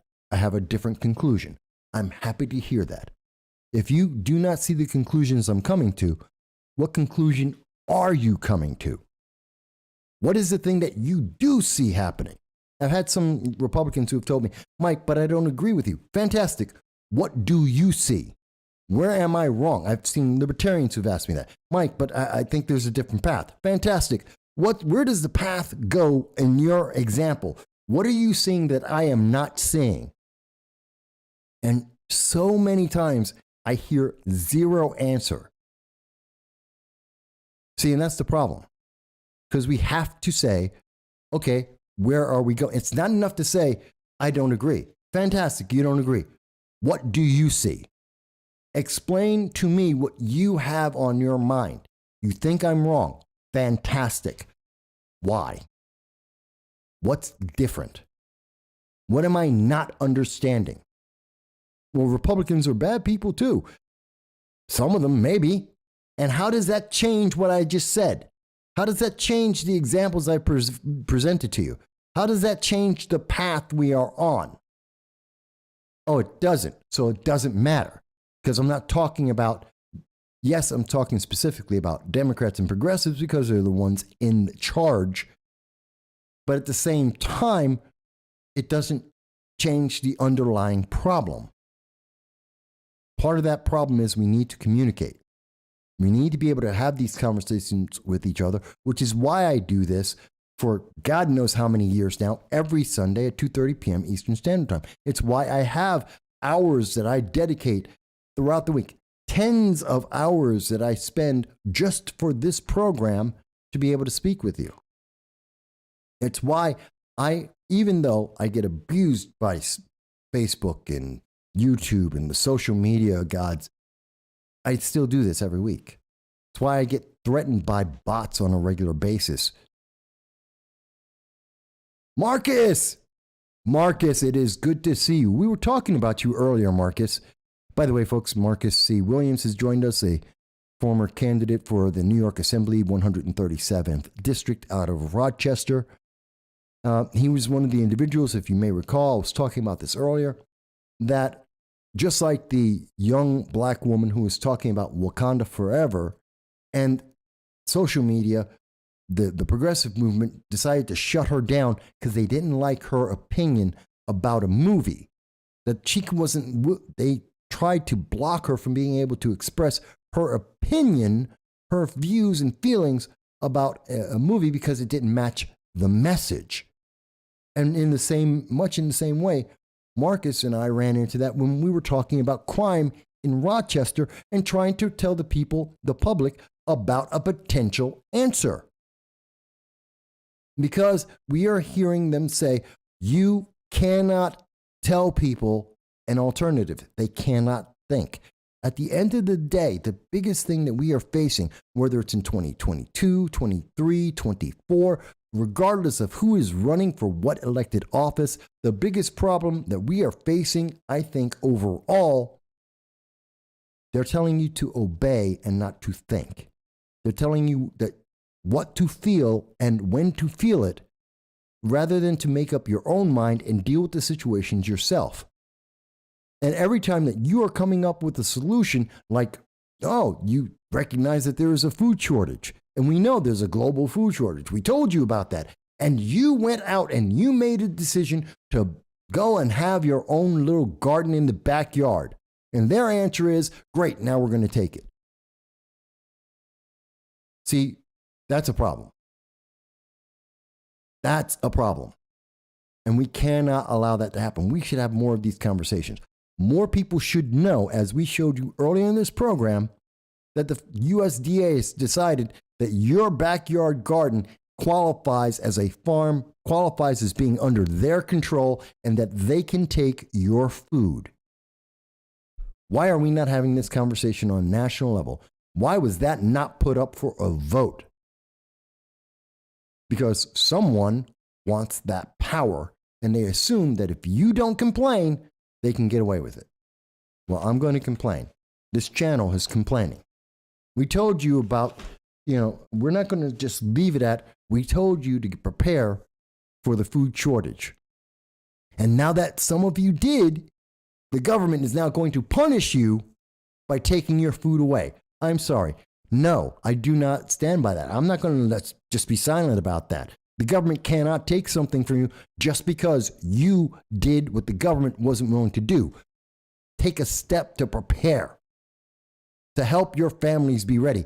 I'm sorry, they cannot do that, and I will not stand by and let them do that without making some kind of comment. And in part, this is why we did, in fact, put together the legislation as we promised, as we told you that we were going to do. We have the framework. You can look at the video that we did on Friday on restoring elections and stimulating voter participation to have effective election reform. And that's going to be something we're working with the Liberty First Foundation to do. Please look at that. We can change this. Yes, 100 years ago, the government did come in and say, hey, they could take people's gold. Governments will do whatever they think they can get away with. And that doesn't change whether it's a Republican or a Democrat, a Libertarian, the Communist Party. Every government in the world will do whatever they think they can get away with. And if the people aren't talking about it, if we're not telling our politicians they can't do it, if we're not punishing them for when they break the law, and if we're idolizing them for screwing up the nation, then they're going to keep doing it. I mean, look, if you think that Nancy Pelosi was great, I don't know why you would think that. Was she effective? Well, somewhat for progressive ideas. Somewhat progressive, somewhat effective. I won't take that away from her. But if you mean to tell me that you think that she was great for the nation, as she was telling everybody that the answer to everything is you've got to pass it to find out what's in it. I mean, this is a slogan. This is an idea that you wouldn't buy a used car if someone told you that. Well, you've got to buy it to find out if it works. You would never in your life ever do that. You can't tell me a person who says that kind of logic, that says those kind of statements, that that's going to be good for anyone.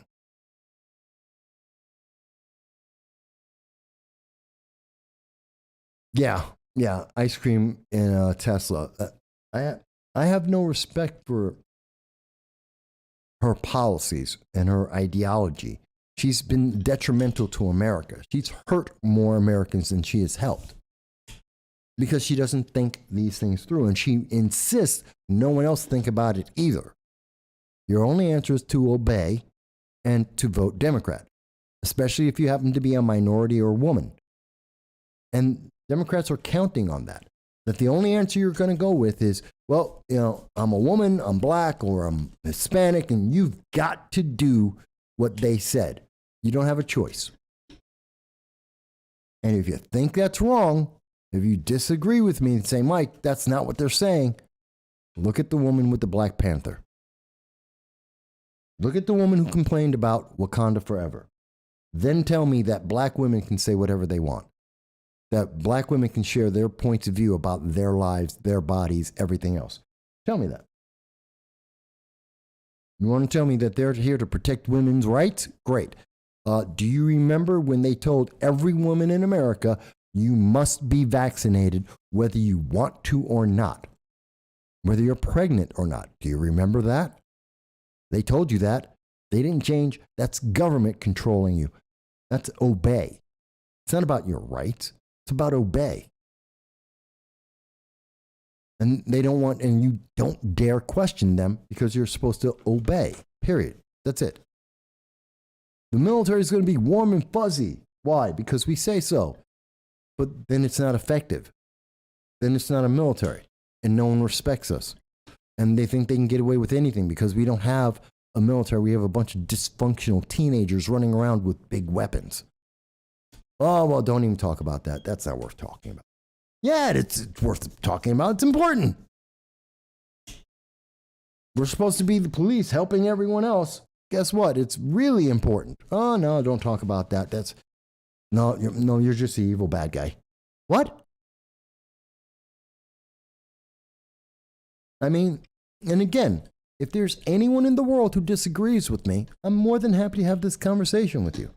If there is an elected Democrat at any level of government in America, any of them, that would like to dispute anything that I have said, any conclusion I have come to on this program that we have been talking about, I will give them as much time as they want. There is no time limit. Nancy Pelosi, Chuck Schumer, Kirsten Gillibrand, Antonio Delgado. Let's go through the list. Adam Schiff, Hakeem Jeffries, Alexandria Ocasio-Cortez, Cori Bush. I'm just running through the names that I remember. Maxine Waters, Duckworth. Let's go for it. Come on to the program. I will spend as much time as you need to try and explain how we are wrong and how they are right. Let's do it. Assemblywoman, no problem. Assemblywoman Donna Pardo is always welcome on this program. She's been on this program before. County Executive Jason Garnar has been on this program before. You both know me personally. You have my phone number. Come on, get onto the program. I'll be happy to have the conversation with you. Let's talk honestly, because I don't think you can. Not that you're not capable, but you don't want to have that conversation because you're going to be exposed for not helping the people. You're helping your party. That's not good for America. Let me see. User has been banned says, the reviews I've seen on those movies are pretty funny. An illegal alien breaks through a nation's barrier through a river. It's like they didn't think that one through. There are so many problems with the Wakanda Forever on so many aspects. But if you want to use that, and the movie is supposed to be an allegory for modern day, because everything is an allegory for modern day politics, apparently, according to Hollywood. And if you're going to use it for that, then we're talking about Mexicans illegally entering America. That's the message in the story that they're talking about. And it is disgusting. It is bad. If you take the time to actually look at what Hollywood is saying there about illegal aliens, about Mexicans, about black people, about borders, it is insulting to everyone at every level. It's insulting to men. It's insulting. It's just, there is no aspect of it that is not insulting. Yes, of course. Shuri, a 5'1", 110-pound woman, is going to beat up on Namor, who's supposed to be as powerful as the Hulk. Really? He's supposed to be as strong as at least Thor. And this 120-pound woman wearing a suit is supposed to have, and we're not talking like an Iron Man suit, she's supposed to be able to hit him and beat him down. She survived being stabbed with a spear for no reason whatsoever. He's supposed to be some kind of illegal alien entering Wakanda. There are so many problems with that. No wonder a woman said, no wonder a black woman said, well, what about the men?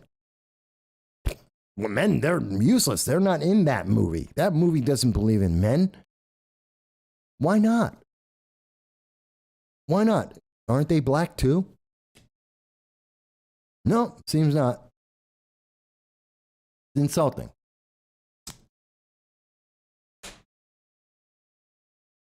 I mean, I don't usually talk about entertainment, but entertainment is more and more becoming politics.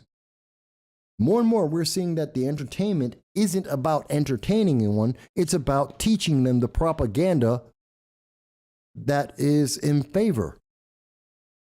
That, and we should be scared about that. Look, you can love any kind of genre of movie or video game or entertainment that you want. You can like anything about that you want. If you love Wakanda Forever, fantastic. I'm glad you found a movie that you enjoy. But if you stop for a second and actually look at the message that whole thing, 2 hours, 45 minutes, is putting out there, hello, you're going to run into every problem in the world, because the second you start thinking about it, the moment you just stop blankly obeying and just nodding your head going, okay, yeah, that happened too. And that, yeah, sure, that makes perfect. The moment you stop and think, you are going to have a problem. And that's true about almost every form of entertainment today. The moment you stop and think about that entertainment, because it's all about the message that is behind it, you're going to have a problem. Because it's going to tell you that you are an evil, bad person. Obey.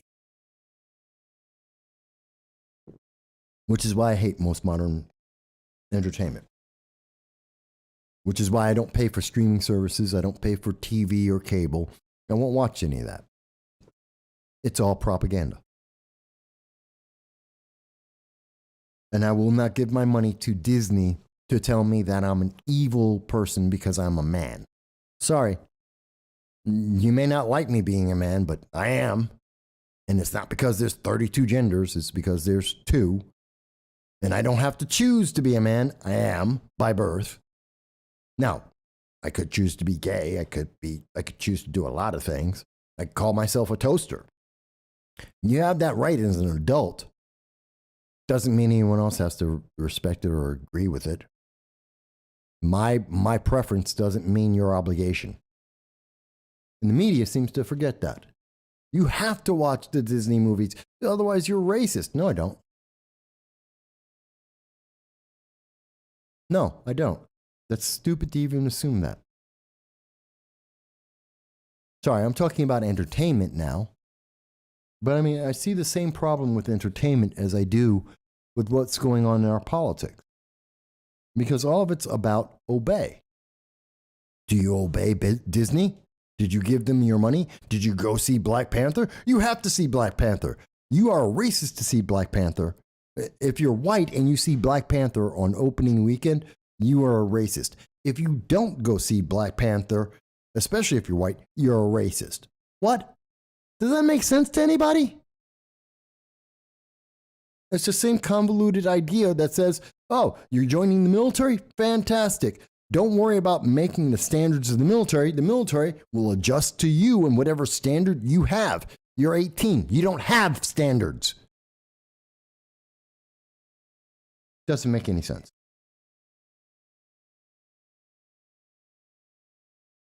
It is garbage. I mean, that's why I watch anime, I watch the news, and I play video games. That's it. Because when I want my politics, I don't want it diluted with someone's bad message. I used to love Marvel. Loved Marvel. I grew up with Marvel. Can't stand it now. Horrible. Because it's all about politics. It's not that politics is an element of the story. It's not that there isn't a message in the story. You could always do that. Star Trek has lots of messages. Classic Star Trek has lots of messages in it. Some of them are very progressive or socialist. And yet I can enjoy that because they're not telling me what to think. They're not telling me that I have no choice. And they're not insulting me to think that I don't know the difference, that I don't see the message they're putting out there. Try and watch any modern sci-fi and tell me that you get the same kind of respect that the original Star Trek provided to you, that the original Star Wars provided to you. No, everything has to be diverse. There has to be equity in everything. Women can do everything that men can do. Newsflash, no, they can't. Men can't do everything women can do, and women can't do everything that men can do. And changing the way that you decide to be seen, just by saying that I'm a woman now or you're a man now, does not change the fact that women can't do everything men can do and men can't do everything women can do, period. You don't have to like that, but that doesn't change that it's true. It is empirically true. You don't have to like it. Now, if you want to be trans, fantastic, be trans. You're an adult. Be whatever you want to be. Are you hurting anyone? No? Then be whatever you want to be. I don't care. Stay away from children. Don't try and alter their growth. And, do what you do. But doesn't mean that I have to agree. Yes, the original Star Trek was diverse on purpose. And that's why sci-fi used to be the way that people could talk about politics or their vision of politics, their vision of utopia, without necessarily beating people over the head with it. I mean, think about it. The original Star Trek, what's the Federation? The Federation is socialism. That's what it is. The Federation was communism. One unified world government where everyone has what they need when they need it. There is no need for money. These are the idealist Marxist ideals. That's Star Trek, the original. But it wasn't insulting about it. It at least gave me a reason to believe or to see what they were trying to say and see some of the messages within that. Saying, hey, we could do better. We can achieve greater things. Okay, I can accept that message. I don't have to agree with every aspect of it. And they're not going to tell me I'm an evil person because I didn't agree with every single element of Star Trek, the original series. They had diversity, not because they had to beat me over the head with it, but because they just showed it. Because it was just there.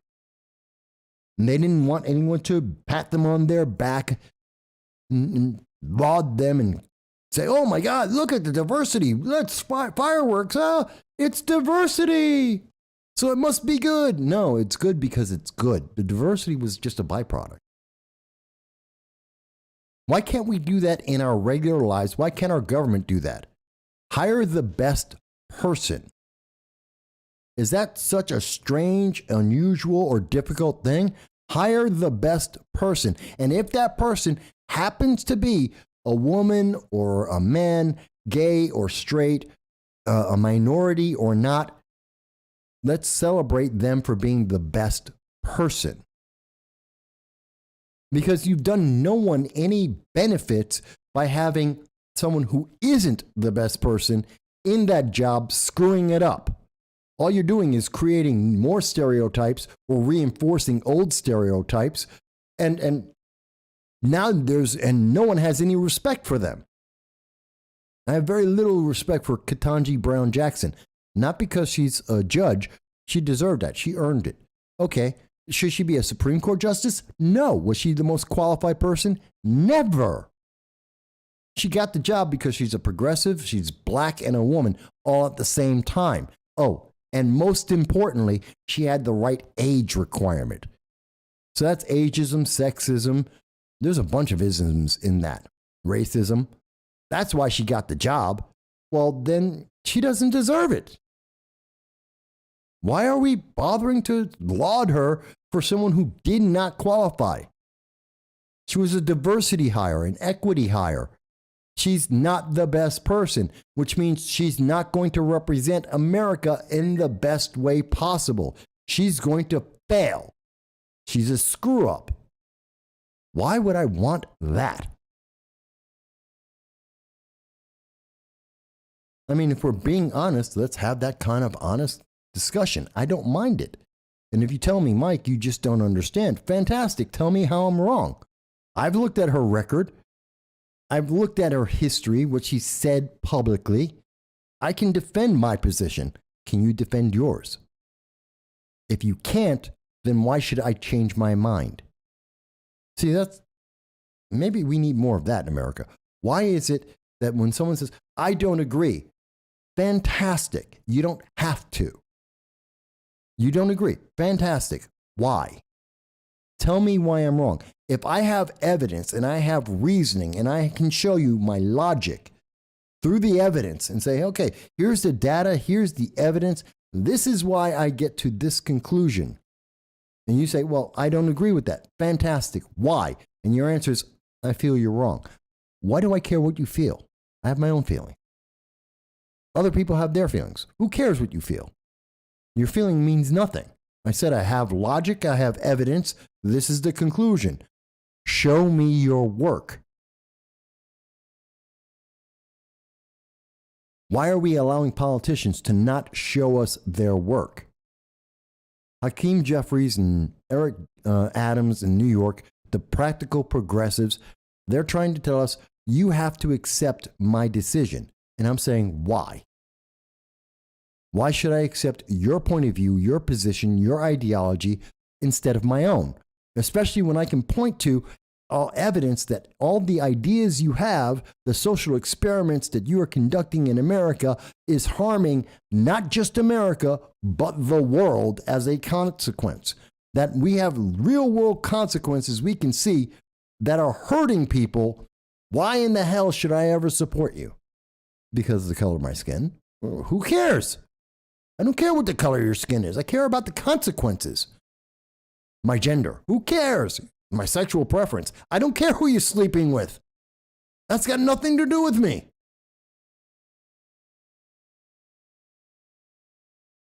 I tell you, it's so upsetting. I don't know. Maybe it's just me.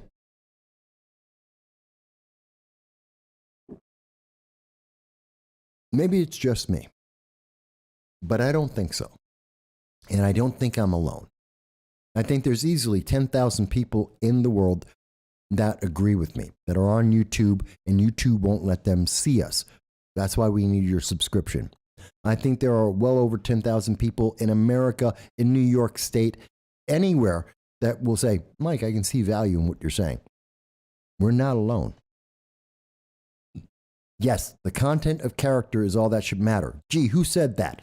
Martin Luther King. Who are they telling us today is wrong? Martin Luther King. Critical race theorists are telling us Martin Luther King was wrong. It's not about the content of your character. It's about your skin color. Are you insane? That's why we have to speak up, folks. And I'm not afraid to do it. I will do it for you. I just want you to help. Now, I should mention, as we do, I want to thank the people who have made this possible. As soon as my machine works, come on, bring it up. Because we always like to give thanks, because it's not just, there are many people who have subscribed, and we love and thank each and every one of you. We are so close. We're like 70 people away from our goal for the year of having 1,000 subscribers. I mean, we are so close. 70 people. We could easily hit that number, even with the shadow bans, even with the social media overlords hating on this channel. We can get there. And I'm looking forward to that. But I also want to thank some people who have gone, I know you've heard it before. What difference does it? You make the difference. Come on, stop. When you stop, watch, chat, hang on, tweets, your likes, and stop. There you go. We want to thank you from the bottom. I hate this. I'm trying to bring up a program while the show is on so the computer goes haywire. Sorry. But I also want to thank the people who have taken the time to see the program, who help the program, not just with likes and shares and comments, but they've also made donations. And I want to thank them right now. I know you've heard it before. What difference does it? You make the difference. When you watch, chat, tweets, your likes and shares and your subscription, you make the difference. From across the world, you help us to keep the lights on and the stream alive.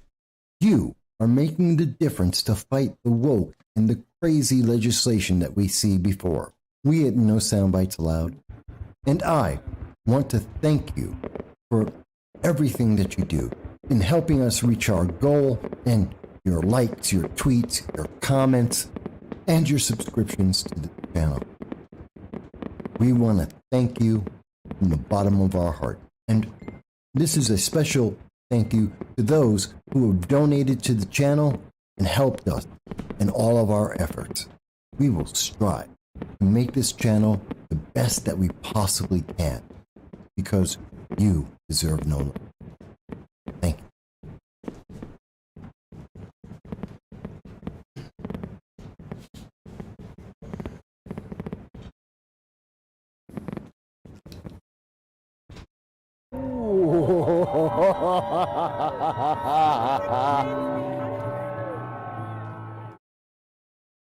Yeah, that's a wonderful list, and I'm so happy to have that. And, you know, I want to thank in each every one of those people. And I got to add my mom on. Of course, should be on that list, and I haven't put her on there, so I have to update it.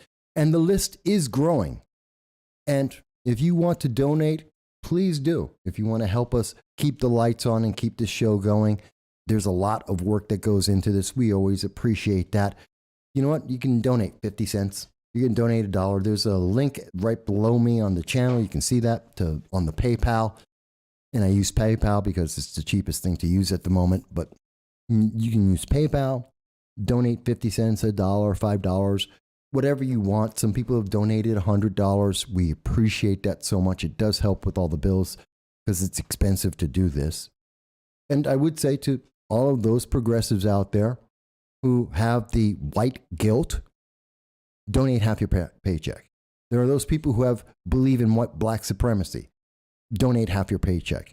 You donated to BLM $80 million. Donate half your paycheck. You know what? I don't want half the paycheck from anyone else. If you happen to be a progressive, you believe in white guilt, you believe in critical race theory, intersectionality, you believe in all of these extremist views, then you should be doing it. I'm a black Hispanic who's speaking up. Aren't you supposed to be supporting me? Aren't you supposed to be donating and subscribing?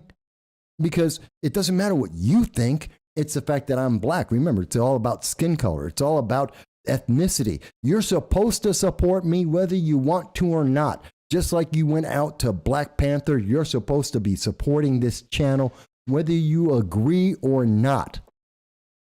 So using your rules, using your regulations, I'm telling you, you should donate half your paycheck. And everyone else, donate $1. I'm perfectly happy. Or just subscribe. Do it for free. Help our channel out. That's all you need to do. I think that's a fair distribution, isn't it? Isn't that what equity is all about? Yeah. At least that's the rules that we're told. So let's go by those rules. Wow, we've been on for 4 hours and 44 minutes. I'm going to go 4 more minutes here. And see, and then we'll end the show. Unless someone wants to call in, because you can always call in to 607-242-1582. Happy to hear your comments. If something I missed or something you think we need to talk about this week, I'm more than happy to do that and have that conversation right now. But I also am looking forward to, and you know what I miss? Throughout the entire show today, the bot from last week, the Be Careful, I think it was, or something like that, that bot never came back. Gee, I wonder if they're embarrassed because Joy Reid and the Young Turks and ABC News were supposed to shut us down, that our voice was supposed to be eliminated because they didn't approve of what we had to say, because we oppose the approved messaging. We were supposed to be gone, and yet here we are. I was hoping that they would come back and tell us why they disagree. Dal asks, did you see Tim Pool's breakdown of New York from the midterms? We certainly are not alone. No, the majority of Americans went left, and the majority of New York State, all of about everything except I think 5 counties, moved red. We're not alone, but they want you to think you're alone. You don't hear that on the major news media. They don't want to talk about the fact that almost the entire state had a red wave, other than New York City itself. And other than 5 counties outside of that, everyone else voted Republican. They voted more conservative. They moved away from the direction that we have seen in New York State and in our nation under the Biden-Harris administration. The majority, 75% of Americans, do not agree with the path that America is on. But the news media doesn't want to tell you that. They tell you to obey.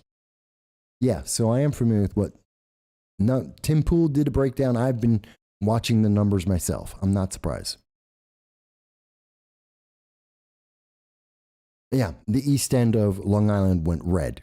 I'm not surprised, because when you are faced with, the fact is, the Democrats for the last 22 months have been showing us, here's their vision for America. Here's the path. Here is what they are transforming America into. And what they are transforming America into is a weak nation with a weak military, with a weak economy that cannot support itself. Nobody wants it. Nobody wants that, except a very small group of progressives who are in a position to take advantage of that they are able to gain power from that. They're the only ones who want it.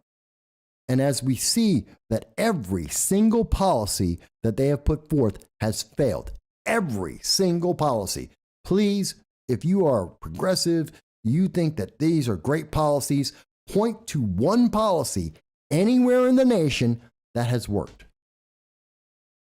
Gun control has failed. It has always failed. It is continuing to fail. And we have seen that the crime has increased all across the nation, whether you're talking about with guns, with knives, with cars, we're seeing it increase. The division in America is increasing. There is no unity. Remember, notice how they stopped saying in the middle of this year, 2022, they stopped saying that Joe Biden is supposed to be uniting America. Gee, why? Because did you hear the speech in Philadelphia? He wasn't trying to unite anyone. He's trying to make people obey. So I'm not surprised. The country sees this. We see that people remember, most Americans still remember that there are 5,000 Americans that we forgot about, just threw away in Afghanistan because Joe Biden said the Taliban needs to have an army. We have 10,000 Americans in the Ukraine that Joe Biden just said, oh, figure it out for yourselves. People remember this. So I'm not surprised that so much of the nation shifted towards conservatism.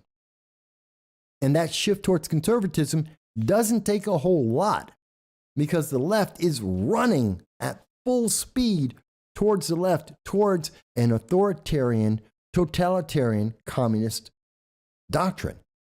They're running full speed towards it. And Hakeem Jeffries is going to help us get to that direction. He may not be AOC, but that doesn't mean he's any better. I hope I've highlighted that. I hope I've given you questions for him that he really should answer. And I don't think the news media is ever going to ask him. I don't think they're ever going to be honest with the American public about it. Which means it comes down to us educating each other and being responsible in the elections and voting. And I hope that's what we're going to see. But with that all said, we've been here, and I appreciate everybody who's stopped in either watched it all the way through. You're listening to this as you're cooking, as you're watching the football games or in between the football games. You're out with your family, you're shoveling snow, wherever you may be in the world. To all of my Marines and all of the members of the military, I hope you've been able to watch and listen to this in peace without any aggravation. I hope that is the case, and I hope that will be the case as we go through Thanksgiving and Christmas. I want you to be as happy and well as you can be. Yeah, they keep throwing them little softballs all over the place, but we'll hold them responsible and accountable. Stop. My puppy's calling me. It's about that time. So with that, I will say thank you, everyone. I'm going to step away. I hope you're going to be well. I'll talk to you. I will be here next Sunday. I know, Thanksgiving and all, but we're still going to keep doing this because we do this job, holiday or not. We're always here, and we're going to stay right with it. So until the next time you see us during the week, we want you to be well.